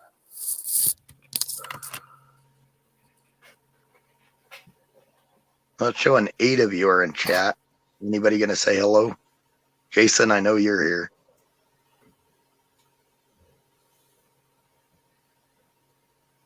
I think Miriam's out there somewhere.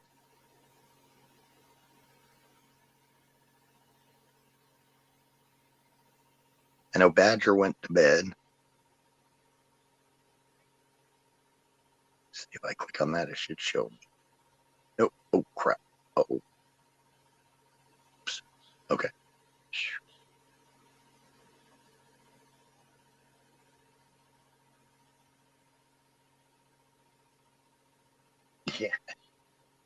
Emerald, are you still here? I am all alone. Apparently, now I got to talk to myself. Usually I get in trouble when I talk to myself or people look at me weird. Now there's proof of it. That Dawn? Type it on that? No, that's coming up as just the game, so it's got to be Emerald.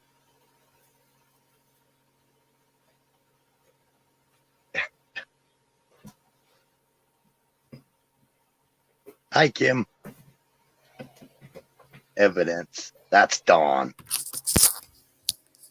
I think that's Dawn typing. Yep. Hey, Dawn, how's it going, man? Is it Don? No. Yeah. You don't think so? Well, it's either Don or Wiz, but I don't. It'd be Wiz. If that's you, Don, welcome in. When he said evidence, that's something that nope. Yep. Nope. Okay. Now he's just messing with me. Whoever it is. Oh, it's Wiz. Okay. Oh, hey, Wiz.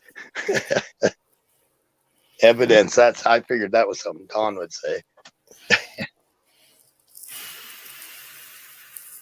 Emerald and Kim saved me from talking to myself. Gotcha. I was getting really dehydrated, so cheers. Yeah, I've been sucking down bottled water. Been working out in the yard this weekend, and I'm kind of dry around here. What's that? I'm drinking beer. It was the closest thing. Oh. I used to love beer, and I haven't drank very much for so long. It was a couple of weeks ago. I was at my cousin's, and he gave me a Bud Light, and it just didn't taste right. It's like, I lost my taste for beer. That's because it's Bud Light. It's garbage. When I used to drink, my favorite, but it was expensive, was Michelob Light. I really like Michelob Light. I like regular Michelob. I don't drink light beer. Oh, I gotcha. Yeah, you can't find it anywhere around. There's only like 1 or 2 stores within reasonable distance of me that carry it. Nice. Everybody likes the Mick Ultra. I think Right. that's like crap. Yeah. It's funny because you would think, like being from Colorado, most people would drink Coors or Coors Light, and it's not. Very few people drink Coors Light. It's either Bud Light or High Life that people drink around here. Coors is pretty big around here. Yep. And I had never had Coors up until last year. Never had it my entire life until last year. Not that great. It's better than Budweiser. Yeah. Or Miller. Yeah, regular Budweiser I can't stand. I do like Bud Light. Yes, I don't drink light beers. Yeah. My beer of choice anymore is either Rolling Rock or Genesee. Nice. That's about it. Dude, when I was in high school and shortly after high school, that working the jobs that didn't pay a lot, we used to drink the crap out of Key Light. Keystone Light. Oh yeah, that's big around here too. Yep. It's huge in Pennsylvania. But nice. Yeah, it's real. When I was working at the store, we sold that in 30 packs, and we would go through at least a dozen 30 packs a week. Yep. It was cheap. It was either that or the Beast, Old Milwaukee's Best, because they were the cheapest. As far as 6-packs go, the cheapest around here, Milwaukee's Best, Natural Light, and my Genesee. Yeah, I'll drink Milwaukee every once in a while. Yep. But like around here, okay, at my store, I could get a 6-pack of the tall boy cans of Genesee for $7 plus tax. Nice. Yeah. Rolling Rock's like $1 more. Nice. The only other beer that I would ever buy is if I want to taste for something different, Molson Canadian. No, or not Canadian, Molson Golden. It's half ale, half what's the other type of beer it is? Half ale and half Pilsner, I think. It's really good. Nice. Up around your area, probably. Well, it would be up around your area because I know when I told Pat about it, he's like, he was surprised. He's like, oh yeah. He's like, wow, I drink that beer, but my last name, there's a Pennsylvania Dutch beer company that makes it, and they're like, God, they're like my fourth or fifth cousins, and there's a beer company up there. What's it called? Do you know my last name? No. Yeah, don't worry about it. Yeah, okay. Don't dock yourself. I'll tell you sometime in actually I'll just text it on the chat or on our text sometime. But yeah, but there's a beer, and when I told Pat about it, he's like, holy crap, I never even put two and two together because he had my last name. And yeah. Was it Yingling? Nope. Okay. Nope. But yeah, it's a lager. That's what that Molson stuff was. It's half lager, half ale. Okay. Yeah. And see, I can't stand lagers, which is weird because I'm German and I'm Dutch Danish, but Germanic. I should like lagers, but I can't stand lagers. Well, now, for a while, I used to like IPAs. And I would spend a little bit more.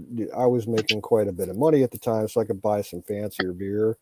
And I would I've tried out a lot of IPAs from microbreweries across the country, mostly my area and East Coast stuff. And one of the things that I found was this here. It's they call it 60-minute IPA. It's made by Dogfish Head Brewery. They're on the coast in Delaware. This was one of my go-to beers. I don't drink them very often because they're so potent. Like I think this is like 7.5%, maybe 8%. But I will I'll drink them if I'm at a restaurant having a nice meal. I'll have a couple there. I hardly ever buy them like at the store. But this beer here, this is one of the 12 packs that I bought and took out the whizzes last summer. And I never drank it. We only opened up one case and we only drank like half of it. Just didn't feel like beer by the time we got there. Oh, yeah. My biggest problem is I can't afford what I like. Well, I can't either right now. Yeah. Yeah. It's the only reason I'm drinking it because it's just been taking up space in the garage. Yep. The low end, which I like it, but not as much as some of the others. But I do like Crown, and it's at least somewhat affordable. But I'm a sipper. I'm not a big drinker. When I do, I like it over a cube of ice and sip it. Oh, excuse me. Yeah, I like. I'm not a big fan of bourbon. I like whiskey. Always you like cognac? Had it once. I'll never drink that shit again. Didn't like the fruity taste to it? No. I loved it too much, and I drank myself sick. One of the drunkest I've ever been was on code. I was drinking Martell. Oh, I drank almost an entire bottle of it in one night. That's the worst part about it. It's really smooth and it sneaks up on you and you're plowed. Dude, I got so fucking sick. I was so embarrassed. My dad had to clean me up because I puked all over myself. He had to drag me into the shower and all, Yeah, it was bad. Yep. It's definitely a sipper. Yeah, definitely. Yep. It's not Now, even shot. I can do sipping on a good rye whiskey because that's the kind that I like nowadays. My preference is George Dickel rye. And if I can't get that, Old Overholt. That's it's been around forever. I can sit back and put back a half of a bottle, maybe 3/4 if I'm really feeling good in one night. Yep. It's not something that I do anywhere near a regular basis anymore. But yeah, I used to do that. I would, back when I still drank bourbon, I would be drinking Jim Beam. Yeah. And I'd go through 3 or 4 bottles a week. Dude, I had a problem back in the day. Yeah. I through my 20s, I drank entirely too much. And that's why, if I go to a bar, I can smell Jim Beam or Jack Daniels across the bar, and it'll start making me sick, bringing up bad memories of Jack Daniels and Jim Beam. And I can just pick it out across the bar, or if somebody comes up and talks to me, I can tell they've been drinking. It's like, oh, dude, nope. Get away. Because it's just too many memories of drinking way too much of it. The only smell of alcohol that turns me off anymore like that would be any kind of tequila, or I hate tequila. I think it's vile. Yeah. Sometimes vodka does that to me. Got some bad experiences with vodka.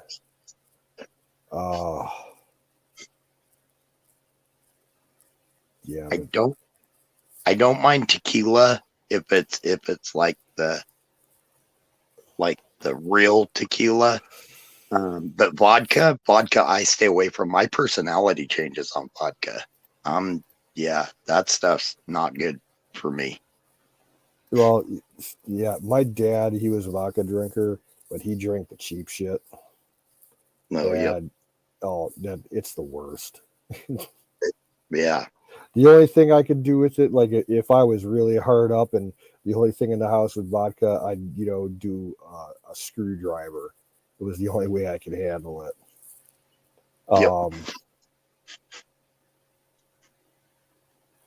But yeah, my one bad experience with vodka was a New Year's Eve party. Back in, I think it was 98 into 99, or maybe it was 99 into 2000. I don't even remember. But one of those 2 years, New Year's Eve, went to a big ass party at a friend's apartment, and we stopped at the closest liquor store. We waited until the last day, of course. We walk in, there's like nothing left on the shelves, just like random bottles here and there. And the only thing that I saw there that I would even consider drinking was a liter bottle of 100 proof Smirnoff. Yeah. So I ended up getting that, and I drank most of it. I gave out a couple of shots to some other people there, but I was down to 4/5 of that bottle out of a liter at the when I finally ended up passing out, and I got sick, yacked all over myself, passed out on the kitchen floor, cleaned myself up like an hour later when I woke up, and then I crawled and fell asleep underneath the Christmas tree. Almost everybody else there was kind of in the same condition.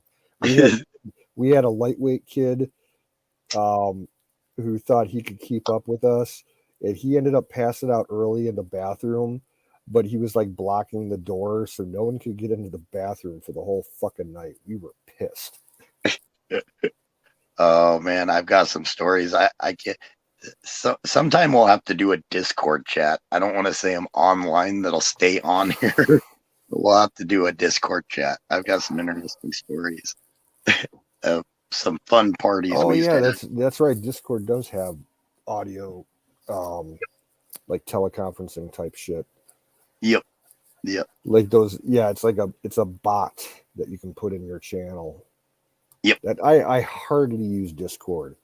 if I do use Discord, it's the only thing that I can have running on my browser. I can't run anything else. And It draws a lot. Yeah. It's just like Twitch and StreamYard on a mobile. It's a data hog.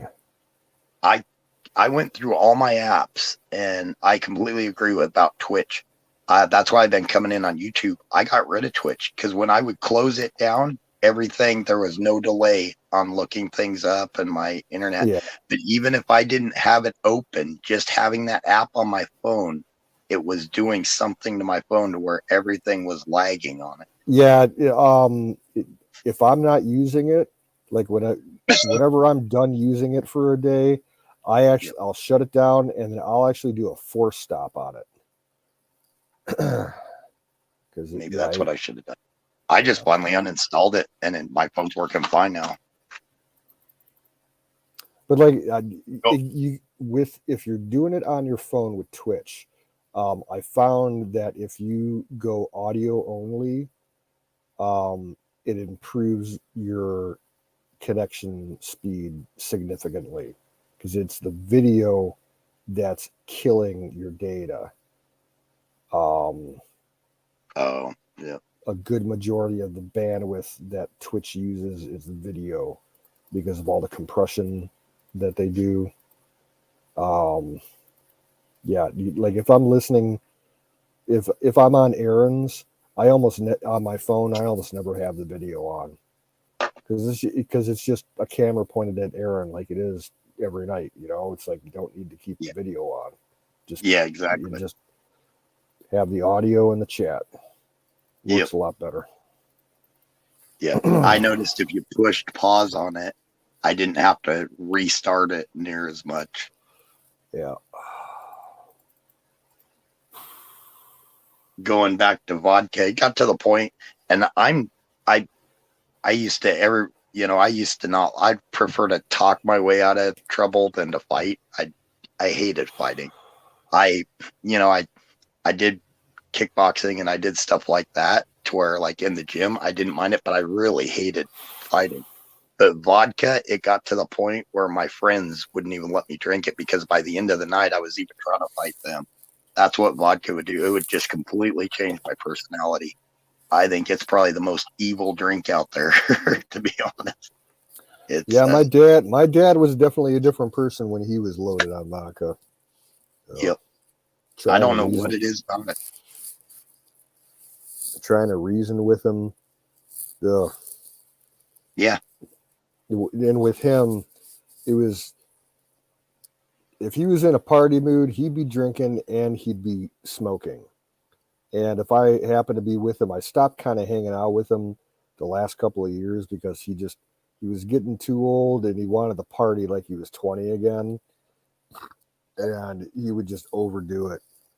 Like I'd sit up in his bedroom with him, listening to music for a couple hours, and he'd just be rip roaring, drunk on the vodka, and you're like, you just constantly want to, make you smoke weed like every 5 minutes. It's like, you need to slow down, dude. Yep. I have a cousin like that with rum. That if he drinks rum, he's going to be drinking and smoking everything he can get his hands on. And rum is interesting. It's like something like if I'm out at the bar or a restaurant or something, I'll have like one of their cocktail specials with the rum every once in a while. I do like mojitos. Oh yeah, I can get messed up on mojitos, but as far as rum goes, I can't drink it straight. It's too sweet. The only time I've ever really regularly drank rum was if I was at concerts. I drink rum and cokes because it was kind of like the cheapest, well drink that you could get at the bar. So in Cleveland, it was always, Captain Morgan, I think.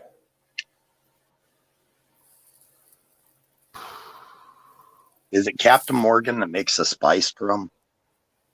I think so. Yeah. Captain and Coke. It was a huge thing here. I liked the spiced rum with a little bit of Coke. That was good. I used to drink Jim Beam and Coke for a long time, but I just like got away from bourbon. Jack and Coke and Jack and Mountain Dew was big around here. I didn't really care much for Jack, except when I was like first starting out drinking. Like I didn't care what I was drinking, and it's booze. Yep. Didn't care. So yeah, I got a couple bottles of Jack Daniels. Like, but for Christmas, I think I was 16 years old for Christmas. My dad, his gift to me was a fifth of Jack Daniels. Oh, jeez. 16 years old. It was hilarious. He's like, yeah, he's like, you can keep it here if you want, but if you're going to take it home, please, God, don't let your mother find out about it. It's the same thing when he used to give me weed. He's like, do not let your mom know I'm giving you this shit. If she finds it, you tell him you got it from one of your buddies at school. Mad Dog 2020 was a cheap one if you just wanted to get drunk. I never tried it. Never had the desire. Oh God! Back in the day, it was like $3 or $4 a bottle. It was insanely cheap and insanely nasty. Around here, it was Boone's Farm wine. Mm-hmm. It was like $4 a bottle, like for the strawberry blend. That was the most popular thing. Like all the girls that started drinking in middle school and high school and everything, that's all they would drink. Yep. And by the end of the night, everybody was drinking it. Man, we had some serious alcoholics in my high school, and we had a girl. She started drinking and became an alcoholic when she was in the fucking 8th grade in middle school. She was like 13, I think. She was just about halfway, 13 and a half years old, and she was just getting completely shit-faced. And the typical situation, rich family, she gets more money than she knows what to do with. That was the problem with my school, was all these rich kids had so much money that they didn't know what to do with it, and they get bored with the normal teenage things, and they'd start drinking and doing drugs and getting all kinds of problems.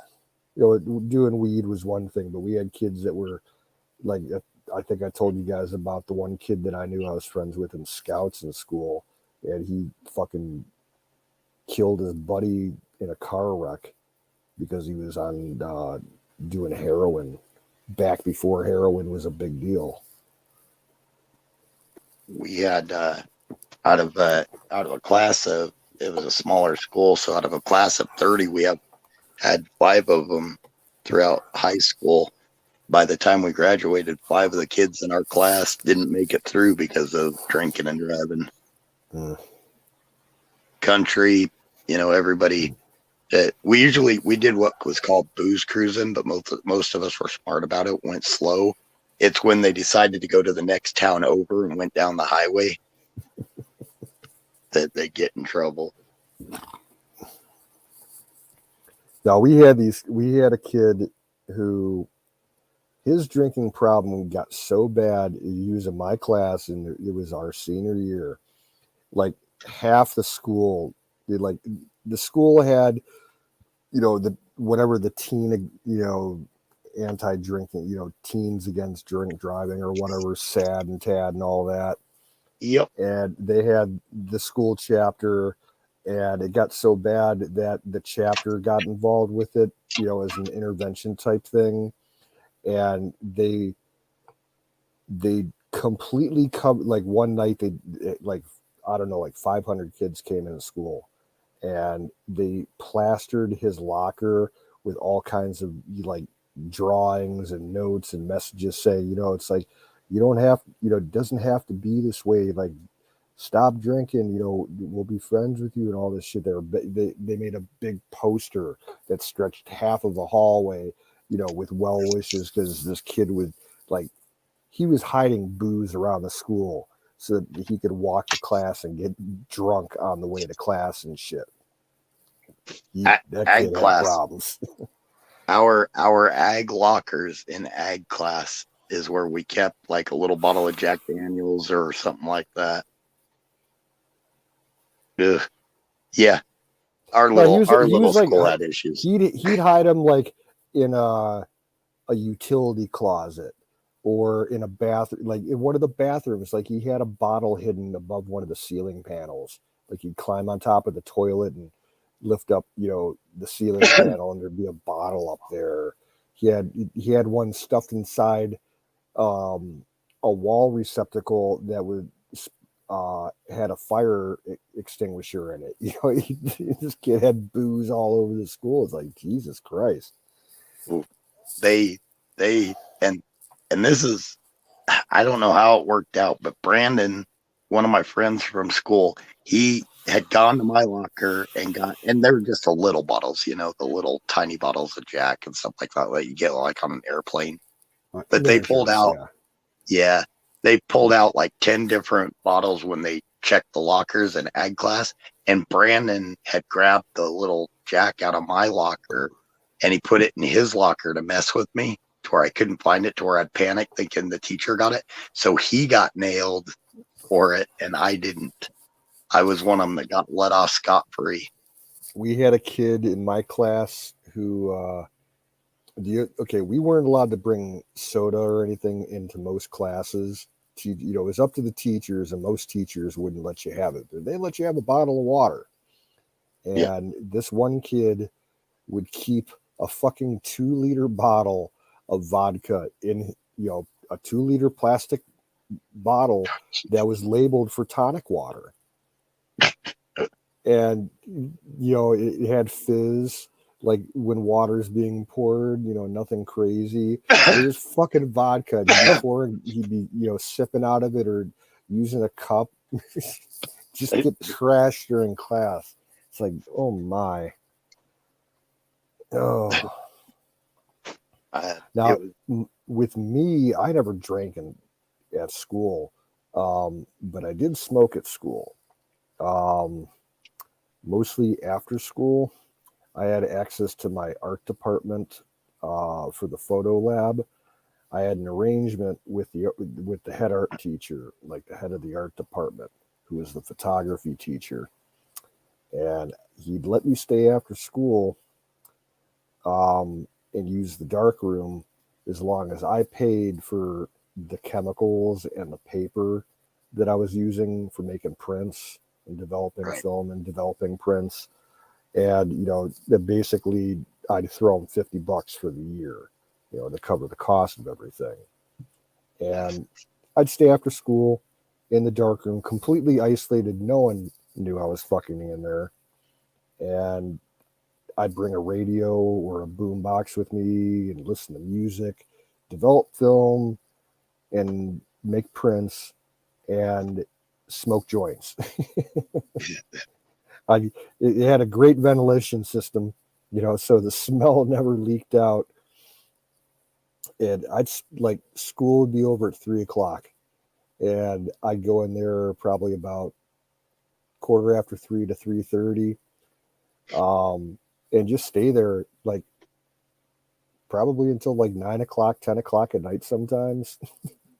And I'd come out and be walking towards the exit, and a janitor would see me. He'd be like, "What the fuck are you doing in here?" He's like, "Where were you?" He's like, "I've been walking these halls and looking in every room and office all evening." He's like, "And I didn't see you. Where the fuck were you?" I'm like, "I'm not telling you, dude."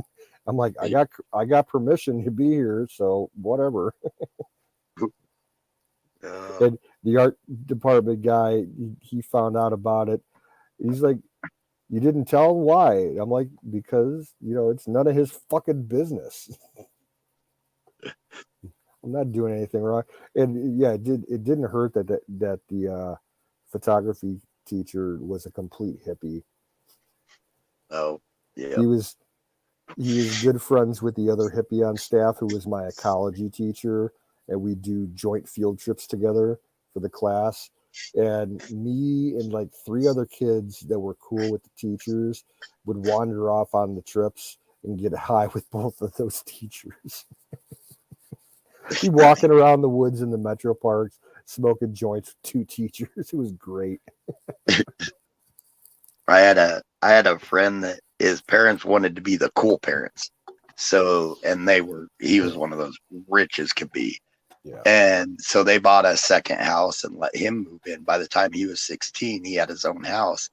And we're all pretty tight, but there's two of us that I had a bedroom there, and then another buddy had a bedroom there, and everybody else just had to crash on the floor or whatever, which happened a lot. Brandon, the friend I was telling you about, in ag class, one of our projects is we told him we were building a fireman's pole for I can't remember if we told them we were going to put it in Brandon's barn or something, because they were all rich kids. I was poor, but they were all rich kids. And I can't remember because his grandpa was the ag teacher. So we were telling him that we were going to put it in the barn or something like that. We actually polished that thing up, and out of materials from the school, we ended up making a stripper pole that we actually put in the middle of my buddy's kitchen. So that's the type of parties that we had at that house. That house, dude. When his parents sold it, the people literally had to gut that house and remodel it.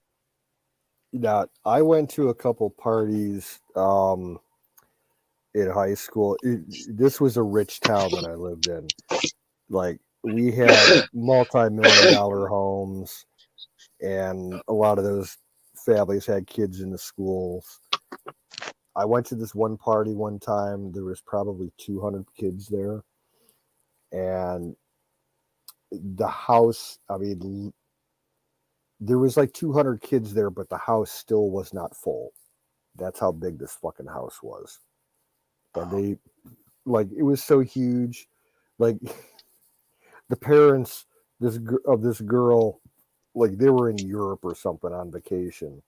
And this girl rented out a bubble making machine and filled the house with bubbles, during the concert party, because, she hired a DJ for the party. Nice. Yeah. Somebody, the privilege and the money that somebody, like this one girl, she showed up to school on her 16th birthday in a Ferrari. And she was a rich, stuck-up bitch. So she was charging kids, and she would give them rides in the Ferrari. She's like, $25 and I'll drive you around for half an hour, in a Ferrari, and we'll do some cool shit. It's like, you dumb bitch. We were up in the Front Range one time, and we were running around, and here I am. I'm in high school, just got my license. We're up there running around, and I'm driving around an old 1976 Dodge pickup.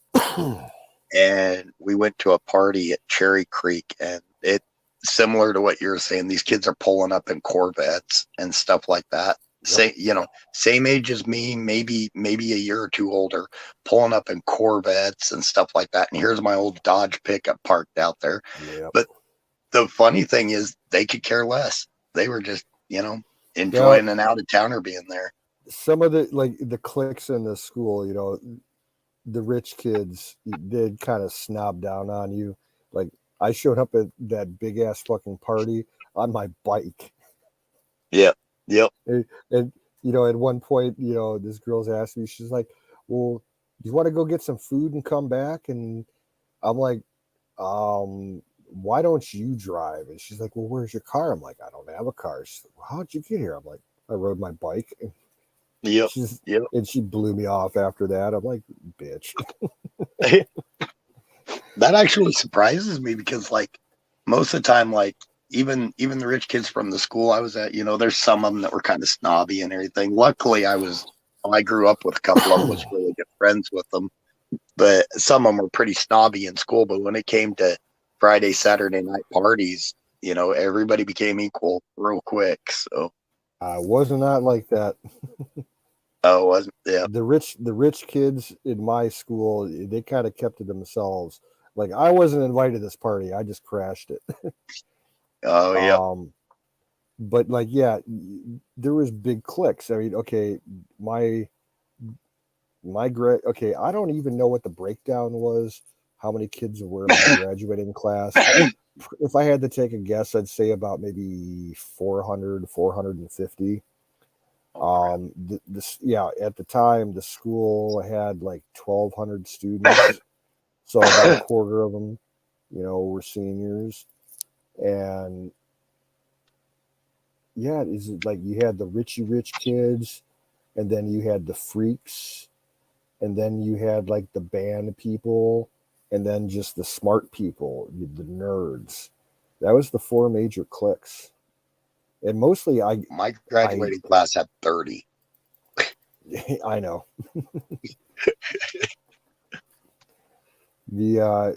I got along with most of them, like on just a day-to-day friendly basis, but I mostly got kind of grouped with the freaks and the car guys. Even though I wasn't much of a freak and I wasn't much of a car guy, but I got along with those guys the best. Yeah. Yeah. To be honest, when we went to the Front Range, anytime we went to those ritzy parties, I think it was that we were more of a novelty because they're a bunch of preppy kids. And here we are, cowboy boots, Wranglers, and an old Dodge pickup. Yeah.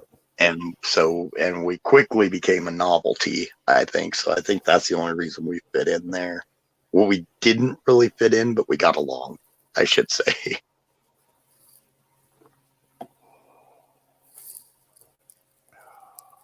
But it was a lot of fun parties. But see, now, I had older cousins. One cousin that was 5 years older, one cousin that was 9 years older. So I was going to college parties by the time I was a freshman in high school with them. So it was.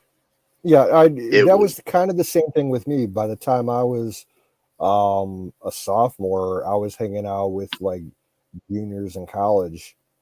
Yep. Sometimes. But some of that was because of scouts. People that I knew in scouts that were a few years older than me. We tended to kind of stay in touch. But yeah, like it was the one thing that was kind of like a universal cross clique thing. Like when I hung out with the rich kids, even if it wasn't a party, if it was just a couple guys, hanging out, drinking dad's liquor or whatever, I'd drink them all under the table. Because back then I had a real high tolerance for alcohol. They'd be completely fucking shit-faced and couldn't go home. So I had to call mommy and daddy for like 5 guys and tell them that they're staying over at Ricky's house because, they just ate too much food and they're all passed out. On my freshman year, I got in trouble because I ditched school with the seniors on the senior ditch day. See, in my school, there was senior ditch days throughout the year, but there was one day that was always the entire school ditched. And I'm talking like 98% of the school ditched, and that was on St. Patty's Day. No one showed up for school on St. Patty's Day. Nice. Because that it's always on a Friday, and out of those kids that skipped, I'm talking like a good 1,100 kids. They all went to downtown Cleveland for the parade because we have one of the biggest Irish parades in the country behind like New York and Chicago. And I never went to it. I'm like, why do you guys want to stand around in all that chaos? Because it's nothing but drunk kids and drunk people. You guys are like the freshmen that be going. It's like, you're not going to get anything to drink. Why are you even here? And the whole thing is kind of disgusting because like you get all those fucking drunk people, doing a parade through Cleveland. Like they're stopping every couple of minutes, like, and just like walking off behind buildings and into alleys and pissing and shitting everywhere. It's disgusting. They actually shut the parade down for 2 years because it got out of hand like that.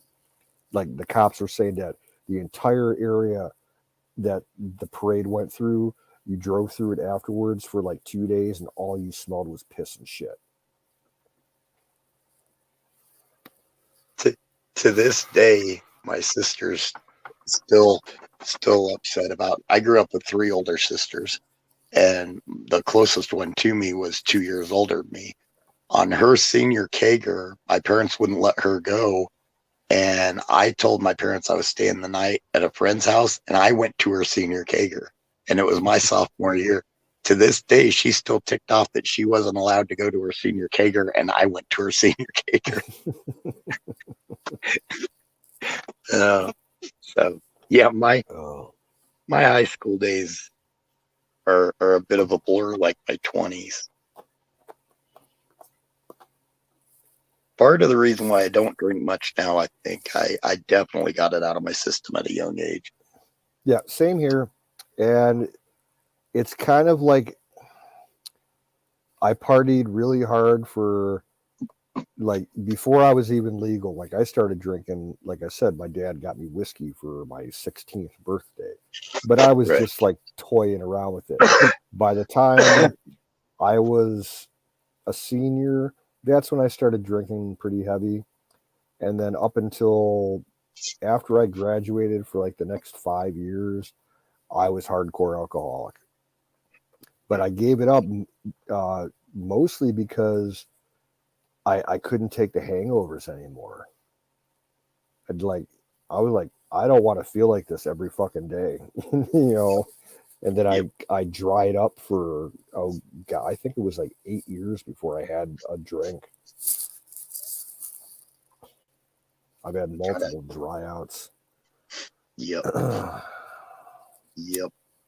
It's amazing how that works. I mean, to be honest, I'm probably lucky I'm alive, but a lot of the dumb crap that my friends and I did. But I always told my sisters, it's like they'd tell my nieces and nephews stories about when I was in high school, and I got into a lot more trouble than the rest of them did. And I'd be like, you probably don't want to tell them because they come to me thinking that's cool. So I would quit telling them these stories. I like my sister, she was a year younger, and she got into partying hard long before I ever did.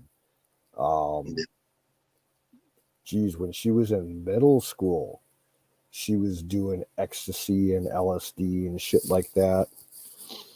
She got started young on that shit. Oh wow. That was huge around here, the rave scene. Oh, kids taking ecstasy and LSD at the same time. They called it candy flipping. They would get so fucking messed up. I remember one year for Christmas, my sister tried to give me a bunch of ecstasy. She gave me like a cigarette pack full of ecstasy pills. She's like, "This is for you." She's like, "Don't take them all tonight." She's like, "Take 2 of them tonight." And I'm like, "Nope." I give them back to her. I'm like, "I don't want them." "Why not?" I'm like, "Because I see what you're like when you're on them, and I don't want to be like that."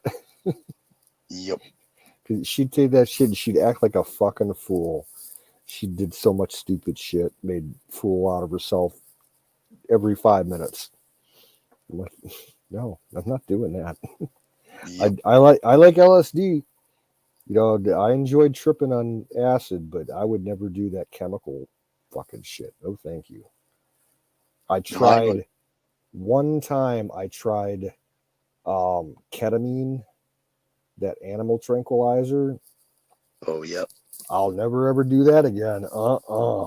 That shit fucks you up. I had friends that tried a lot of stuff, but I was always pretty content with just getting drunk.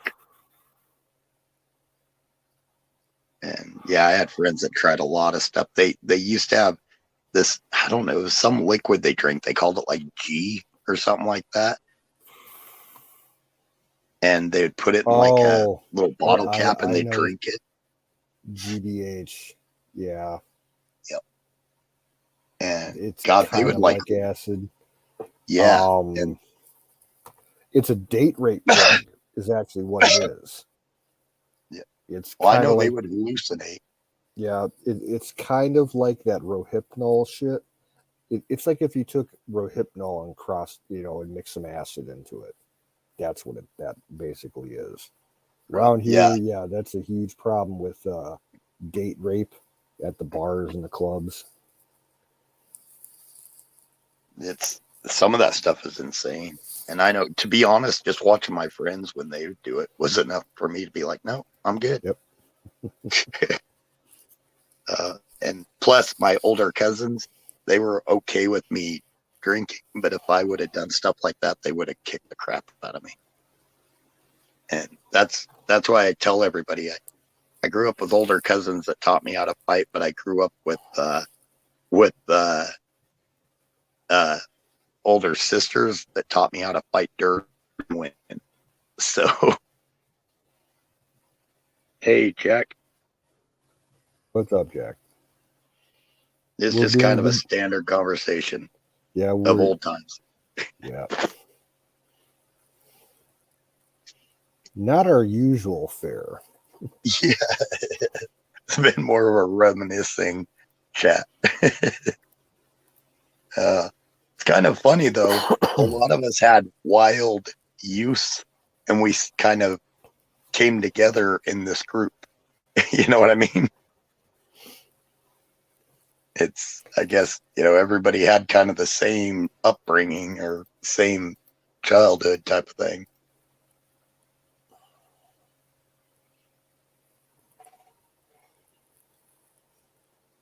Yeah, but I remember one time, it was probably my sophomore year, and my cousin Danny was in college, and we're up in Fort Collins and walking down College Avenue. And at that time, they would shut down College Avenue, and all the college kids would drink. And heck, I was walking around with the rest of them, just out in the open, getting, half hammered. I actually, it's funny that you mentioned that. Just last week, I saw this video where one of those block shutdowns was happening at, in Wisconsin at Wisconsin State, I think. And they had like literally 6 blocks of this town were completely shut down. It was like every house and every building had like 500 to 1,000 college kids just standing in the lawn getting drunk. It was a police dash cam video because they caught some kid doing something illegal, and they had to chase him through like 3 of these parties. And everybody else, like all the college kids, they're cool. They're like, they just backed away. They didn't want nothing to do with the cops and everything.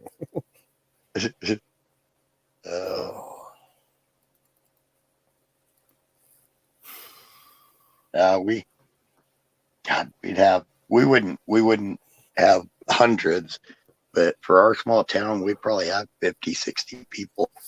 And we were right. My buddy's house was right square in the middle of town. So, we'd have cops coming up into his little parking lot area, and we're right next to a shopping center. So it was pretty obvious there was a bunch of kids there having a party. But at that time, as long as the vehicles weren't leaving, they didn't bug us too much. Now, when cars started leaving, they would start pulling people over, and then you get in trouble, and they'd clear out the party. Yep. We're in another town, and as all I remember is somebody yelling, and I would have been a sophomore probably. I was able to drive. I might have been a junior. I remember somebody yelling "cops," and we came in on the level in the front yard, and I was in, let's see, there was 2 bedrooms on that level and everything. We were just hanging out, nothing else, but we were hanging out. And when I went to jump out that back window, I didn't realize they had a walkout basement. Oh no. So I went straight down right onto their patio, and I was like hobbling, running. And they apparently, and I didn't know this, we got there because we got there when it was dark. They apparently lived right next to a cemetery. So is all I could think to do. I was hurting. I just plopped down and laid down in front of a big old headstone to hide. It happens. The only time I've ever had to run, the only time I've ever had to run from a party that got broken up and, surprise raided by the cops, it was an after party for a heavy metal band that was in town for the night doing a show. Yeah, me and my buddy got invited to the after party, and it was not in the best of neighborhoods in Cleveland. And what ended up happening was a couple of gang kids from a few blocks over crashed the party, and they got into a fight with some people, and a couple of knives got drawn, a gun got pulled and shot off a couple times in the air. Everybody ran from the party, but it was crazy because the cops, they must have gotten tipped off beforehand, because when the shit went nuts, the cops were there within 15-20 seconds. Yep.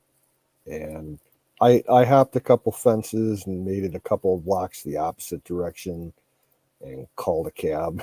I'm like, nope, I don't want nothing to do with this. When you said hopped a couple fences, everybody, we're at a party and we're lighting off massive fireworks right in the middle of the street. And I mean, we're hammered. And we went up to Wyoming and got these massive fireworks, and we were lighting them off right in the middle of the street. They're going up popping. Here come the cops from all directions. We shoot out the back door of this house. We're jumping over fences and everything. 2 of us ducked. The third one of us didn't duck, caught a clothesline right across the forehead. And he flipped backwards, and he was the only one that got caught by the cops when they came through.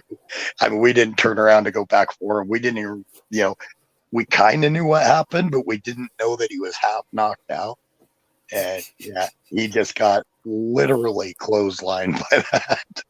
The only other time that I had to run from the cops, when I was in middle school, I got into the wrong place at the wrong time with the wrong people at my city park one day. And these were not friends of mine, but they were classmates. I did not hang out with them. And someone called the cops on us at the city park, and they showed up from 5 different directions, and they just all took off into the woods, but they had my bicycle with them, my bike. One of the kids says, I'm going to use it to get away. I'm like, come back with my bike. So I chased them into the woods, and they made it probably, I don't know, maybe a quarter of a mile into the woods, and then came to a huge fence for a housing development, and they're all jumping over the fence. The one kid goes to throw my bike over the fence. I'm like, fuck you. And I grabbed it out of his hands and pushed him down. He's like, what? He's like, we can get away. I'm like, you're not throwing my $800 bike over a fence. Fuck you. He's like, whatever. And he takes off with the other guys, and I go walking my bike back towards the cops. And I gave myself up. They're like, why'd you turn around? And I'm like, they wanted me to throw this, I put 2 years worth of savings into this bike. And I'm like, they wanted to throw my bike over a 12-foot fence. I'm like, fuck that. I'm like, I'll go back and talk to the cops. They ended up catching everybody else too, so it didn't matter. Right, Jack. You motherfucker. I'm like, I didn't tell him any fucking names or anything. I just said it was some people I know from school. I'm not friends with them. We were on Main Street in the town I grew up in. We're shooting off remember the Roman candles? I don't even know if they still make them, but we used to hold them and shoot them at each other. And we lit them off, and they're getting ready to start going off, and here comes headlights. We're like, oh crap. So we threw them in the dumpster, and we were thinking the dumpster there was empty because they just had a big, 4th of July thing on Main Street where they shut down Main Street. Apparently it was probably halfway full to where that cop car goes by, and then all of a sudden you just see blue smoke, red smoke, and then it was blue flames, red flames. It's like, oh crap, the brake lights come on. We take off running, and there was this old junkyard. We're climbing under cars, and just squeezing under cars in this old junkyard, and the cops are out there with their lights shining them right past us, and we never did get caught. But God, we did stupid crap. We had a couple of kids that were really into the fireworks, and one of them turned out to be kind of a pyromaniac, and he got in trouble for setting a lot of fires throughout the city. And one of the things he did with the fireworks, he somehow had access to like the kind of displays that like nowadays you can get, like each one costs about $100, like those kind of mortars, the big ones. And he would set those things off, but he wouldn't set them off into the air. He'd aim them at traffic on the roads. And one night he went up on an overpass that ran over Interstate 90, which ran through my town. And he started shooting off like 5 or 6 mortars at cars going down the fucking freeway. And the state patrol, got off. They got called about it, and they tracked him down, and he did 6 months in juvie for that. But then like a year later, he ended up being tried as an adult for an arson case, and he went to jail for a couple of years. He burned down a warehouse in my town just for the fun of it. Holy crap. Definitely an arsonist. When I first got that old Dodge pickup, I was 15, and my old man got it for me, and we rebuilt it. And I had my permit, but not my license. And I decided, well, my parents were gone. So I decided, and at this time we lived like 35, 40 miles outside of town. So I decided I was going to go in and run around with my friends. Drove that pickup into town, and we're messing around. Another buddy was behind me and everything. So I decided to pull under the stoplight and start doing U's, and everybody's cruising. At this time, they still cruised and everything. Everybody's cruising. I'm doing U's. Well, this one other kid we didn't get along with, he tried to show me up, was doing U's, and he flipped around, caught the curb, and blew out his tire right about the time the cops came. And he got blamed for all of that. Couldn't stand that kid, so I wasn't too upset. Then again, one time, I was driving my parents' Metro, the Geo Metro. It's when Metro. I remember those. They had just gotten it. It was brand new. Driving along. These girls pull up next to me, and they're talking to me and everything. And this cop pulls me over and threatens to give me a ticket for drag racing in a freaking Geo Metro. And we're going like 10 mile an hour as we're talking back and forth. But he thought we were going to be drag racing. So he was threatening to give me a ticket for drag racing at 10 mile an hour. Yeah. Turned out, though, that cop got fired for it. It was probably months later for stalking a couple of those high school girls, too. So it was more of a weird thing on his behalf.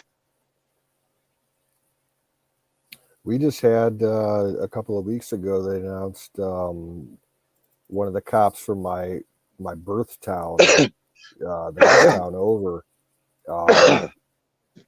he'd already left the department. Like, I don't know if he was fired or if he quit or what, like maybe 2 years ago, but he just got indicted for tampering with evidence in a bunch of his old cases and selling drugs.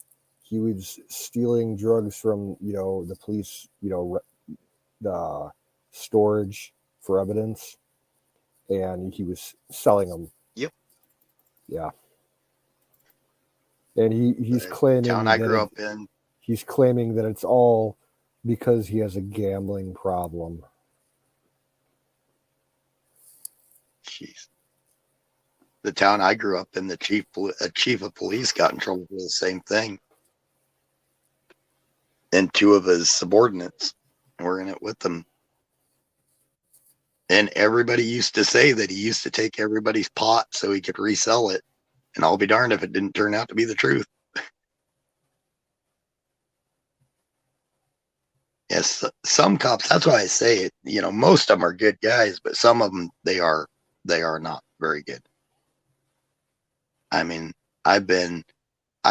You know, we used to go into the city, and we obviously were not city kids and everything. And I've been drug out of my pickup. I've been held at gunpoint by the cops. I've been thrown down to the ground by the cops in the city. So I know some of them are assholes. Yeah, I've had more than one police gun aimed at me over the years. And that's just, you're driving in the wrong car at the wrong part of town, wrong part of the day with the wrong people. Yep. Or something along those lines. Or you're just walking down the street and it just so happens there's a bolo out for somebody that you kind of look like, you know, dressed kind of the same way. Yeah. And the cops are usually polite about it afterward. That happens to me all the time walking in my neighborhood. You know, someone will say, you know, I'm walking past somebody's house and they'll be like, oh, this dude was like scoping out my car in my driveway and shit. I'm like, no, just walking past your house, dude. Yep. I know that one time my buddy and I got drug out, and I mean, geez, dude, I had like road rash on the side of my face. They had their knee on me and everything. And that cop was apparently just having a bad day, and we caught the brunt of it. And that was a crappy. That's why I tell everybody it's not a black and white thing. It's we did not have a lot of money, and my pickup was an old pickup, you know, and it was that we were poor, so they expected us to be criminals.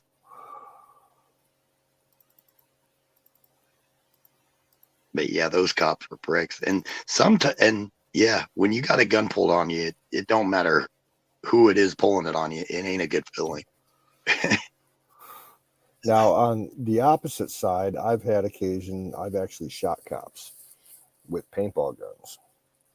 Because me and some people that I was involved with actually got to train with the cops to help them do their SWAT training. You know, they hire people in the town to act as, you know, aggressors. Like they have, after the whole fucking Columbine happened with all the school shootings, the SWAT teams, they train for those kind of things. And, you know, during summer break, when the schools are empty, the local SWAT teams go to the schools to train for that shit. And they hire civilians to play the fucking, you know, school shooters or the terrorists or whatever. And they give us fucking paintball guns. And I killed quotes three cops with paintball guns. They're like, usually they don't, like, they pulled us aside afterwards and they're like, usually the people that do your job, they hardly get a shot off, let alone hit one of the cops. Me and my brother are like, we know what we're doing. and you know, we've had a lot of really cool cops too. You know, most of them are really cool people, especially, you know, growing up and everything. And, you know, we had some assholes, but most of them are really cool. We had this one, curfew, I was 17. I was down in the next town over visiting my girlfriend, came back, it was like 3:00. And we had a 11 o'clock curfew in the town for anybody under 18. And I'm trying to sneak through and going real slow, and here comes the cop, and he pulls me over, and I knew who it was. I'm like, so he kept me there, lecturing me there for a while. He's like, you know, found out I was down there visiting her and everything. He's like, do your parents know you're spending this much alone time with your girlfriend and everything? I was like, probably not. They, you know, they're asleep. They probably think I'm asleep and everything. So he's like, all right, you need to get home and stay at home. So I'm like, I got off. Perfect. You know, he follows me to the house, make sure I make it there. I pull into the driveway. He kicks on his lights and his siren just long enough for my parents' bedroom light to come on. And then he drives away waving at me. It's like, you prick. I mean, but he was a real cool cop.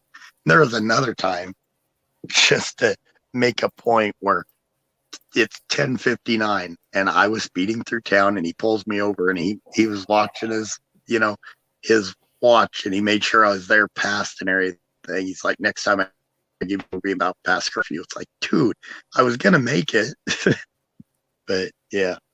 But he was actually a cool guy. He just did that stuff to be ornery. Made sure your parents knew though if you were out past curfew by clicking those lights on.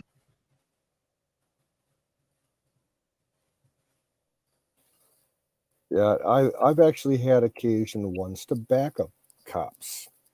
You know, when I was working the night shift at the gas station about 10, 11 years ago, I had to back up a cop because he was trying to perform an arrest on two different people in a parking lot, and he lost control of the situation. I ran out there to help him, and things went downhill really fast. And I actually pulled my gun because I was, concealed carry at the time, and told him like it really helped out because the cop was the one cop on the force that I was like best friends with. He was a sergeant, and he knew I carried, and I'm like, I got your back, Sarge. He's like, he basically told me, if that dude over there does anything funny, shoot him. He's like, I won't say anything. Well, see, that's what it frustrates me with a lot of the people, that they had a bad experience with a cop, so they think all cops are bad. Yep. I mean, we've all had bad experience with some cops, but most of the experiences are good. They're just regular people like us. Oh, my bad. I'll try to stop coughing. Cough, cough, cough. Who gives a shit? But yeah, but a lot of it didn't help that I was pretty ornery, and my whole group was pretty ornery, so that didn't help at all. Heck, we got into a fight one time with some kids from out of town, and there was, I bet you there was 10 cop cars. I mean, there were sheriff, state patrol, and everything that pulled up there, because some of those kids from out of town came running up to us, and the one kid had like a machete, other kid, and I guess they had followed those kids. They were pretty bad troublemakers and everything. And when we got into it with them, here come these cops just throwing us all over the place, getting us out of there. That sucked. But they also let us go and say, yeah, don't be doing this stuff.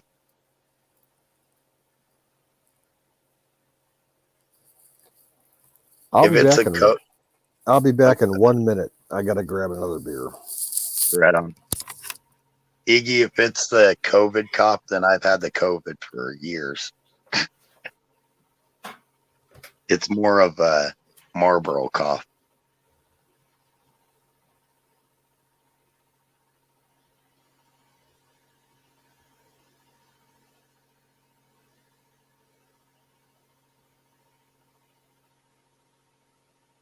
Where are you from again, Jack? You're Canadian, right?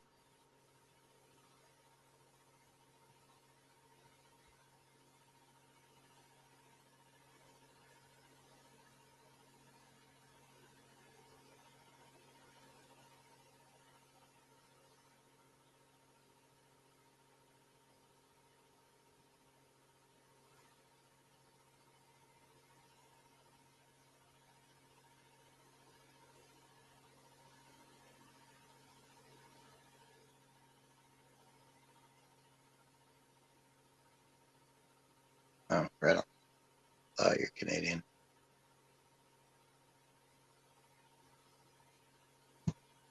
Well, most of us are states here, but we have a lot of Canadians coming here. Got a couple guys from England that come in to chat too. We're going later than usual, so there's not many people left in here. Most of them crashed.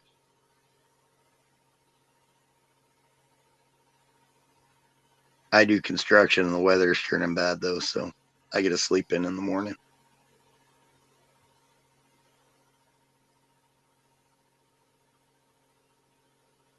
That and Canoe and I don't get much of a chance to talk, so it's kind of been good to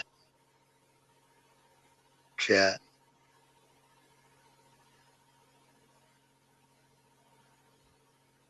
Iggy.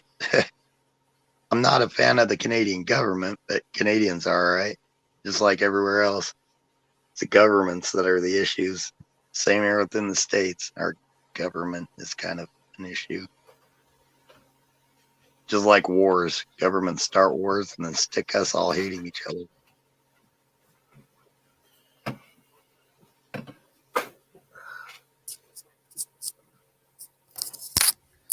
Damn.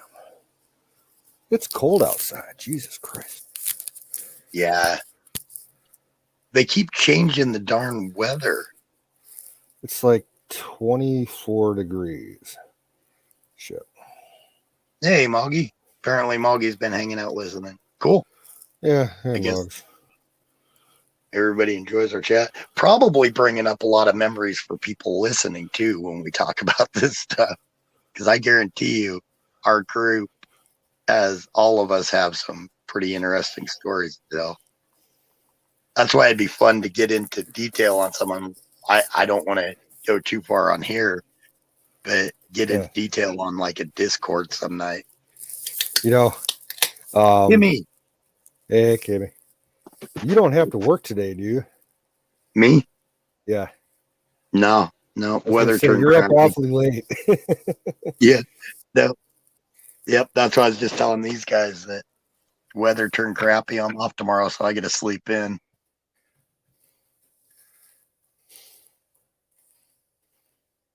They keep changing it though. It's like the 10-day forecast 5 days ago told me today was supposed to be like 75. Oh, yeah. Tomorrow was supposed Any to be kind like of 65. extended forecast, I don't believe it until I see it. Right. And then today, I look at current conditions, and I look at the radar and the satellites and decide for myself what's going to happen. Yep. And now it's looked like this whole week's going to be crappy weather for me here.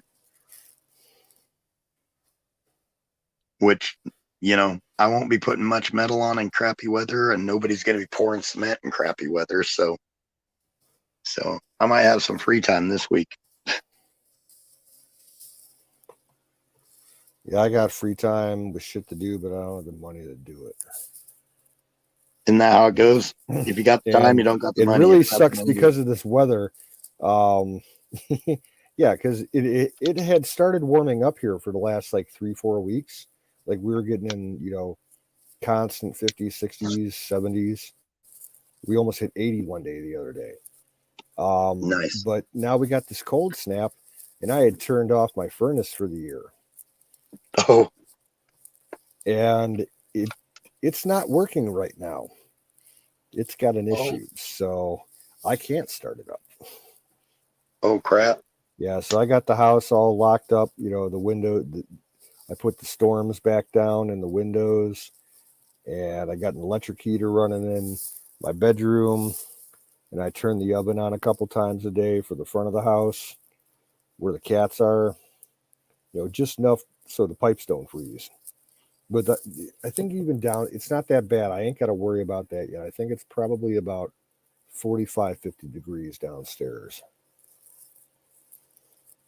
Except the coldest room in the house, my old bedroom, is in the northwest corner. That's the coldest part of the house because of the general wind out here. So catches all the wind. Yep. Well, I have the sink running, just drip, drip, so that line doesn't freeze. Yep. I've had to do that before. 2 years ago, right in the middle of February, my heater decided to conk out. Well, my problem, it's a fucked up problem. Get this. All right. 2 weeks, what was it? No. A couple of days ago, I tried to turn it back on, and it wouldn't come back on. It was making a weird fucking noise. And then, see, I have a gas boiler system that supplies radiant baseboard heating throughout the house. I don't have like central heating or anything like that. And my water got shut off by the city because there was a payment problem. They changed their system for auto payments that I had linked with my credit card, and I didn't get the notice about the change, so I thought my bill was being automatically paid, and it wasn't. So they shut my water off, and that furnace constantly draws water for the boiler system, and it was running dry for about a day before I noticed it. It fucked up the circulation pump. So there's constant water leakage coming through the pump. It will not hold. I guess the seals are busted.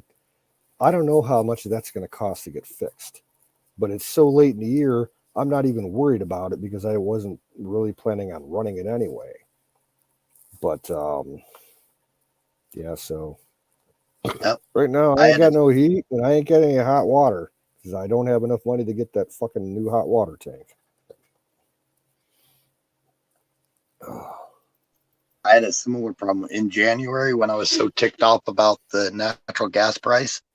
They had called me up and said that, I had until the 1st of February to pay a $700 and some bill because they hadn't received a payment for the last couple of months. And I was ticked off because I knew I made the payment and everything. So I raised Cain, and they, through their records, this and that, it didn't show it. I had to go through the credit card company and prove that I paid it. Now it turns out that I have $100 credit. Yeah, well, it'll roll over into the next month. Yep. Apply it to that, yeah. Man, it's like, oh, you pricks, you were going to turn my heat off in the, going into February. It's like, that's just insane. Well, I do have a couple kerosene heaters over here, but I fucking hate kerosene heaters because of the fumes. Even if you ventilate your house properly, you get the fumes and they give me fucking headaches. I can't stand it. But yeah, in an emergency, I could use like one in the room below me, my family room for this end of the house, and I could put one in the other end of the house. Or I could put them both in the other end of the house, one on the main floor and one in the basement to help with the pipes if it gets that cold. But I don't see it staying that cold. Also have the wood burning fireplace, but I don't feel comfortable using that because it hasn't been inspected in years. And we did have a chimney fire in the past. Even when they are expected, they always make me nervous leaving them go while I sleep. I always have to put them out. I don't know what it is. Mine, you can set it at, mine's a forced air one. So you can set the blower or even run it without a blower, and you can adjust the flue so that it burns, real low and quiet. And it'll just burn itself out. But the problem is, even it's just normal operating temperatures. I'm not sure if the chimney's safe enough to use it because it hasn't been cleaned or inspected in probably 6-7 years. Oh, yep. And I don't know if my dad was, cleaning out the chimney and just knocking shit down on top of the firebox and then, having it build up in there because that's what caused the chimney fire 10 years ago. He had been just knocking shit off the chimney and it would fall on top of the firebox and all of that combusted one night and caught the whole fucking chimney on fire from all the creosote buildup. Yeah. We were lucky. And when that stuff takes off, it burns hot. He always kept CO2 flares around, like right next to the fireplace in case of emergency, and he threw 2 of those in there. And when, he called the fire department, he got out of the house with my daughter or with my sister and the cats, called the fire department, said, yep, we got a chimney fire. They were there like within a minute because they're right around the corner. And he told them when they first came in, he's like, I put 2 CO2 flares in there. Could you guys try and put it out with CO2 instead of water first? Because we didn't want water. It would just flood into that, room if they used water. Yep. And they're like, okay, yeah, we'll try the CO2 first. And that was enough to put it out. We lucked out. We didn't have any water damage. But the inspection company that came out afterwards, like, they actually ended up, they asked my dad if they could run a camera down the chimney like on a big stick, so that they could document for their training purposes, because the creosote buildup was like some of the worst they've ever seen. There were like honeycombs of creosote buildup along the sides, the inside of the chimney. It was so bad. They're like, we've never seen anything this bad. They're like, how long has it been since this thing's been professionally cleaned? My dad's like, oh, probably 30, 40 years. Yeah, that'll add some buildup.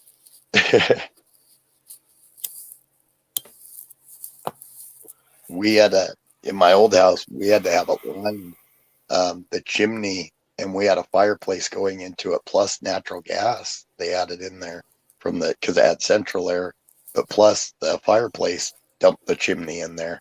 And so we had to have that thing lined to where it had the one for the natural gas and a separate one for the chimney. Yeah, we would use this thing. We used it almost every fucking winter for a good to 20 years because we had so much fucking wood around. It's like, what the hell, you know? The thing was, Yeah. you know, you try to use it to save money, you know, from the gas bill for heating the house, but it would only really heat the back end of the house. And with the electric blower, you know, what money you're saving from the gas bill, you're ending up paying the same amount with the electric bill for it. Yep. But yeah, in an emergency, if it gets really bad, I suppose I could try out the fucking fireplace. Yep. And see, really with my fireplace, it pretty much it warms the bedroom next to the living room. It warms the living room and the dining room, and that's about it. Everything else is still pretty cold. With mine, it's just the family room, my bedroom above it, and if you leave the door open in the family room, you can heat like the spare bedroom and the bathroom and the hallway dining room. That's about it. Yep. Well, heck, when 2 years ago when my central heater went out in February, I bought several of these little sun heat heaters, and they're supposed to be real efficient. And holy crap, my electricity bill went nuts. Yep. Oh yeah. You can tell when I run my electric heater in my bedroom just from the bill. Oh, it sucks some heat up. Well, what my dad would do sometimes, he would have the fireplace running in the family room along with a big kerosene heater, and he'd leave the door open to the front of the house, and he'd run a box fan to blow the hot air into the front of the house, and that would help. But back then, he also did all the plastic sealing on the window, on, you know, the windows around the house. He was always big into that, and that shit. To me, the shit's so expensive. The cost that you put into it compared to what you save on your gas bill, it ain't worth it. It's too much fucking work. And it's a pain in the butt because if you want to open those windows, you got to take it off the next spring. Yep. And just to put it on, like, it's a task because you got to lay it straight. You got to put down the glue strips and everything and run a hair dryer over it to shrink it. And if you don't, trying to hang that shit, it's a pain in the ass. I had a buddy that every year did that. And I told him, I was like, man, I will help you put your new windows in for free if you just put in new windows. And that was half the problem. Like, a lot of these windows in the house are, you know, the frames themselves are 100 years old. Yeah. So. Yeah. And that's how his were. They were, and even if he would have gotten storm windows, it would have helped, but they were just regular single pane, older windows, the type that when you raised them up, they actually had the weight inside the frame that would help pull them down. Well, they were the problem. Those old. Almost all of those, we have those windows. Almost all of them, the weight sets are broken on them. Yeah. They don't close all the way, and because of the breakage in that side system, and then if they're fully open, they'll just fall down on their own. Yeah. Like, I've had more than a couple windows get shattered. Yeah. Rulers, sticks, pens, screwdrivers, whatever. Yep. Wedge it in the frame to keep it tight. Yep. Everybody comes over to my house and they're like, "Why do you have a screwdriver in your windowsill?" Like to keep the window closed or open, you know? Do you have any architectural salvage yards there? Ugh. Uh, I suppose they would have to because of the amount of building in the area, but I wouldn't know where they are. Yeah. If you find one of those, there's all these large window installers. There's so many times that they'll either over order or they'll order, and a lot of these people with more money than brains will decide they want a different type of window or something after they're put in, or not, or even before they're put in. And I guarantee you'd be able to find every size you needed there for cheap, because they basically give them away to those architectural salvage yards. Yeah, see, what I need to find, I was told by a friend of mine that there is a company a couple towns over that sells factory seconds and refurbished appliances, including hot water tanks. Like if, a hot water tank gets a ding in it because it got jostled around in delivery or something like that, they'll sell them for like 80% off. I need to find out about this place because I cannot afford a brand new water heater. I just can't. I'm gonna have to buy a used one. I just don't have. I'm like tapped out. I'm at the point where I'm selling shit on eBay and Facebook Marketplace so I can get enough money to pay my bills next month. Those scratch and dent things, my washer and dryer, it's a $2,500 set. The ones I bought last fall, it's a $2,500 set, and I got it for around $950 because it had a ding in the dryer, and it was a set, like a scratch on the front of the dryer, and I don't care. So they're brand new. My washer and dryer, thank God I haven't had any problems with them. My dad had to change the belt in the washer like 2 years after he bought it. It had a defective belt. The replacement that he got is perfect, and those things run like champs. They're Kenmore's, Nice. from the late '90s that Sears built. Back when they still built decent shit in the U.S. Yep. Yeah. So I can get any kind of spare part I want for them. I got a Sears part distribution center in my area that I can get parts for anything that they built back in the 90s and the 2000s. Mine, I had to get new because out of the blue, I was washing some clothes and something happened to the tub in the washing machine. It got all funky and it just spilled the water all over my floor and everything, and it would not hold the water. And yeah, you had like a disconnected drain. Probably the drain line got like knocked out of whack. The seal or a seal broke on the drain line. Yeah. I think they decided it was some type of seal somewhere and everything. And to get it fixed, it was going, they like had because you'd have to completely disassemble it to fix it. Yep. Yeah. Yep. So they were telling me about the price. I'm like, God, I could almost buy a new one for that. Yeah, like I was looking, like what I need is a 40-gallon vertical gas hot water tank. And the cheapest brand new one that I can get is like $560, something like that. And I have no idea. I couldn't do the installation myself. I'm gonna have to hire somebody to do that. So with labor and the cost for the tank, it's gonna cost me, a new one, probably $800. Yep. And I was gonna say, even through Home Depot here, you're looking at $900. Yep. Like the one I was looking at was at Home Depot, and the base price just, to pick up was like $569. And you could hire Home Depot to do the installation for you for like an extra $300 or $400. Yep. I don't know. I got to sell shit. I need to sell all the keyboard equipment. If I could sell all the keyboard equipment and the studio gear that my dad had, I'd be set for the year. Nice. Thousands of dollars worth of that shit.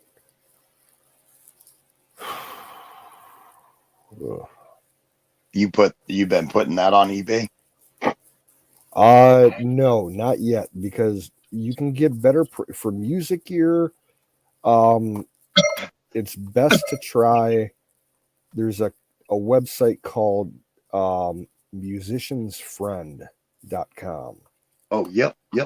And they had that's all they do is musical gear. And if you've got something special that's kind of rare, that's the place you want to put it on, because it's serious people looking to buy those things, and they'll pay, top dollar for them.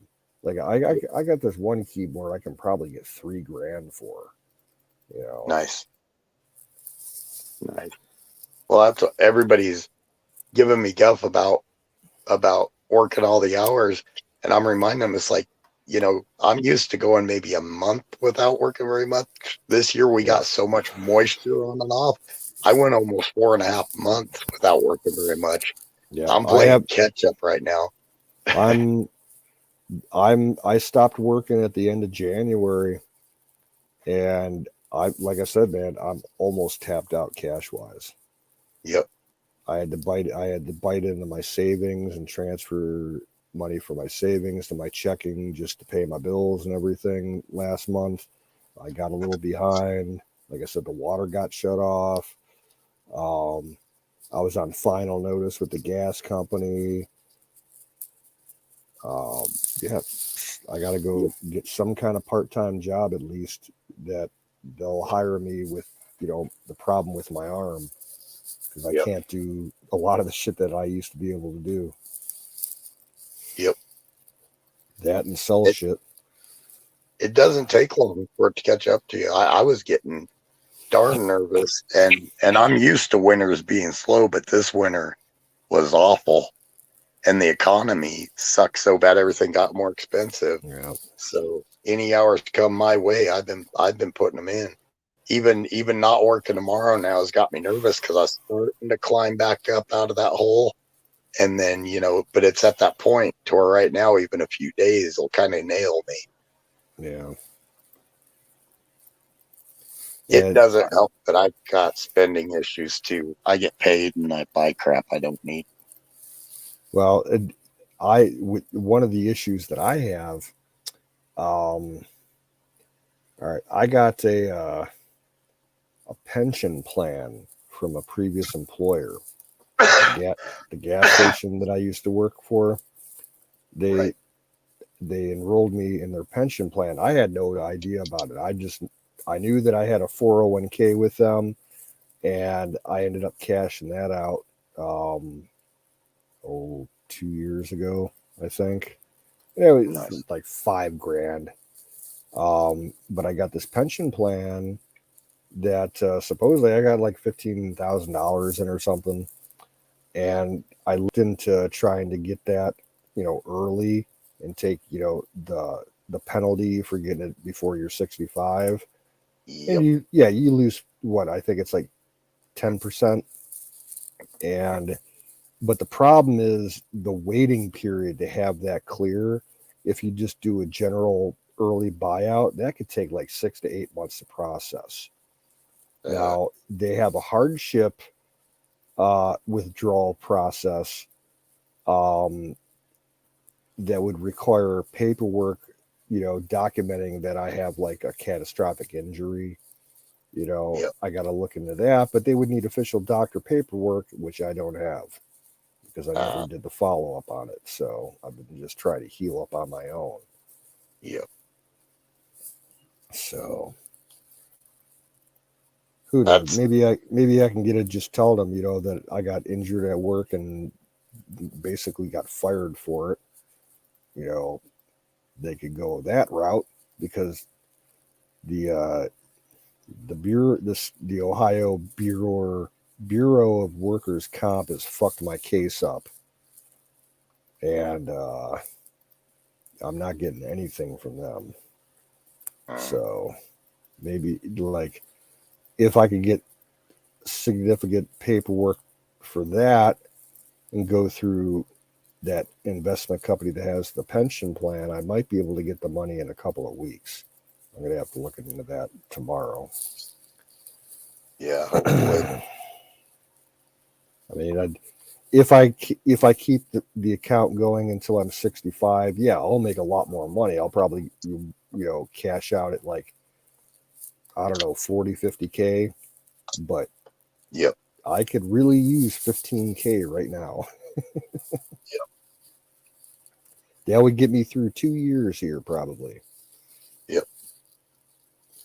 I worked for a company for a while, and they did a company stock to where now on paper I've got a crap load of stock that's worth money, but I can't touch it. I can't do a thing about it. And just like that. Yeah.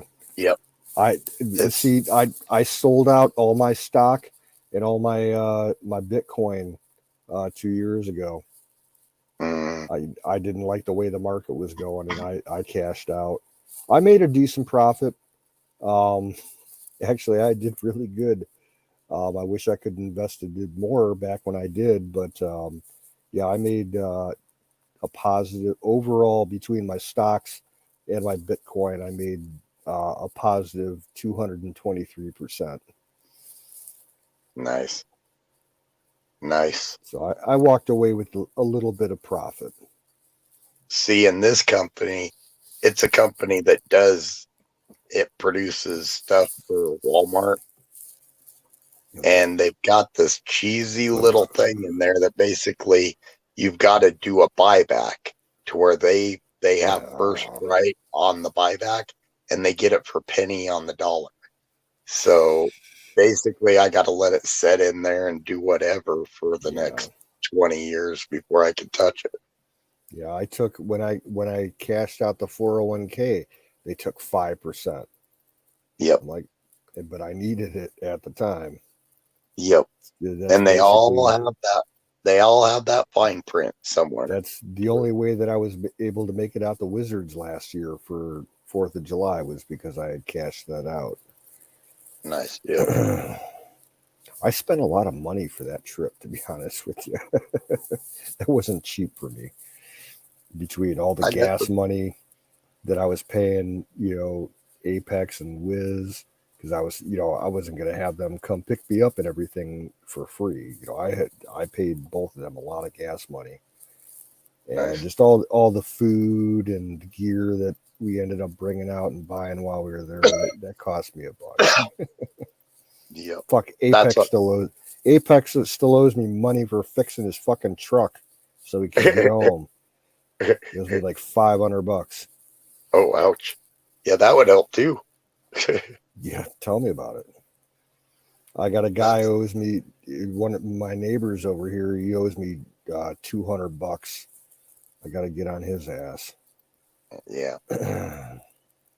I got this last winter, I called up a few people that owed me. It got to the point where they weren't even answering anymore. It's like, come on, guys.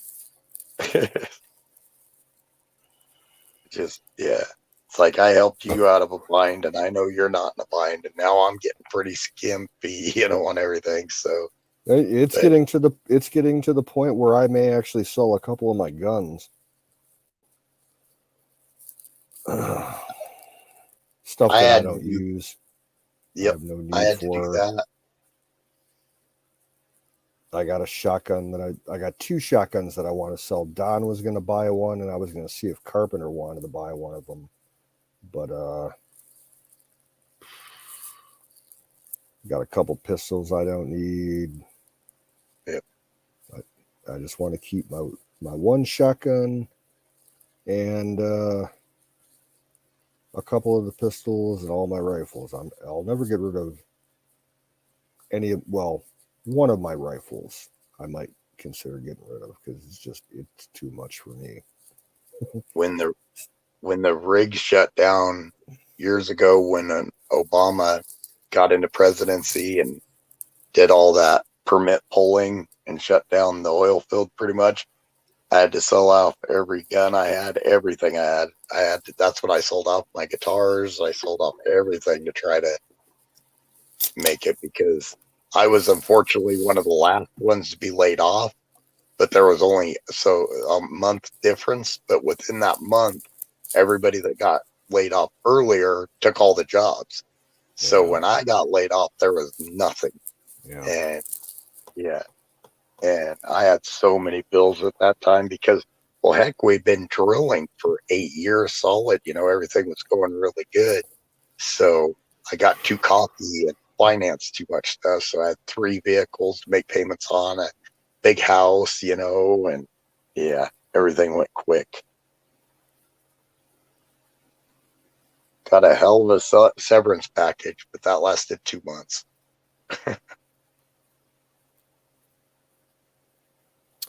And unfortunately, one of the byproducts of me losing my job just back in January was my side hustle, which was not legal. That's all I'm going to say about it. But since I lost the job, I lost my access to most of that side hustle. See, I had the ability to basically get a whole bunch of free gift cards throughout the year from various places, that I could either sell the gift cards for cash or use them for, convenient places like Walmart or Amazon or Cabela's, shit like that. Right. I had a way of getting that shit for free. Nice. Yeah, not strictly legal. Yeah, I could probably do some federal time for that, but I'm not going to go into it any more than that.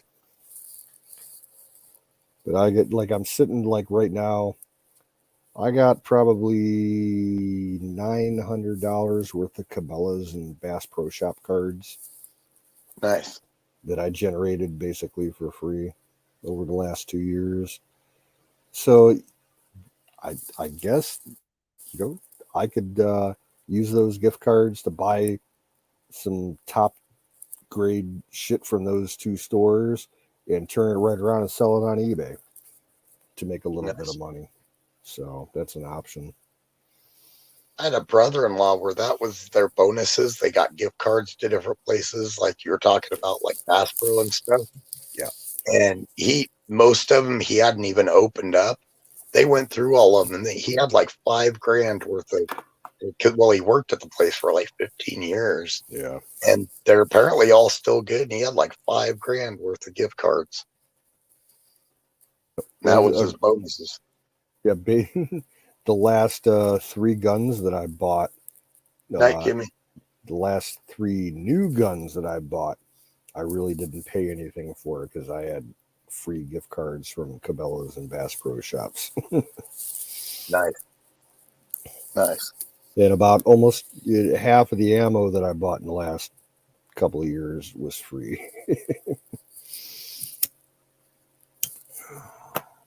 I haven't even looked. Can a person find ammo now, or is it still?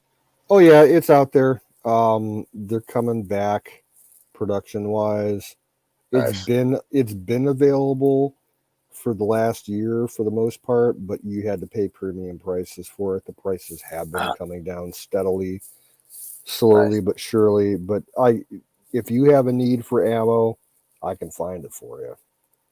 Nice.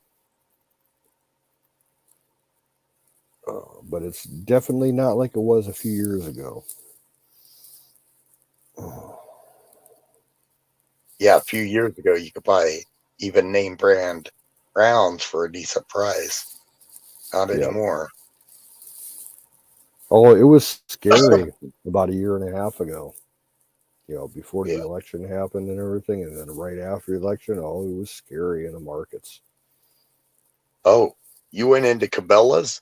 Like, there's a Cabela's maybe an hour away from me. You went into Cabela's, and their shelves were dry of ammo. The only thing you could find at my local Cabela's were a few oddball calibers. Like they would have like a couple different shotgun shells, like for some of the like 28 gauge shotgun shells and like 20 gauge shotgun shells. That was all you could find, and it was all bird shot, not slugs. Yep. And then for like rifles, like all you could find at a brick and mortar store was stuff like 17 HMR, like tiny little things, and some of the oddball, large caliber stuff, like like 338 and 270 and shit like that. Not the kind of stuff that they use here in Ohio. Yeah. Because you can't hunt with a lot of different that high powered rifle shit here in Ohio, so it wasn't around. Now, see, at the Cabela's here, they had a crap load of 9mm, but here nobody uses. If they do have pistols, it's going to be like a 45 or something like that, or a 357. 9 is real big around here, and that you couldn't find that for a year in a store. If a store got a shipment from it, it was gone within an hour. Oh well, yeah. See, it's not very popular here, and they had a crud load of it, but it was the only thing they had.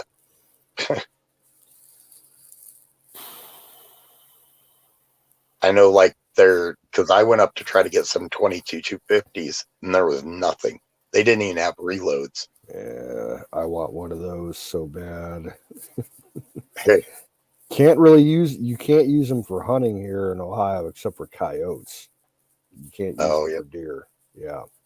But that's one rifle that I would like to have one of these days, a 22 250. That is the hottest, fastest rifle cartridge basically you can get here in the country. It's super fast. Yep.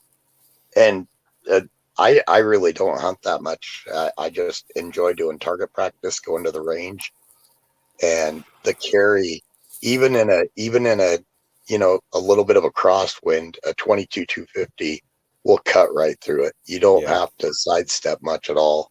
Yeah, the muzzle velocity and terminal velocity are insane on that thing. It's like 3,000 feet per second or something. Yeah. Yeah, good for the coyote. It's popular here in Ohio because it's good for coyotes. It's a varmint round. They use them for coyotes and groundhogs and raccoons and shit. But you can't use them for deer because in Ohio for deer you have to use a straight walled cartridge. You can't shoot a shouldered or necked cartridge. So you rifles in Ohio, you can only use like 45-70 government or 30 carbine, and then like 450 Bushmaster or 375 Legend, like some of those new rounds that they make specifically for places like Ohio. 50 caliber Beowulf is popular. Nice. I could use you can use 10 millimeter. That's what my Glock shoots. If I bought an aftermarket extended barrel, the factory barrel on my Glock is 3.5 inches. If I bought the 5-inch barrel for it, I could hunt deer with it here in Ohio. That would be legal. So and basically 45 ACP. I have a 45 carbine. I could use that for deer in Ohio. That gun's fucked up right now. So you could use a 30-30, but not a 30-06. Correct. Right. Yep. Or no. 30-30 is necked. You could use a 30 carbine, like what the old M1A rifles that the Army had used. Yep. It's straight walled. The cartridge, the casing itself has to be completely straight. It can't have any, the curvature. Yep. Yeah, none of the angles in it. Yep. Because the people think, if it's a necked cartridge, it's too powerful. It's going to overshoot and hurt somebody, or you'll hit a house, a mile away. It's like whatever. And they started allowing the straight wall cartridges only like maybe 5 or 6 years ago. So I've seen a 45 rifle that is straight but it would probably go through more stuff than a 30-30 would. And I don't know. 45 is kind of low velocity.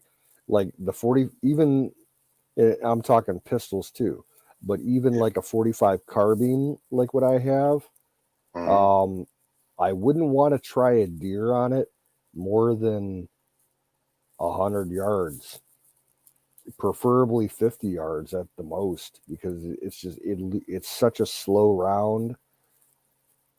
Yeah, I know it doesn't cut air very well at all. That no, thing it's just a big fucking ball flying through the air, catching the wind. Yep. I have a buddy of mine, his dad had one, and we're target practicing with it. And it's not, and it was calm, but it's not consistent when we tried doing longer ranges. So you'd be off to the right, so you'd try to cut to the left a little bit, but then the next one it would try to zing to the left, so you're way off. I took both my 45s out to Wizards last summer to test them out because I hadn't fired them since I inherited them. Right. Well, no, I had tested out the 45 carbine and worked fine. But I got a 45 pistol, in 1911, made by Thompson. And I took that out there. Thompson worked fine. It was the carbine that fucked up. It's a Marlin Camp 45. And it's basically, if you look at a Ruger 1022, it looks like a Ruger 1022, except it fires 45s. It takes a 1911 magazine, so it's universal. You can swap between your pistol and your rifle. That's one of the good features about it. But I started shooting that thing at Wizards, and I think I got about 3 or 4 rounds through it, and the chamber just froze. And for the life of me, I'm not able to cycle that chamber. The gun needs to be taken apart. I don't even know if there's a live round still inside the damn thing. So I treat it kind of carefully. I tell you what's impressive. And it's no, it's not comparable to like the 22 250, but that Mosin that I got, that 7.62, that thing is impressive for some long range targets. That's the 7.62 by 5.4. Yeah. Yep. And I've got the Mosins. Man, I had the opportunity to buy a Mosin like 20 years ago and it was like brand new, straight from the factory, and it had never been fired. It was still in the original factory packing grease. I could have gotten that thing for $100 back 20 years ago. I'm still kicking my ass not getting it. Yep. They even 5 or 6 years ago, you could find places that would get like crates of them in and sell them for like $300-$400 a piece. It's the same thing with the SKS. There was you could buy SKS from my local hardware store was selling them. Yep. They had an FFL license for the hardware store because they sold ammunition mostly. But one day, me and my dad walked in there, and they had a big wooden whiskey barrel sitting in front of the counter that just was full of SKSs. They were going for $89. Nice. And they were used, but they were in decent shape. They were definitely usable. And there was another store a few miles down the road. It was a 5 and dime store that was selling them for like $80 or $90. They got a couple cases of them, and it's like you can't pass them up. And I'm just kicking my ass that I didn't buy a couple. I had to sell my 8mm, and then I had 3 SKSs that I sold when the rigs shut down. Oh, you had an 8, yeah. Apex has the 8mm Mauser. Does he? Nice. That one hurt, but the main one that hurt is I had one SKS that I paid a lot of money to have dressed up with a carbon fiber stock, and everything. Yeah. I mean, that stock and everything was $500 and something just for the stock. I remember seeing that shit for sale in all the mail order catalogs back in the day. Yep. And I had it professionally assembled and put together and had a lot of money into that gun, and I sold it for what the gun before the stock and before all the upgrades cost me, just because I needed the money. Yeah, the Mauser that Apex has, he brought that out to Wizards, and it kind of did the same thing. The chamber locked up with a live round inside, and he couldn't get it fixed up. And he ended up getting it fixed a few months later, apparently. But yeah, Mine.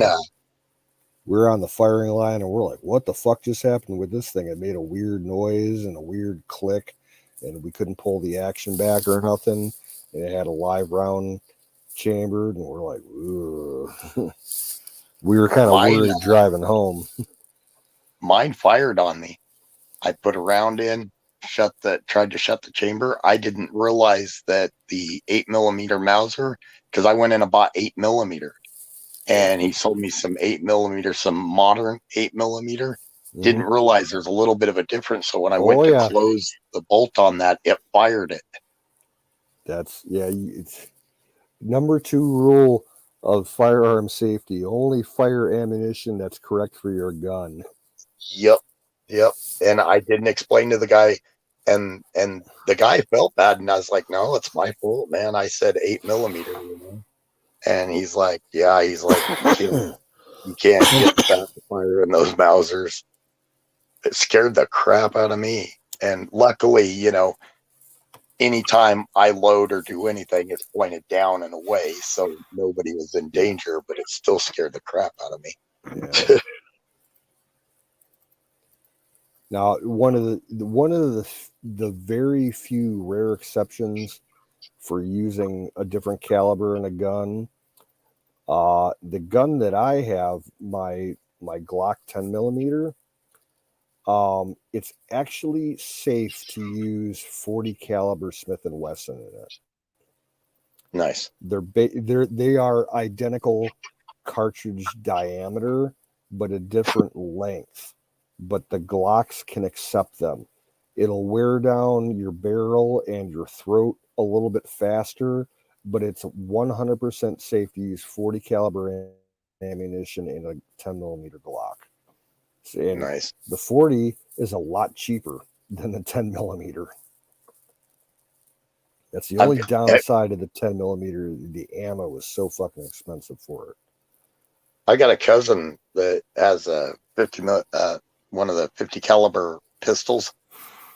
Most ridiculous thing that exists, because you fire it once and your hand goes numb.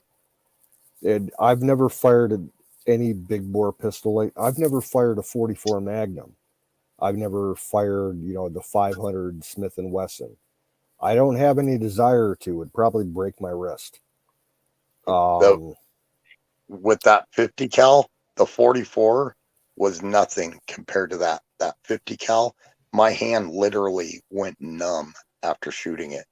It just, I don't even know what the purpose of it is for, except to look cool. Yeah. Now I've shot 50 caliber rifles before. It's crazy and fun, but I wouldn't want to do it all day long. Yep. Kills your fucking shoulder, man. Now imagine all that impact on the palm of your hand. Yeah. That's basically what it is. Yeah. If someone offered, at a firing range for me to try one of those things out, I'd turn them down. I'm like, no, thank you. Yep. I did it once and I gave my it back. Glock, the 10mm I have, it's more powerful than the 357. Nice. Now, I've fired a 357 a bunch of times in a revolver, and just the design of the pistol with the blowback and everything, it gives you awful recoil. Now, my Glock, though, that thing, the engineering in it is amazing. I could fire that thing all day long, and it's a powerful round, but it doesn't fuck with your wrists. Yeah. Well, and a lot of those 357s, my sister has a couple, and they're the cylinder 6-shooter type. Yeah, and they've revolver. got a weird nub. Every one of them has got a weird nub on that grip that hits you right where all those nerves go through into your arm, or and it'll numb your hand too. But that 50 cal, that was just. Now, the other example of using a different ammunition in a different gun that it's not designed for that actually works, you can fire 38 special out of a 357 Magnum. Nice. No problem at all.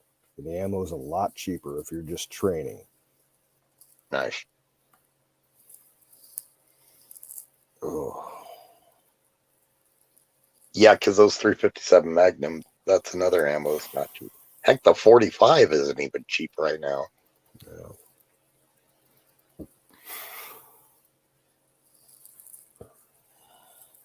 Look, I got 45 rounds back from that were Army issue back from Vietnam that my dad got from somebody.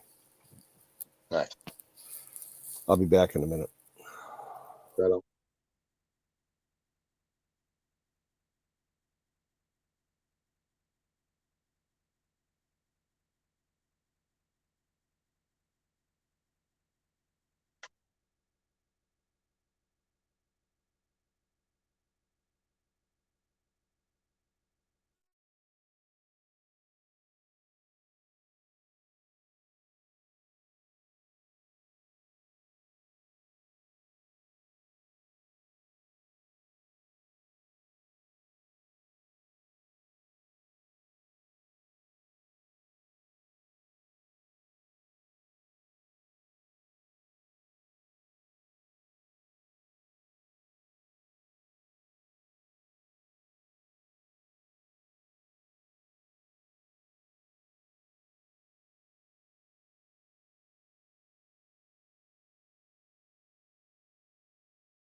Yeah, as far as ammo goes, I'm real well set up on 22, 223, 5.56, for my M4, and I got a lot of 20 gauge.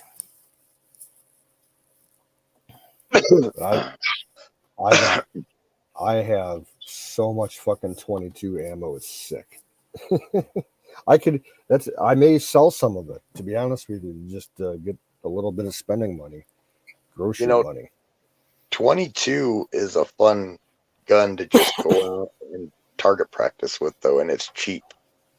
That's the best thing about it. If you know what you're doing with it, it's a great hunting round. If you're Right. hunting for food. Yep. You could hunt rabbit all day with it.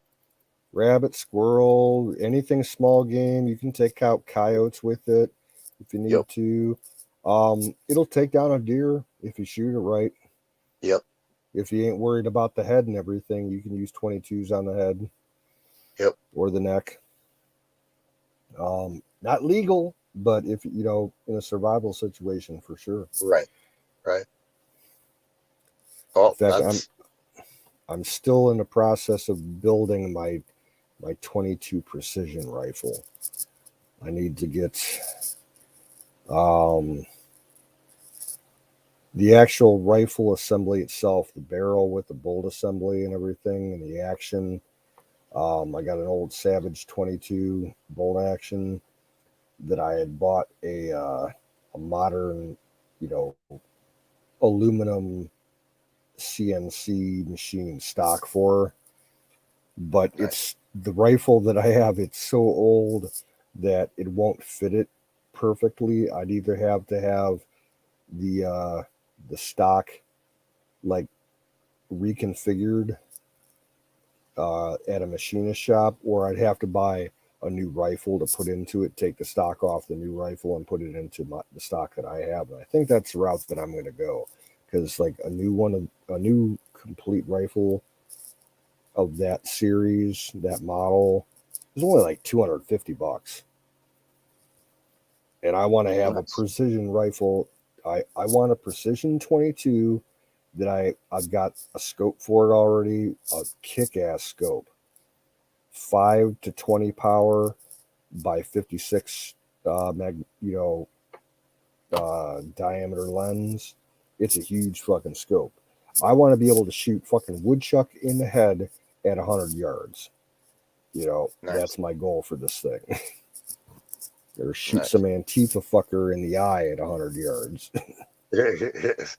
I always tell everybody, like, especially for survival, because I've got, my whole family's into guns. I have family members that have got safes and gun cases full of all sorts of different things.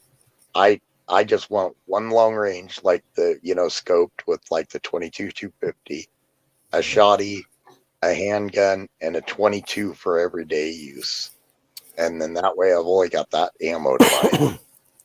Well, the only other long gun that I would really go down for if I had the money for it right now would be one of those the old Savage or Stevens combo guns that have two barrels on them. The top barrel could be anything from a 22 or a 22 Magnum or a 223 or a couple other things, and then the bottom barrel is either a 410 or a 20 gauge or a 12 gauge shotgun. They're single shot for both of them, breech opening, but they're great guns because you can do anything with them. You've got several of those? No, I need to get one. Okay. I was gonna say they're pretty hard to find, aren't they? Yes, the original models that they made with like the wooden stocks and everything, you can't find those online used for less than $500. Yeah, I've seen one, but that's about all. I've seen one that somebody had. Like Savage and another couple of companies have modern versions of them that are like being produced right now, but they have like cheap ass plastic stocks. They look like garbage. I wouldn't want one. If I had $600 to $800 to put down on a gun right now, I'd get one of the older ones. They're on.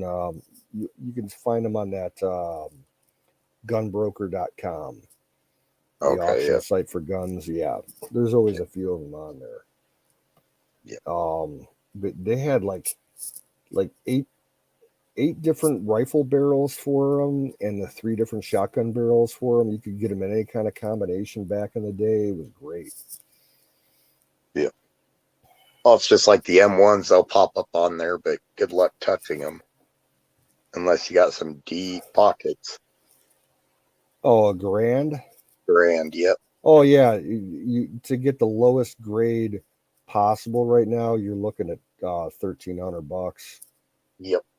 To get anything, quality, you're looking at $2,000 easily. Yep.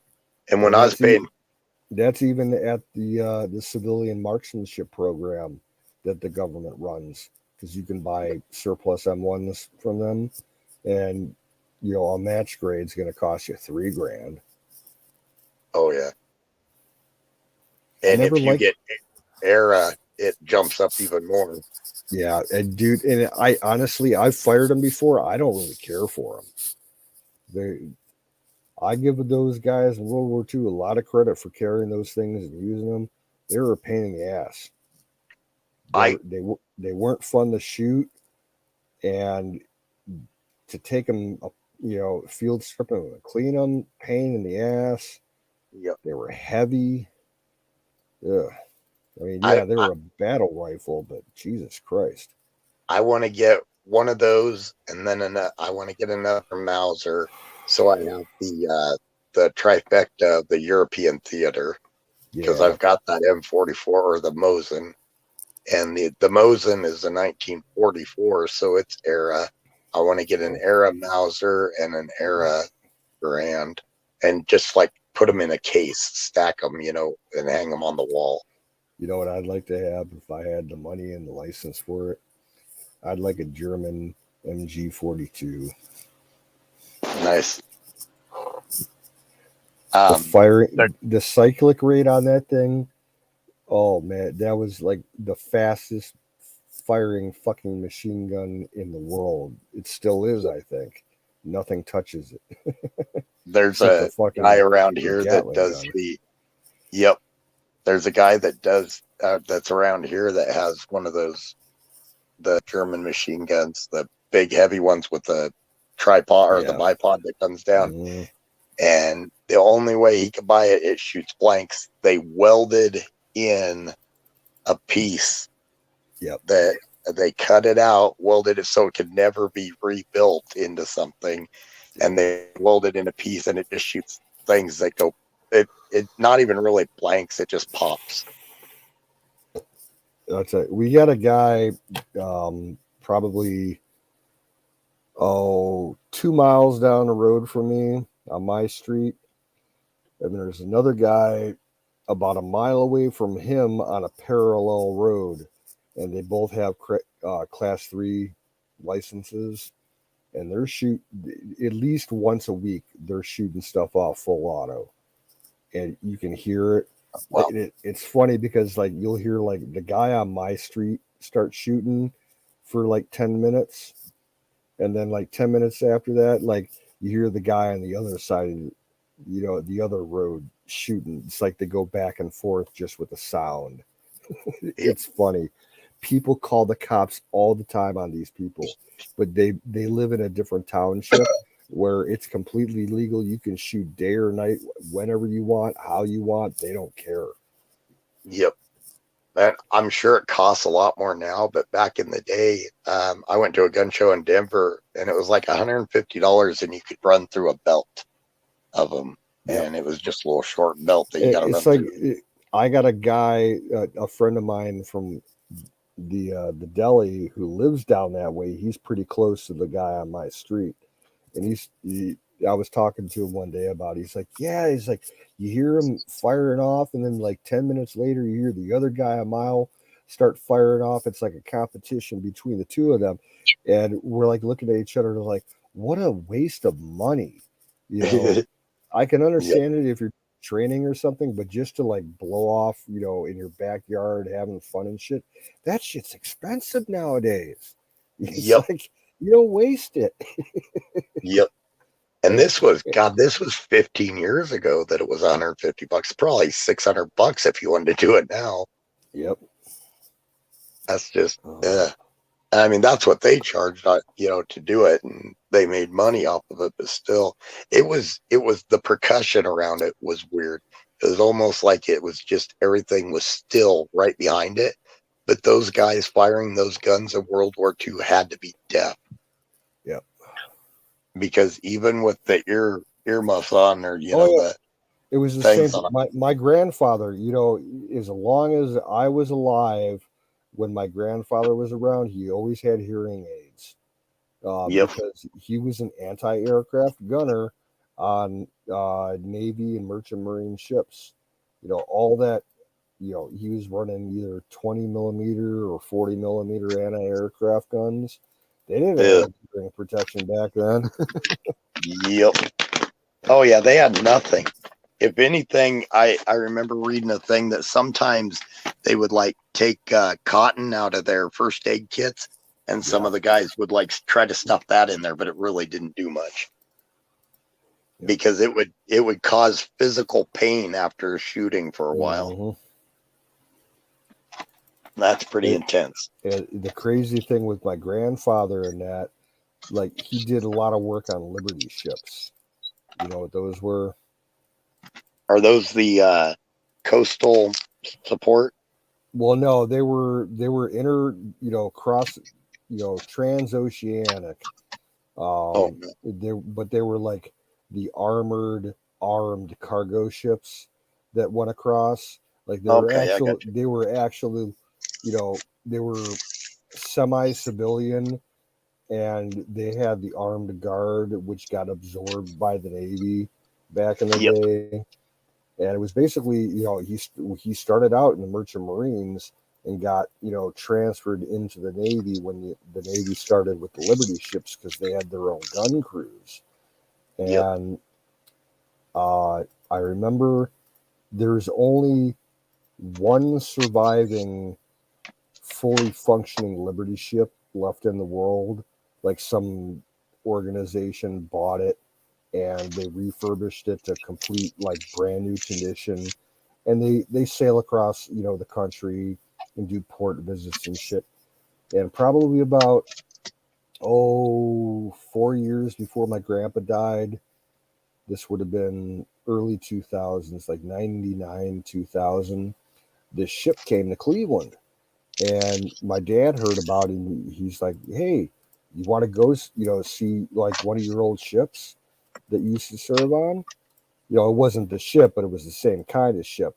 My grandpa's like, yeah, okay. So my dad took him down to the port, and they went on the tour of the ship, and I think my grandpa was wearing one part of his uniform, like a hat or his jacket or something, and they let him sit on one of the gunnery stations, and he just automatically started like doing the drill and working the gun and loading the gun, and they're like, he was doing it just as fast and just as like well trained as he did like when he was like 18 years old back in the war.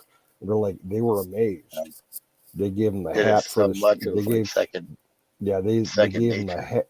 They gave him a hat and a T-shirt for the ship with the number on it and everything and the name. And the captain of the ship, took him on a private tour, like the bridge and everything. It was kind of great. And my grandfather, he had he had a good time, but then it brought bad memories for him, and he got depressed for like half a year. Oh yeah. Oh. Well, I saw a documentary on that, and I mean, it was a legit documentary, so I presume it's accurate. Some of those ships like that, those cargo ships, like some of the people didn't get much training, and when it was in the midst of the Pacific, theater, they would like mount a large gun on the bow of some of those cargo ships and say, okay, now you're part of the Merchant Marines or whatever, And a lot of those guys sometimes didn't get a lot of training and they mounted a gun on and sent them on their way. Yep. Yeah, so they had to figure it out. Yeah, he started in the Merchant Marines, but he specifically got into the Merchant Marine to do the gun work. So he was already trained on that. And then they transferred him into the regular Navy. And he did both the Atlantic and the Pacific. And then the end of the war for him was in the Pacific. I guess one of his ships got attacked by a kamikaze. And he took some shrapnel to the head, and he was in a coma in the Pacific, and they put him on a hospital ship and sent him back to the States. And he was actually on a hospital ship all the way across the Pacific, through the Panama Canal and up the East Coast. And they didn't stop like at on the West Coast, like at San Francisco or San Diego or anything. They took him to fucking New York, and he was in a Navy hospital in New York for months before he came out of the coma. Nice. And he had some serious brain issue. He had a tumor when he started getting Alzheimer's. The last couple of years he was alive, they did CAT scans on his head, and they found a huge fucking tumor like the size of a baseball in his fucking head. And it almost never affected him until like the last couple of years of his life when he started getting Alzheimer's. He had no problem with it before. And he was sharp. Yeah, my grandpa, he was a sharp man.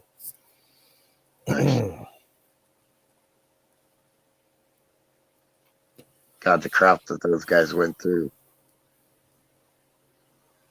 Oh yeah, like he almost froze to death. He was saying that he had to do 2 convoys to Russia, and they went up like along the western side of England, and up around Norway into the North Sea and the Arctic Ocean to get to some of the big port cities up in Russia to drop off supplies to the Russians and shit. And he's like, yeah, man, I almost froze to death. He's like, I'm lucky I didn't, lose my toes and my fingers and shit like that. Jeez. He said when he got on the Pacific side, he was in San Diego waiting for a convoy to form up, and they had like a day's leave. And he went across the border to Tijuana and bought a whole bunch of cheap ass liquor, and he smuggled it aboard the ships that were forming up, and he was going across the Pacific, and when they got out towards the fighting area where all the islands were, he was selling the booze to the Marines and shit, and making like a 300% profit. That's my dad always said, yeah, that's how Grandpa started, being kind of a rich guy and getting a head start financially, because he came out of the war and, bought a farm. He had that much money back then, and it was all because he started out, he was smuggling fucking booze in the Pacific. Got to do what you got to do. Hell yeah. He immediately came back and started buying real estate and houses and shit. He was a real estate agent for a long time. He bought the family farm and all that, and that's all because he started making money off the books when he was in the Navy. Oh, but he grew up in the Great Depression, so he knew how to save money. Yeah, he lived cheap. Yeah, people are going to have to learn that again coming up, I'm afraid to say. Even with the big swing that's coming this November, it's still going to be some holdups for a couple more years. I think we're just going to see a government, stall, nobody giving an inch on either side for a couple of years.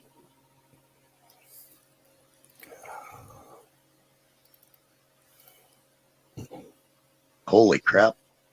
Hey, dude, I hate to run on you. I just realized it's 3:20. Yeah, 5:20 here. So fire in the bowl and good night. Good conversation, though. Yep. Yeah, no one's left in the chat, so it's just a bunch of bots. Yep. Right on, man. Well, take care easy. I hope you have a good day. Yeah, you too, brother. Take care. See you later, man. And let's see, in the chat, Shadow Man, I think you might be the last person in there. If you are, thank you for coming in. This is Canoes checking out. Peace out.